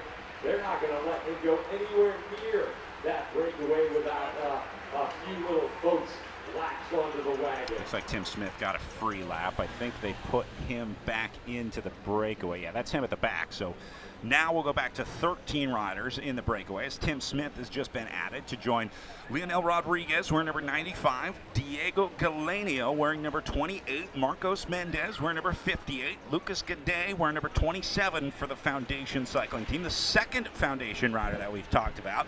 They also have Clever Martinez wearing number 54. So 3 Foundation riders up there, and Martinez, Mendez, and Gade.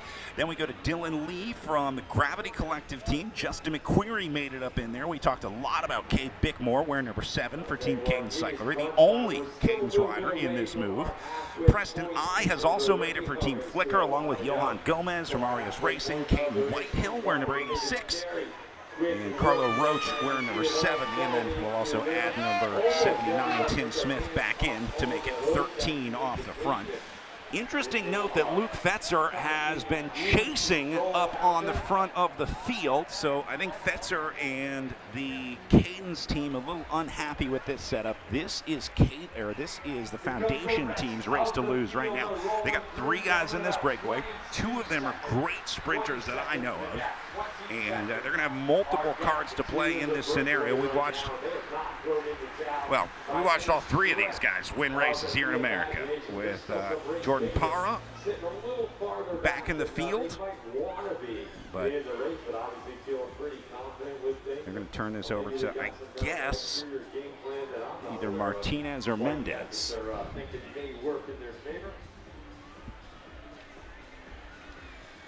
There's an effort in the field, but it is far from an organized effort.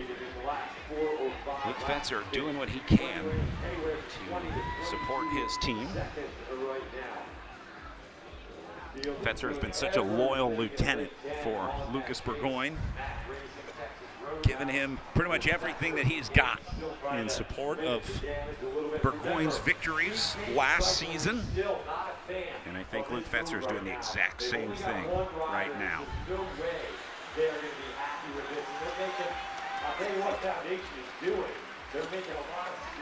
Fetzer recently making headlines for a really scary run-in with a vehicle, or more importantly, a vehicle driver out in California, harassing him as he was out riding, turned into a pretty major news story and ended in some police action. So, good reminder to be safe out there.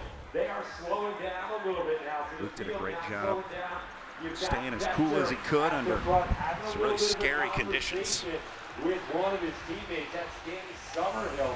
Danny, one of the most experienced Criterium riders out there, racing on the road in Europe for a number of years. He was actually a silver medalist at the Junior World Cyclocross. Looks like they're going to get some help up on the front of the field. Fetzer obviously couldn't do that all by himself. Years ago, at this point, that Danny picked up that silver medal. And it's great to see him still racing at the top of his game. He's a very experienced veteran out there. So he and Luke Fetzer exchanging some words there, trying to figure out. Again, this breakaway is not riding like an organized breakaway. They're just a powerful breakaway. When the guys do get to the front, they keep up the tempo and keep hitting it, but they're not taking smooth exchanges. There must be a few riders in here that are sitting on and not doing their part. I think that's what's throwing things off. I would guess Cade Bickmore is probably part of that. The advantage, 20 seconds for the current advantage.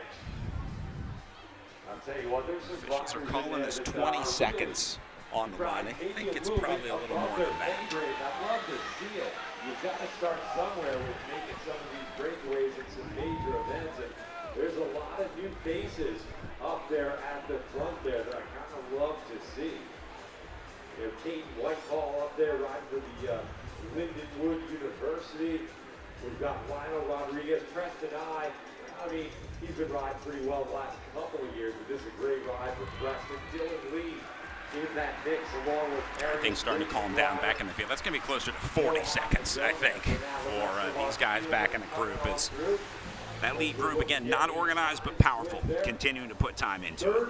38 seconds, so that gap is absolutely blown up. They gained 17 seconds in one lap. So Looks like Foundation going to take over on the front and get organized here. This is what the breakaway needs. This is what they were waiting for. Someone to kind of step up and get this group in line. Someone to be in charge. Someone to lead the way. And looks like Foundation happy to do that with their numbers. Again, they got 3, so the onus is on them to win out of this breakaway. This is about as good of a setup as they're going to get. So they have plenty of motivation to keep this move rolling. Lucas, yet another of our Foundation New York riders. And rolling they are. His task now is to absolutely leave it all out there, drive the train. They've got Marcos Mendez, they've got Clever Martinez. These guys testing their Criterium legs tonight.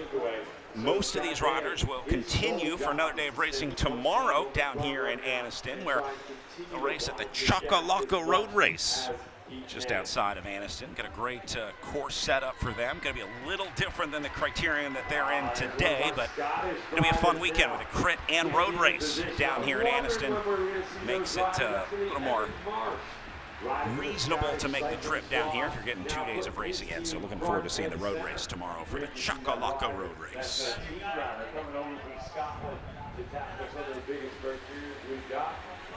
Coming up on halfway into this one, 27 minutes in.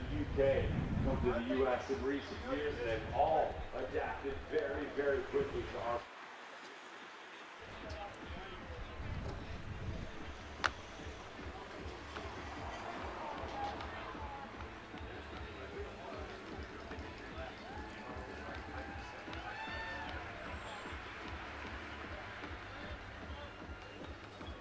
There's an elbow flick. We'll see if anyone answers.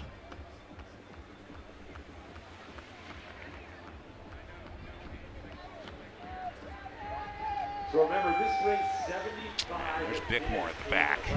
So that answers that question. Looks like Kate Bickmore has gotten the message that Cadence does not want this one to roll because they put both Luke Fetzer and Danny Summerhill up on the front of the field, and that's something you only do if you are serious about chasing this down. So I think Kate Bickmore's days of driving this breakaway are over. He is now a passenger along for the ride. Here comes the rest of our field getting back into formation. Georgia Tech now putting one of the riders on the front. How about Marcos Mendez? You want to talk about doing work? Oh, even Burgoyne making his way up to the front. Well, when you see the Stars and Stripes jersey up there, you know it's getting serious. So I think Lucas Burgoyne is kind of looking at this right now and saying, if we want to win this bike race, we might need to bring this one back. So he's going to exit the Sprinters Lounge and get to work up on the front here. Year number 17 for the USA Crit Series. Always have to be back and start.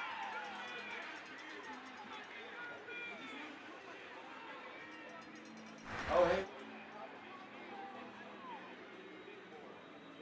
Kate Bickmore of that Cadence squad. I mean, we talk a lot about Cadence and Foundation. Mendez off the front. Both of the two best teams.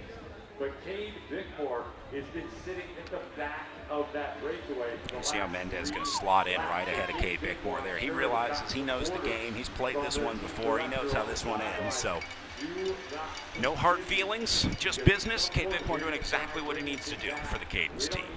Contributing to the pace at the front while we're 30 seconds behind, trying to reel you in. So Cade Bickmore now sitting on this group. So we're going to see if Foundation starts to take note of that and maybe take a little bit of a Clever Martinez taking a pole on the front. Short poles.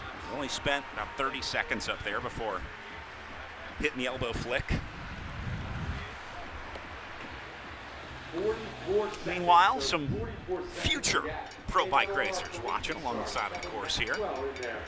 Or maybe future camera operators. Who's reaching out to our cam op. What it's like to be young again, to be able to do 2 high-level races in the same day. Look at the field a little farther back. Forgotten that feeling, and I'll tell you what, I don't mind. As we go over the halfway mark of this one, 30 minutes into it.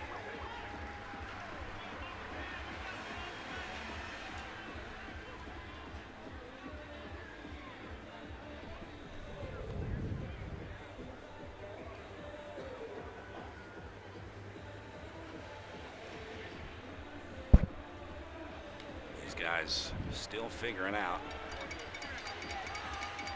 how this breakaway is going to shake out.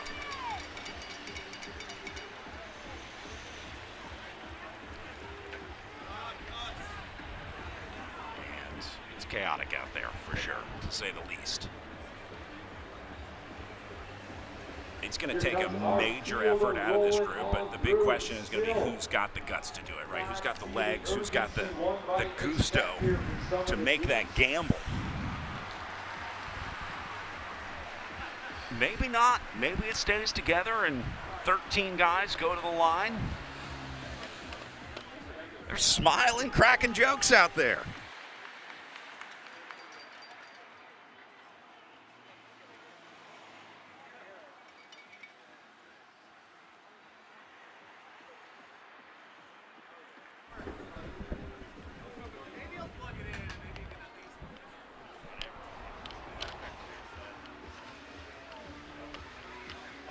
Here comes our breakaway. 48 seconds, gentlemen. 48 seconds.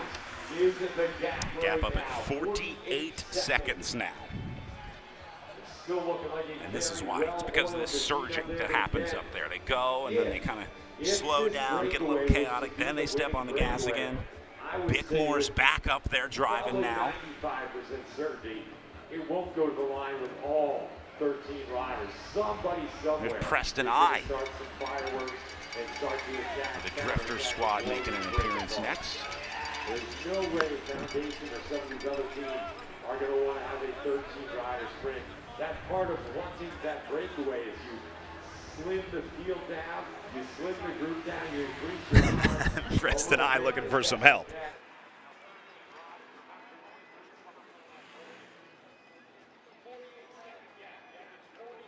Second gap to the leaders, 48-second gap.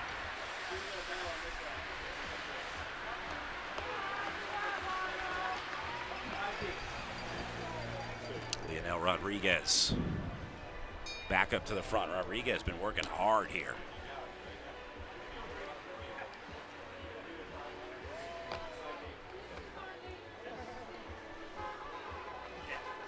And then it goes back to a disorganized section. Your halfway point sprint is right now. They're wearing the mid-race points bell now as they come across the line. That'll be for the front group. All of those points are going to go to our lead group of 13. So this will be their mid-race sprint for the USA Crit Series.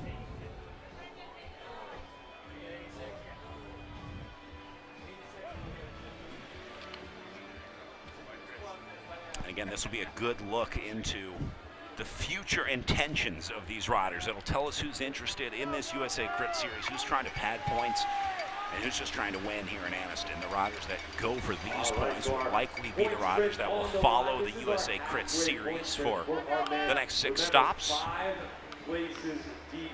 Mendez on the radio trying to get this organized. 5, 3, and 2. 13 riders in the break. That's a simple math. The breakaway is going to be the only group out here eligible right now because they've got such a big gap. The area squad trying to light things up into the field. Back through the line just now. They're not going to get a bell because there's no points to be had in this field. They're all going to get swept up by these riders up front. We've got our pace car already, our breakaway now on the same straight as our field. Remember, we've got 5 places. They're going to give us a good sprint for this one. We've also got a green. Also ringing the bell for Cash on the line as Martinez and Bickmore go to the line together. Clever Martinez going to pick up maximum points on that. Kate Bickmore goes second and Leonel Rodriguez third across the line. This is an aggressive race, so that got some riders. That was a little bit of air in between them. See, but they're not going to stay on it. That's the problem. So there you go. Martinez, Bickmore. That should be Leonel Rodriguez, Caden Whitehill, and Johan Gomez. That bell was great. 3-place cash trade. So we've got 250, 150, and 100 on the line for the first 3 riders out of that breakaway when they make their way through again. I'll tell you what, I think we're going to see some integration here in a few moments. The field very clearly easing up, so now you know that Field slowing up even more as they come through the line here. Well, here's what's on tap for the rest of the USA Crit Series 9.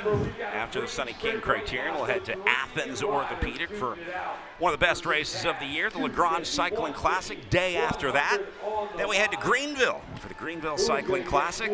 It's Spartanburg, Highline, and wrapping up the USA Crit Series with the Winston-Salem Cycling Classic on May 23rd. That'll end the USA Crit Southeast Series.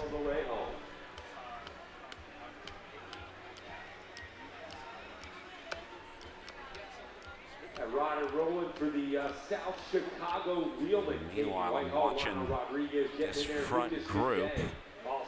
Race Radio is saying they lost one, but there's 13 here, so I don't know what they're talking about. See the way the field was riding, right? They were spread out a little more across the road. They weren't just one by one, this but they were 3 and 4 is an imminent catch happening right now. It's that's probably what Marcos Mendez was on the radio talking about earlier, as he was going to try and figure out the plan here for not if but when this catch is made. These guys aren't going to lap the field. 13 riders going to go a lap up. Sketchy, sketchy, sketchy.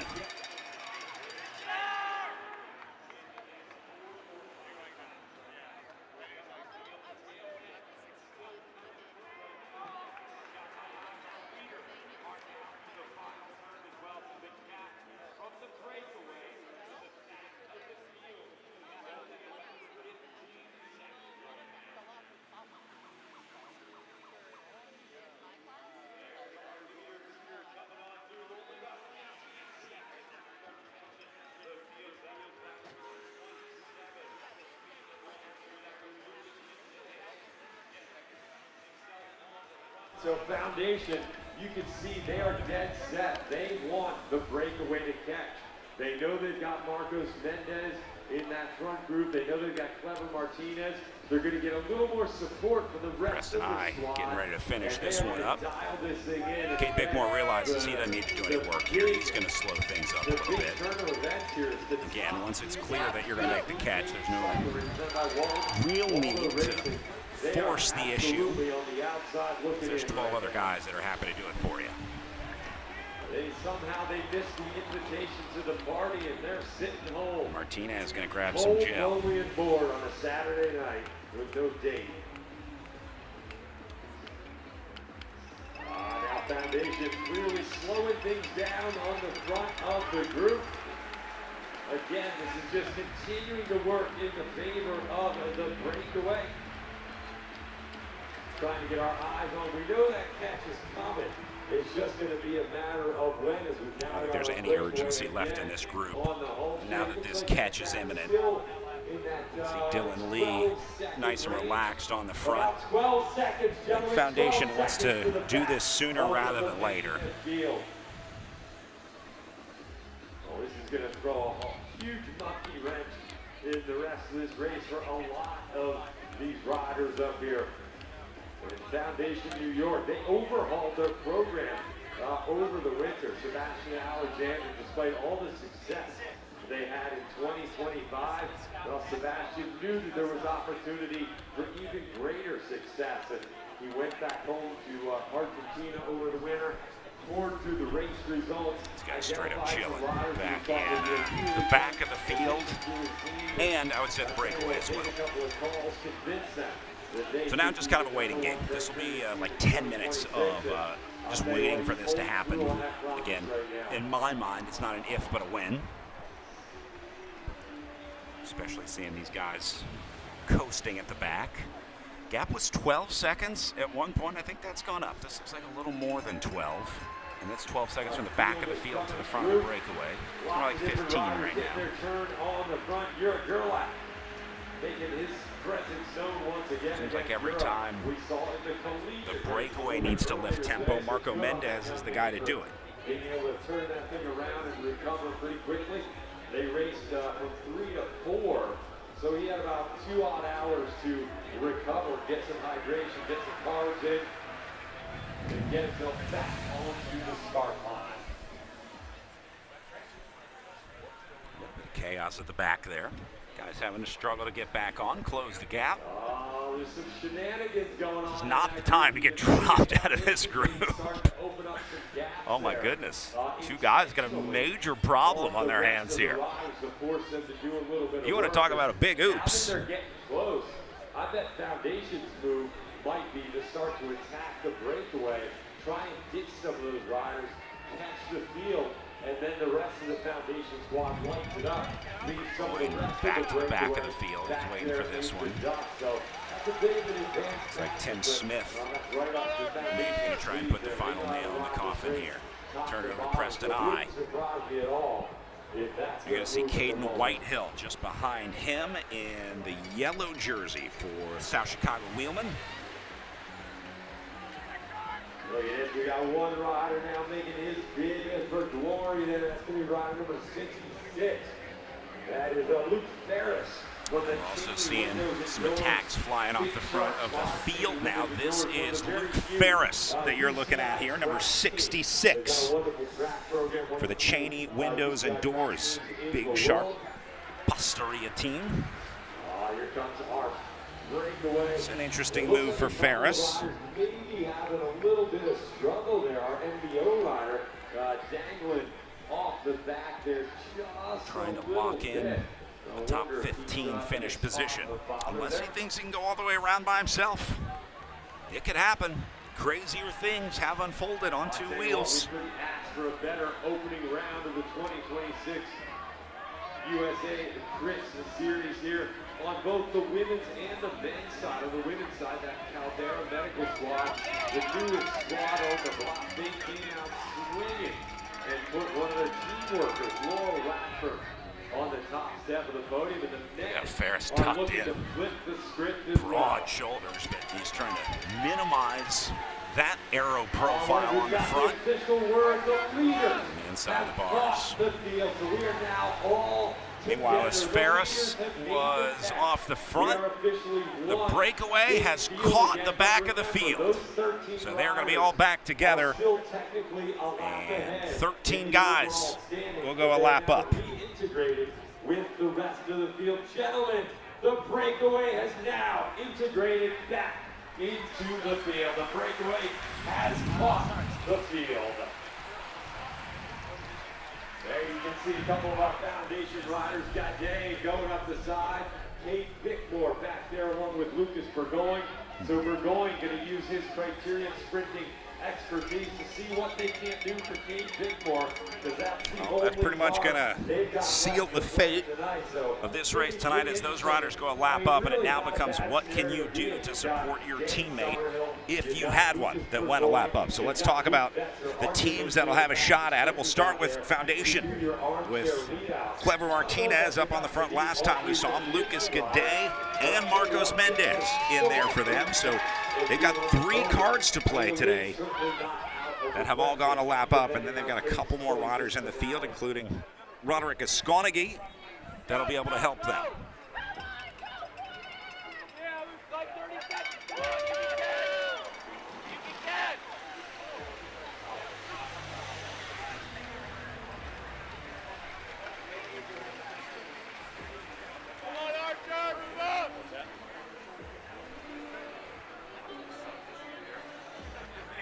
Looks like another split going here off the front. I think that's the jersey of Team Scotland. 17 laps to go. 17 to go, gentlemen. 17 laps to go.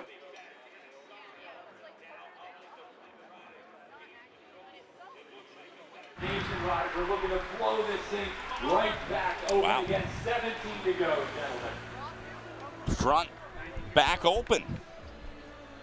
Just as things came back together. A new group going to try and roll away.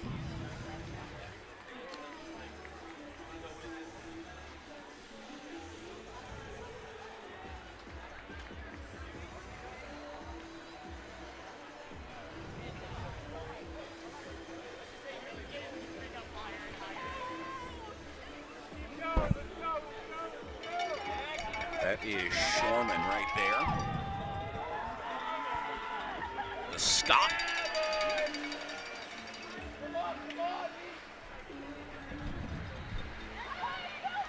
Next rider to try to go.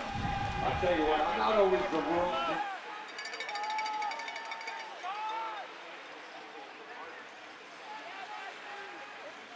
That Lionel Rodriguez, he's saying Lionel Rodriguez is one of the 13 riders in the break.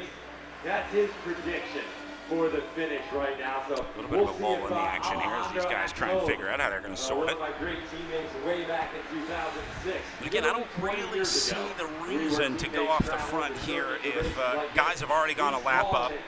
There's only about 15 minutes of racing left. You're not going to go a lap up at this point, so I guess you can lock in 14th place, or these guys have some sort of team motive that they're looking at because they see jerseys like Cadence and Foundation up there. Roderick Esconaghi in the red jersey for Foundation.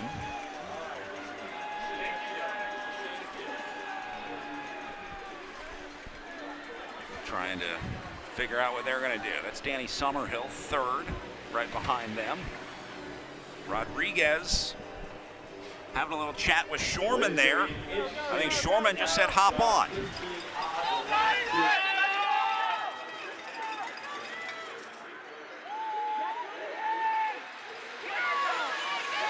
far, every race is unfolded in great fashion, all the way down to the wire here. 13 riders in our pro men's race have now gained the lap, and look at this. Oh my, we've got a little more separation here going off the front. Riders looking around. Foundation again trying to get off the front. I believe Danny Summerhill in that mix. We've got another one of the Cadence riders into that mix as well. Not sure who that rider was. Mason Brock. It was Mason Brock who was up into that mix. It's an interesting move. Still trying to dissect You can see how I confuse that, right? what good this does for anyone. There seems interesting tactics by those riders now. I mean, does Shorman think he's going to lap this field again with this group? Because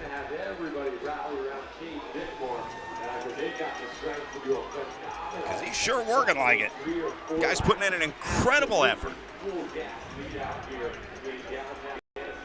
They're choosing to play this one a little bit differently. We're going to see how that works out right now.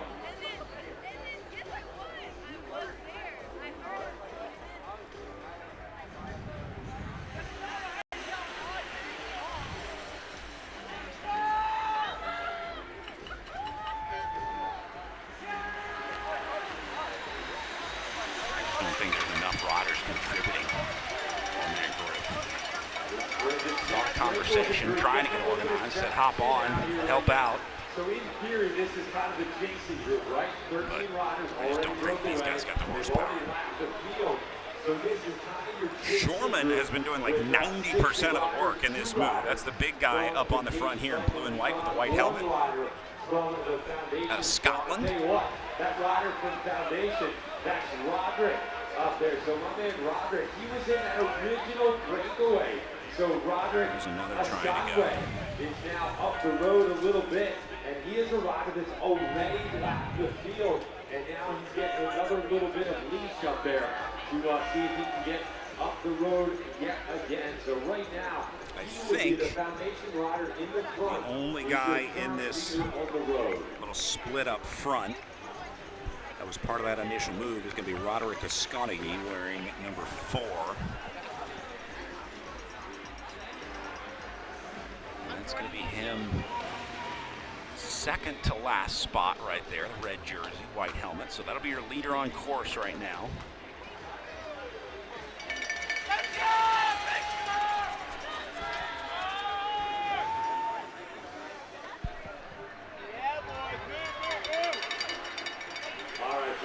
And I think that's Kate Bickmore up there too. Stand by on that.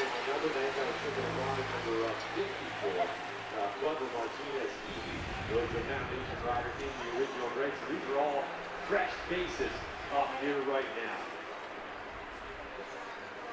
Yeah, Skawnigan not part of that initial move. 15, 16, 17, 18, 19.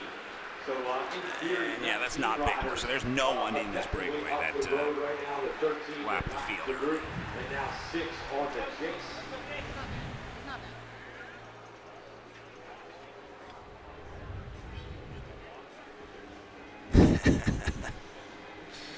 Some disappointment from Shorman there. Not super happy with how that move went. Squandered the opportunity. Don't forget, at the end of the race, we'll be doing our podiums for both our pro women as well as our pro men. So don't go anywhere when this race finishes. So now this will be an opportunity for a counter move off the top of this. This is where you can make a winning move. If you were in that initial group that lapped the field, these guys are going to come back, and if you're smart, you can go right over the top of it. Rodriguez and Shorman still having a conversation at the back. And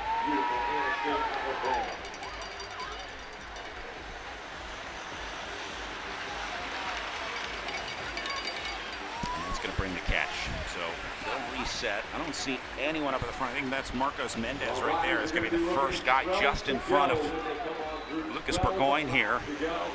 Oh, that's Mendez and his teammates from the breakaway with Clever Martinez. So they're going to get to the front. To the fold here, so it looks like we're now going to be just back to our 13 original suspects there. What our riders saw that time through. Won't be too long before we're down into single digits, and from there, won't be too long until we're down to the business end of this fight. All right, so we'll go ahead and call that a reset. Everyone all back together. Again, golden opportunity right here for about a half lap. You have the opportunity to try to jump. Don't forget, we've still got one more Smiles and waves in the corner. Got some fans out there. And now Caden's starting to get organized. This is what you worry about here. Here comes Luke Fetzer up to the front. These guys are going to go all hands on deck to try to do what they do best and figure out how to win with Cade Bickmore here. But first, they got to control this race. So I'm going to look for Caden's cycling team to start getting organized up on the front.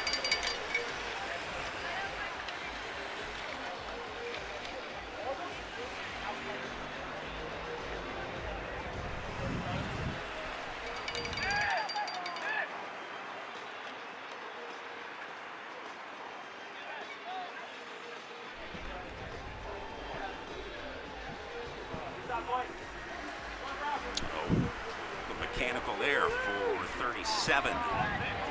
It's Ian McKeith. He was stuck in a big gear. Taking his turn on the front there, taking to whittle things down. You can tell we're getting late in the race here. Kind of creeping up on that 1 hour mark pretty shortly. Remember, we were slated to start at Fetzer in control. This is what they want. They got it right where they need to be here. And I think ideally for them, they just keep it just like this and try and escort Cade Bickmore where they can. But until then, you just got to make sure that nobody else leaves this group.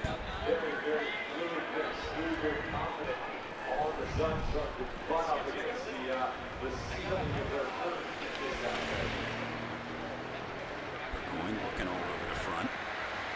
Also calling Cerna up. Cerna ready for him. Piedmont's got one in the pit. Getting ready to go back in. 3 laps until 8 laps to go today. Leader's going to see 10 laps to go on the counter when they come through. And again, that will be the lead lap here. Everyone going to finish on the same lap because that group went a lap up. Laps to go, 10 to go, 13 riders have lapped the field. We're completely reintegrated, and we are now all on 10 laps to go. So again, 12 riders have gone a lap up in this race. I'll start with Lucas Gaudet, followed by Carlo Roach, Clever Martinez, Preston I, Marcos Mendez, Leonel Rodriguez, Yohan Gomez, Dylan Lee, Cade Bickmore, Justin McQuarrie, Caden Whitehill, and Diego Galliano all going to lap up today. I'm going to say best sprinters in this group, probably somewhere between Bickmore, Rodriguez, Mendez, and Martinez. Those would be my 4 picks. But we'll see. Fetzer back in control. Gonna swing wide, get ready to set up for the corner.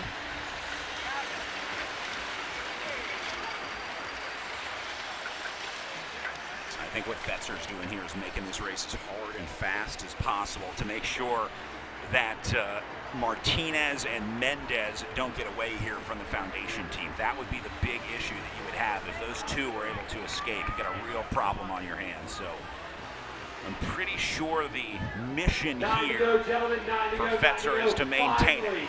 It's going to take us down to 9 laps to go on the counter as they come across the line. 9 laps to go. Oh man, you can start to smell the finish at this point. Riders that have been fighting tooth and nail to try and hang on to this pace. Once you get into the single digits, you start to realize, you know what? Jimenez up to the front for a little bit. Yeah, this is what Cadence was trying to avoid. Here comes Foundation to stack it on the front. That's the gift of an elite level bike racer, is you can start to kind of Cadence can't get control of this either. A little bit, you can work your way through a whole lot of pain and discomfort. Now the only advantage that Foundation has here is going to be their ability to launch 2 riders. Which one do you cover? That's the $1 million question. Danny Summerhill keeping a close eye on things. His glasses are gone as the sun's starting to set here. You can see there is pretty much no direct sunlight left. The sun has dipped below Coldwater Mountain off in the distance. So now for the last 9 laps, we got a twilight race on our hands. We'll go down to 8 laps to go as they come across the line. 8 to go, gentlemen, 8 to go, 8 to go, 8 laps to go, 8 to go. Still no one in charge. Point in the race, you're going to start to see all the Cadence riders start to find each other. You're going to see all the Foundation riders start to find each other. All the major teams that have been dive in the corner on the inside. Now is the time guys starting to get desperate to move up. Because they're going to need all the help they can get. Fetzer's still working. City Bikes are the guys moving up on the right side. Those white jerseys trying to move up. Side by side. I think they want to get Alfredo Rodriguez up there. And the Foundation in New York squad out there. They both have very well-oiled Criterium machines. They both have practiced. Looks like South Chicago Wheelman also getting into the conversation. Fast sprinters on these teams. It's going to be Brandon Feary up at the front. Wonderful finale. Once we get inside, probably and he is going to be trying to escort Caden Whitehill, who is in that original break. So it'll be Whitehill right behind him in the yellow jersey there. Not the SCAD jersey off to the side, but the South Chicago Wheelman jersey right in the middle. We'll see if Whitehill can pull out a result today. How much longer can Fetzer do this? Final lull in the storm here. Summerhill up there as well. 7 to go, 7 to go. Zipping up the jersey. I think he maybe adjusted the heart rate meter underneath. I'm not sure what he was doing. Very typical of these races here. I'm counting down to 7. Here we go. Now another match has been lit on the front. That's going to cause some gaps. Again, if one of those guys from that lead group is able to get away here, that's a real problem for everyone else. This might be Mendez second here. Maybe not. It is going to be full skip all the way down to the finish. No, that's going to be Roderick Esconagate, who is not part of the lap-up group. But Lucas Gaudet is. And I think That's G'day into second spot, so this is a big problem for Cadence. That's why Lucas Burgoyne is off the front of the field. The panic bells are ringing for Cadence right now. We'll take a couple more riders taking advantage of that wall. She looks like two foundation riders. And a third rider now. Well, you know, times are tough when the boss shows up on the factory floor, and that's what's happening right now. Lucas Burgoyne is having to do work for this Cadence team because he is watching Lucas G'day ride away with this bike race in the front group. Burgoyne knows it. He's like, is anyone else as worried as me? Lap counter going down to 6 as they come across the line. Summerhill, looking for Fetzer, looking for Cesar Serna as they want to get ready to go into battle. Brandon Fury doing a great job escorting Caden Whitehill up to the front. You couldn't ask for a better guy to take you through these last 6 laps than Brandon Fury here. Former national champion. And now guiding the next generation for South Chicago Wheelmen. Caden's back in control up on the front of the field, but these guys are still away, and it is still a problem for him. As Skonigi is going to bury himself for G'day here.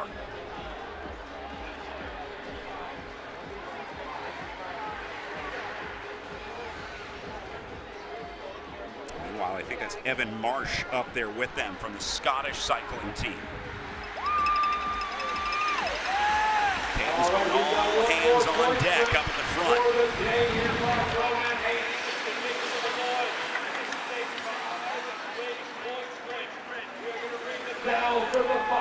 Counter going to take us down to 5 to go. And that's going to be our final USA Crits point sprint on the line here. But these guys are more interested in trying to win the bike race. Lucas G'day has a lot more points to gain by staying away off the front here. So G'day and Martinez, 2 riders off the front. Those 2 riders were part of the breakaway. So remember, for the point sprint, very important to remember this, 5 places for the point sprint. They can only go to the 13 I think that's going to be it. that have lapped the field. G'day. Even though they've caught the field, Going to have to take over on his own here. On the road. So the points will be decided amongst the 13 riders that have gained the lap. And look at the pain on the face of the last foundation rider. Meanwhile, full-on panic mode back in the field. Clever Martinez trying to block things here and keep it together.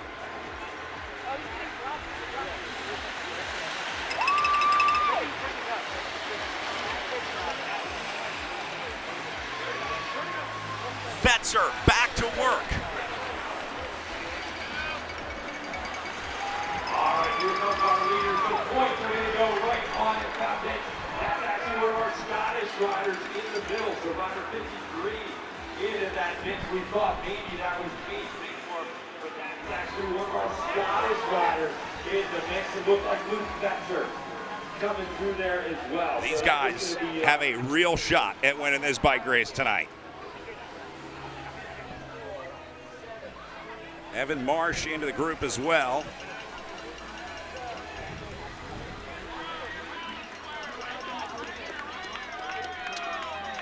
And it looks like they're coming up on some lap traffic here.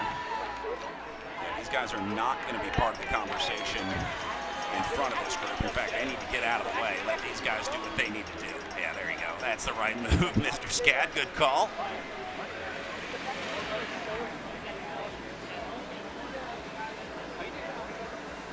You know it's bad when the college kids have to teach etiquette in the breakaway.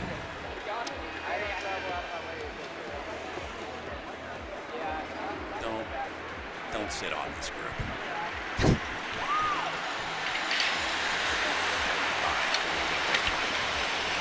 Lap counter going to take them down to 3 when they cross the line.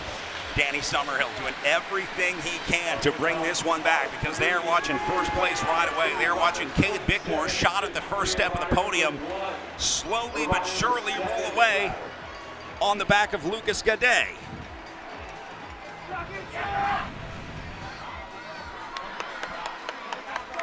Down to 3 to go on the counter. Here goes Summerhill. Trying to get Cade Bickmore to where he needs to be.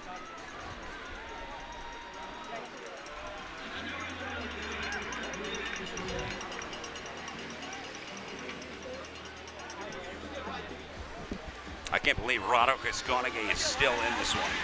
I thought he had cracked like 4 different times, but Kaskonagi still up here, still driving, and still trying to help Lucas Cadet get to where he needs to be.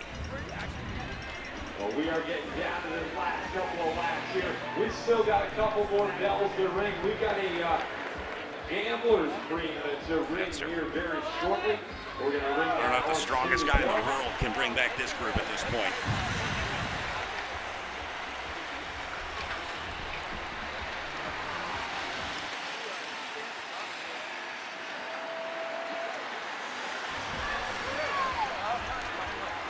Here comes your break of 3. They're going to see 2 on the counter. 2 to go, 2 to go. We got a gambler. They're going to ring the bell for some cash here. I don't think any of those guys are going to fall for that because they got a shot at winning this bike race. $250 on the line for our gambler bream. Hey, look at this. I think that is going to be it for the escort, and Lucas Cadet is going to have to do this one by himself. But here comes Fetzer. He is going to shut it down. He's got him in sight. This is an incredible, incredible ride from Cadence today. Never over till it's over.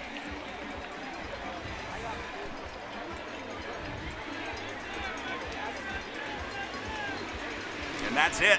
They have made the catch. We are all back together with a lap and a half of racing to go. Cadence has done it, and now they've got to try and get Cade Bickmore to the front of this bike race.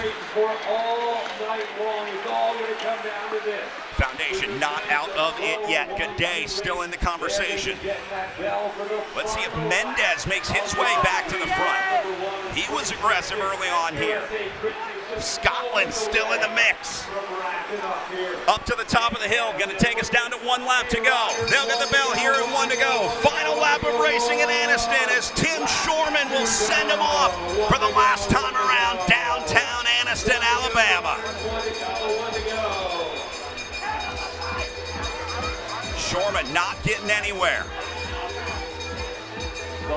Foundation is there. Cadence has dropped the ball, and now Foundation is in charge. Out of 2, headed towards turn 3. There's Danny Summerhill on the right side of your screen. Can he get there? And more importantly, where is Cade Bickmore in all of this? 1 to go, riders, 1 to go. Oh man, I tell you, we're seeing those big lead out coming. We're looking at the big screen.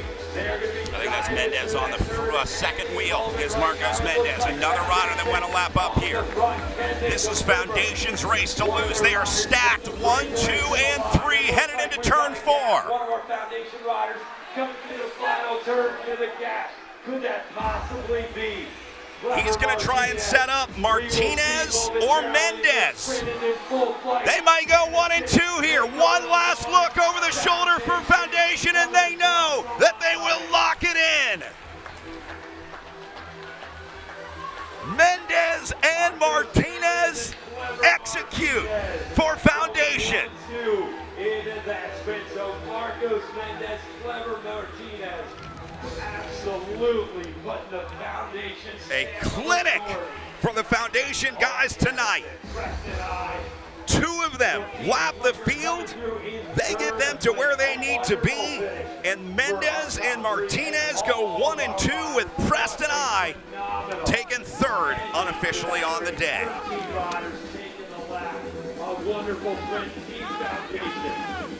Wow. What an effort for the Foundation team. What an effort for the Cadence team, though. How about Luke Fetzer, Danny Summerhill doing the work that they needed to do to try to bring it back for Bickmore, but Bickmore just wasn't there in the conversation the way that these Foundation guys put themselves exactly where they wanted to be. a privilege to watch a show like that tonight in Anniston. We're going to try to get a word with our race winner as well. So congratulations all around. Great result for Preston I tonight for the Drifters. But no celebration will be bigger than Foundation out there tonight. Look at the smile on Clever Martinez.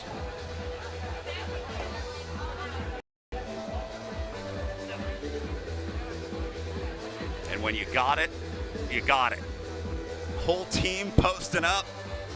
They had the look back from about 100 meters out. Absolute domination for Foundation, not only in the race, but in that sprint. Wonderful crowd out here. We're so happy that everyone made the trip out here to join us, but the party is hardly over just yet. We are going to get our backdrop down here in the road. We're going to move our podium presentation out into the road, and we're going to get that celebration to celebrate going. with the team as well. Another great sprinter in his own right, but Foundation is going to have the opportunity to cross the line, hands in the air, all together, celebrating a true team effort out there tonight.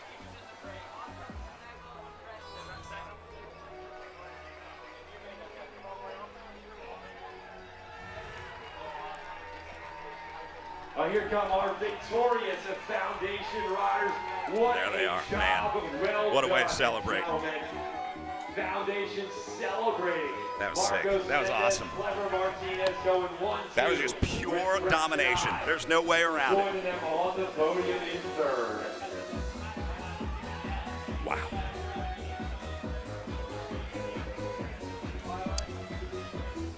Well, as those guys celebrate, we will get ready for podiums and talk about our top 10 on the day. We know Mendez, Martinez, and Preston I, 1, 2, and 3. Sounds like Lionel Rodriguez got up there as well into the sprint. Going to take 4th on the day. And then Lucas Gaudet, who is in that late last couple lap move for the Foundation team, still pulls out a 5th place after absolutely burying himself. Kate Bickmore from that original group ends up 6th place, one of the 12 riders that went a lap up today, finishing ahead of Johan Gomez, Carlo Roche, Caden Whitehill, and Dylan Lee in 10th place on the day. I think that first page says it all. 3 Foundation riders inside the top 5. Not only did they get 3 guys into that move with Mendez and Martinez winning, but then they also finished a top 5 with Lucas Gaudet as well to seal the deal.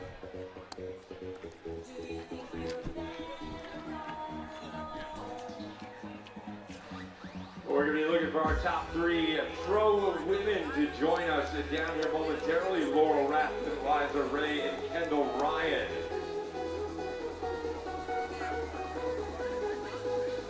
All right, we'll see if those guys will make their way down. And hopefully we can grab a word with them as we get ready for our podium presentation, where you will see these guys up on the top couple steps. Marcos Mendez and Clever Martinez, 1 and 2 today in Anniston.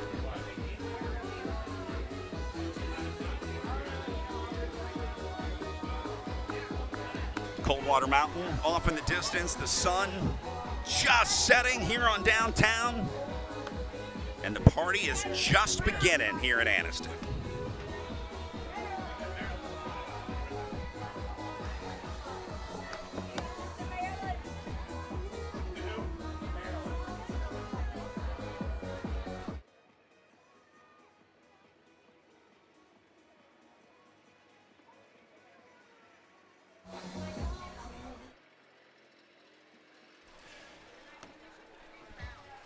All right, well, we are headed down to grab the Foundation guys to get ready for our podium here. We're going to do our pro women's podium up first, so we'll bring back Laurel Rathman and company after their amazing show out here earlier tonight, and then we'll move to our pro men's podium coming up here in a little bit. Before we do that, we're going to take one more quick break.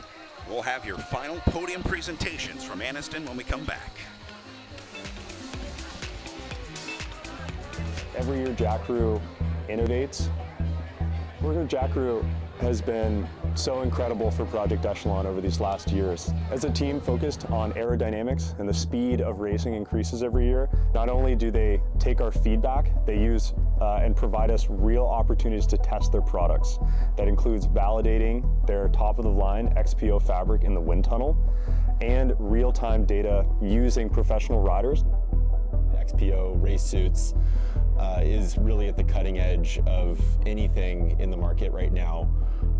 Just class-leading aerodynamics, fit, comfort. I've just been really impressed with it so far.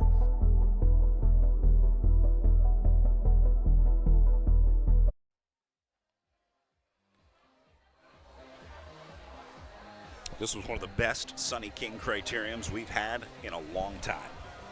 Pro Women's race was absolutely exceptional. Laurel Rathman, the loyal lieutenant, gets a chance to win tonight after finding herself in a two-woman breakaway. And then we're treated to another break in the Pro Men, where 12 men go a lap up, with 3 from the foundation team who end up going 1 and 2. So our first year on the new course here in Anniston, I think the takeaway is breakaway, breakaway, and some more breakaways. Both races won by not only breakaways, but groups that lapped the field in both the Pro Women's and Pro Men's races. So I'd say there's something to this new course here in Anniston. Been hearing great feedback about it. The riders really enjoy this. The pavement a little bit smoother, the elevation just a little bit more gentle than it was on the old course, and I think that gave the riders a little more confidence to try some new things, and that certainly made for some interesting racing to watch.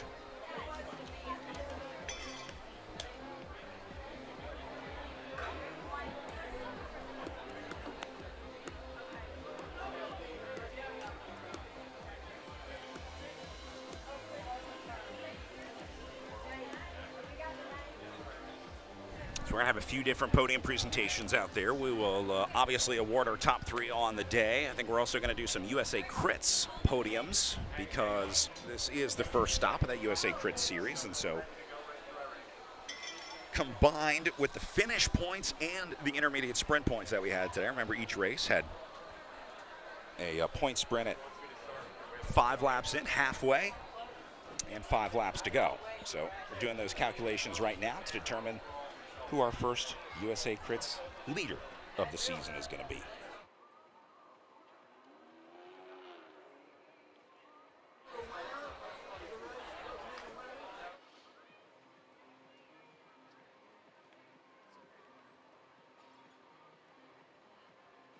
Podium on the day, and then right to the women's overall leader, and then we'll go to the men podium for the day, and then the overall leader. So that's good. Well, just locating our final riders for the podium right now. It's oftentimes the hardest part of the day. All right, sounds like we are ready to start those podium presentations. Let's go down to Bill Elliston. We are ready. Podiums underway here. We are going to start with our women's race podium here. In 3rd place, riding for the Caldera Medical Team, please welcome Kendall Ryan.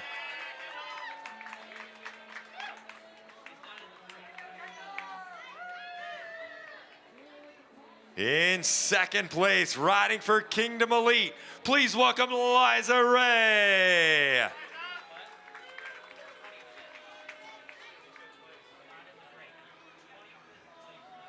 And riding for Caldera Medical, your champion, please welcome to the top step, this is Laurel Rathman.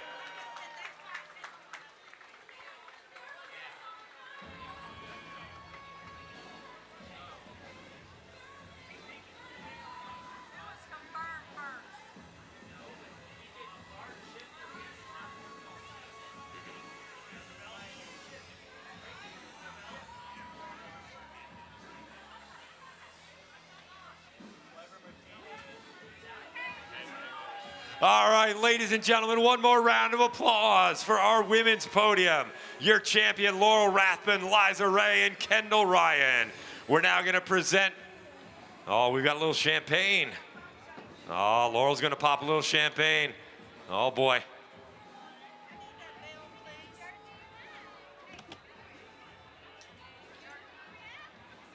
Oh, come on, Laurel, you've done this a time or two. I know you have. There we go, there we go. Got to keep that crown on, very important.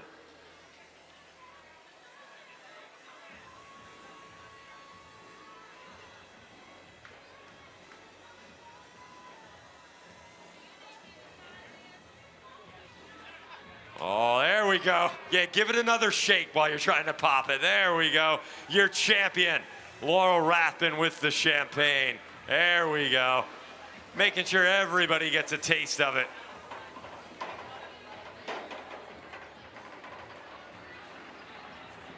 All right, next up we are going to present our jersey to our USA Crits overall leader, Laurel Rathbun. We're going to get you right back up and get you a fresh new jersey there as our overall leader.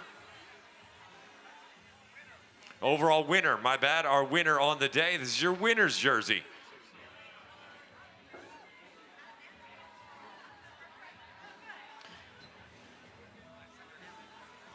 Jack Rue, our official jersey sponsor of the 2026 USA Crit Series.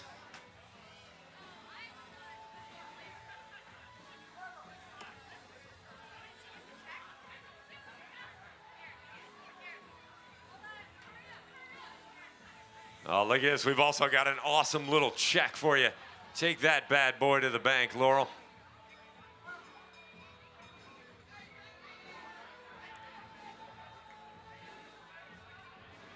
Thad Fisher, one of the members of our series, presenting the check. How about it one more time? Your champion here today, Laurel Rathbun. We've got one more jersey for you, Laurel. Now that you got the overall lead based on all the points from the in-race sprint as well as the finish, we'll get you your overall series leader jersey as well.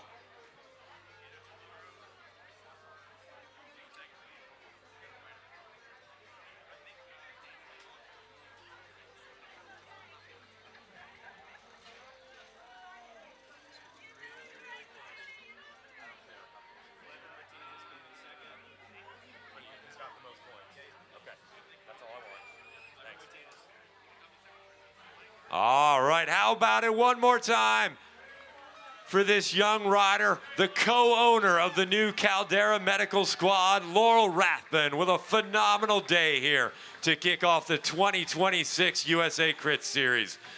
She will be our leader going into next week at the Athens Orthopedic Twilight.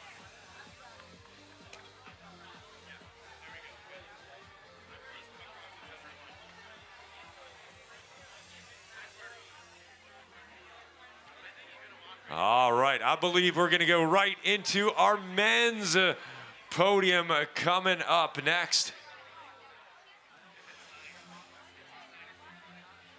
In third place, riding for Team Flicker, let's please welcome Preston I to the podium. Ah, the Cliff Drifters. All right, there we go. Well done, Preston.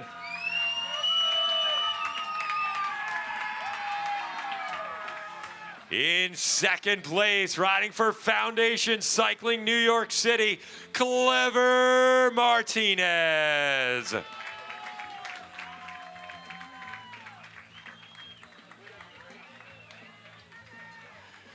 Ladies and gentlemen, please join me in welcoming to the top step your champion riding for Foundation Cycling. This is Marcos Mendez.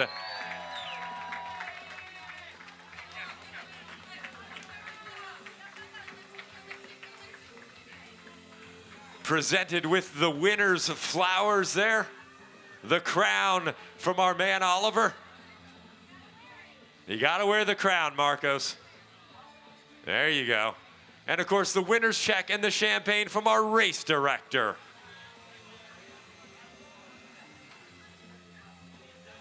Now, I know Marcos has a little experience. Oh, Clever knows he's got a duck. He doesn't want to, you don't want to get that nice hair all saturated with champagne, my man. That smell will never come out. There we go, your champion, Marcos Mendez. Well done, my man.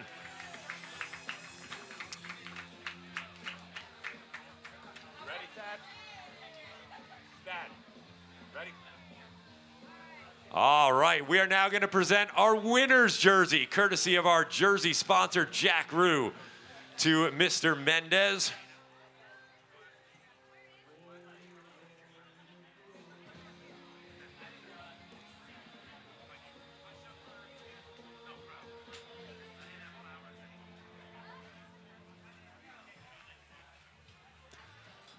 All right, Marco's going to zip that jersey up. Hey, how about it? Let's keep it going. Marcos Mendez, your winner here tonight. Well done. And we've got another jersey for you now. Actually, this, our leader's jersey. Clever Martinez, we're going to call you back. Hey, Thad, Clever is our, we're going to call up Clever Martinez. Hey, Clever, where are you at, my friend? Clever Martinez, we need you back to the podium, please. There we go. Courtesy of all the in-race points, you are our overall series leader moving forward. Picked up second overall tonight, but picked up a lot of valuable points during the race. So that means our overall series leader heading into the next stop will be Mr. Clever Martinez. Clever gonna grab himself a fresh new jersey there, courtesy of Jack Rue, our official jersey sponsor, again, of the 2026 USA Crit Series.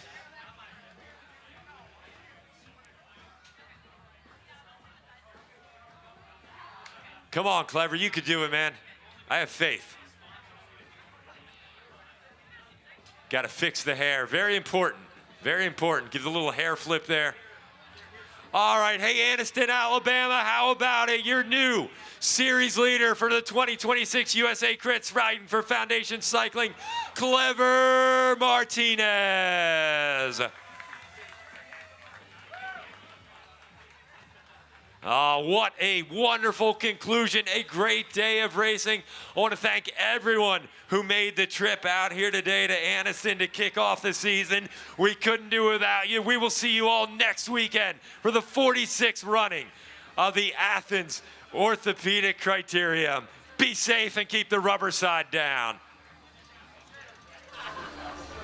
Well, I would say the new course here in Anniston served us well, and looking forward to many more years of awesome racing on this awesome course in this awesome city with these awesome people. In Anniston, Alabama, one of our favorite races of the year. So an amazing day that was filled with not only amateur racing, but our Collegiate Southeastern Conference National Championships for both the women and the men. They put in an awesome show with some dominant performances from some dominant teams out there. Really aggressive racing in pretty much every race out there. And really the story of the day was breakaways. Every single race that we saw out there included a major break that had a major story to a major outcome in the race, and that included the two riders that lapped the field in the pro women's race, with Laurel Rathman eventually finding her way to the front, and then of course our 12 men that went a lap up, or eventually we saw Marcos Mendez, Clever Martinez seal the deal for the Foundation team. So wrapping up our 24th year here in Anniston, on behalf of everybody here on the broadcast, my name is Brad Soner. For our race director, Marilyn Cullinane, our director in the truck, Mark Zalewski, my name is Brad Soner, saying thanks for being here, and we'll see you next year in Anniston, Alabama for the Sunny King Criterium.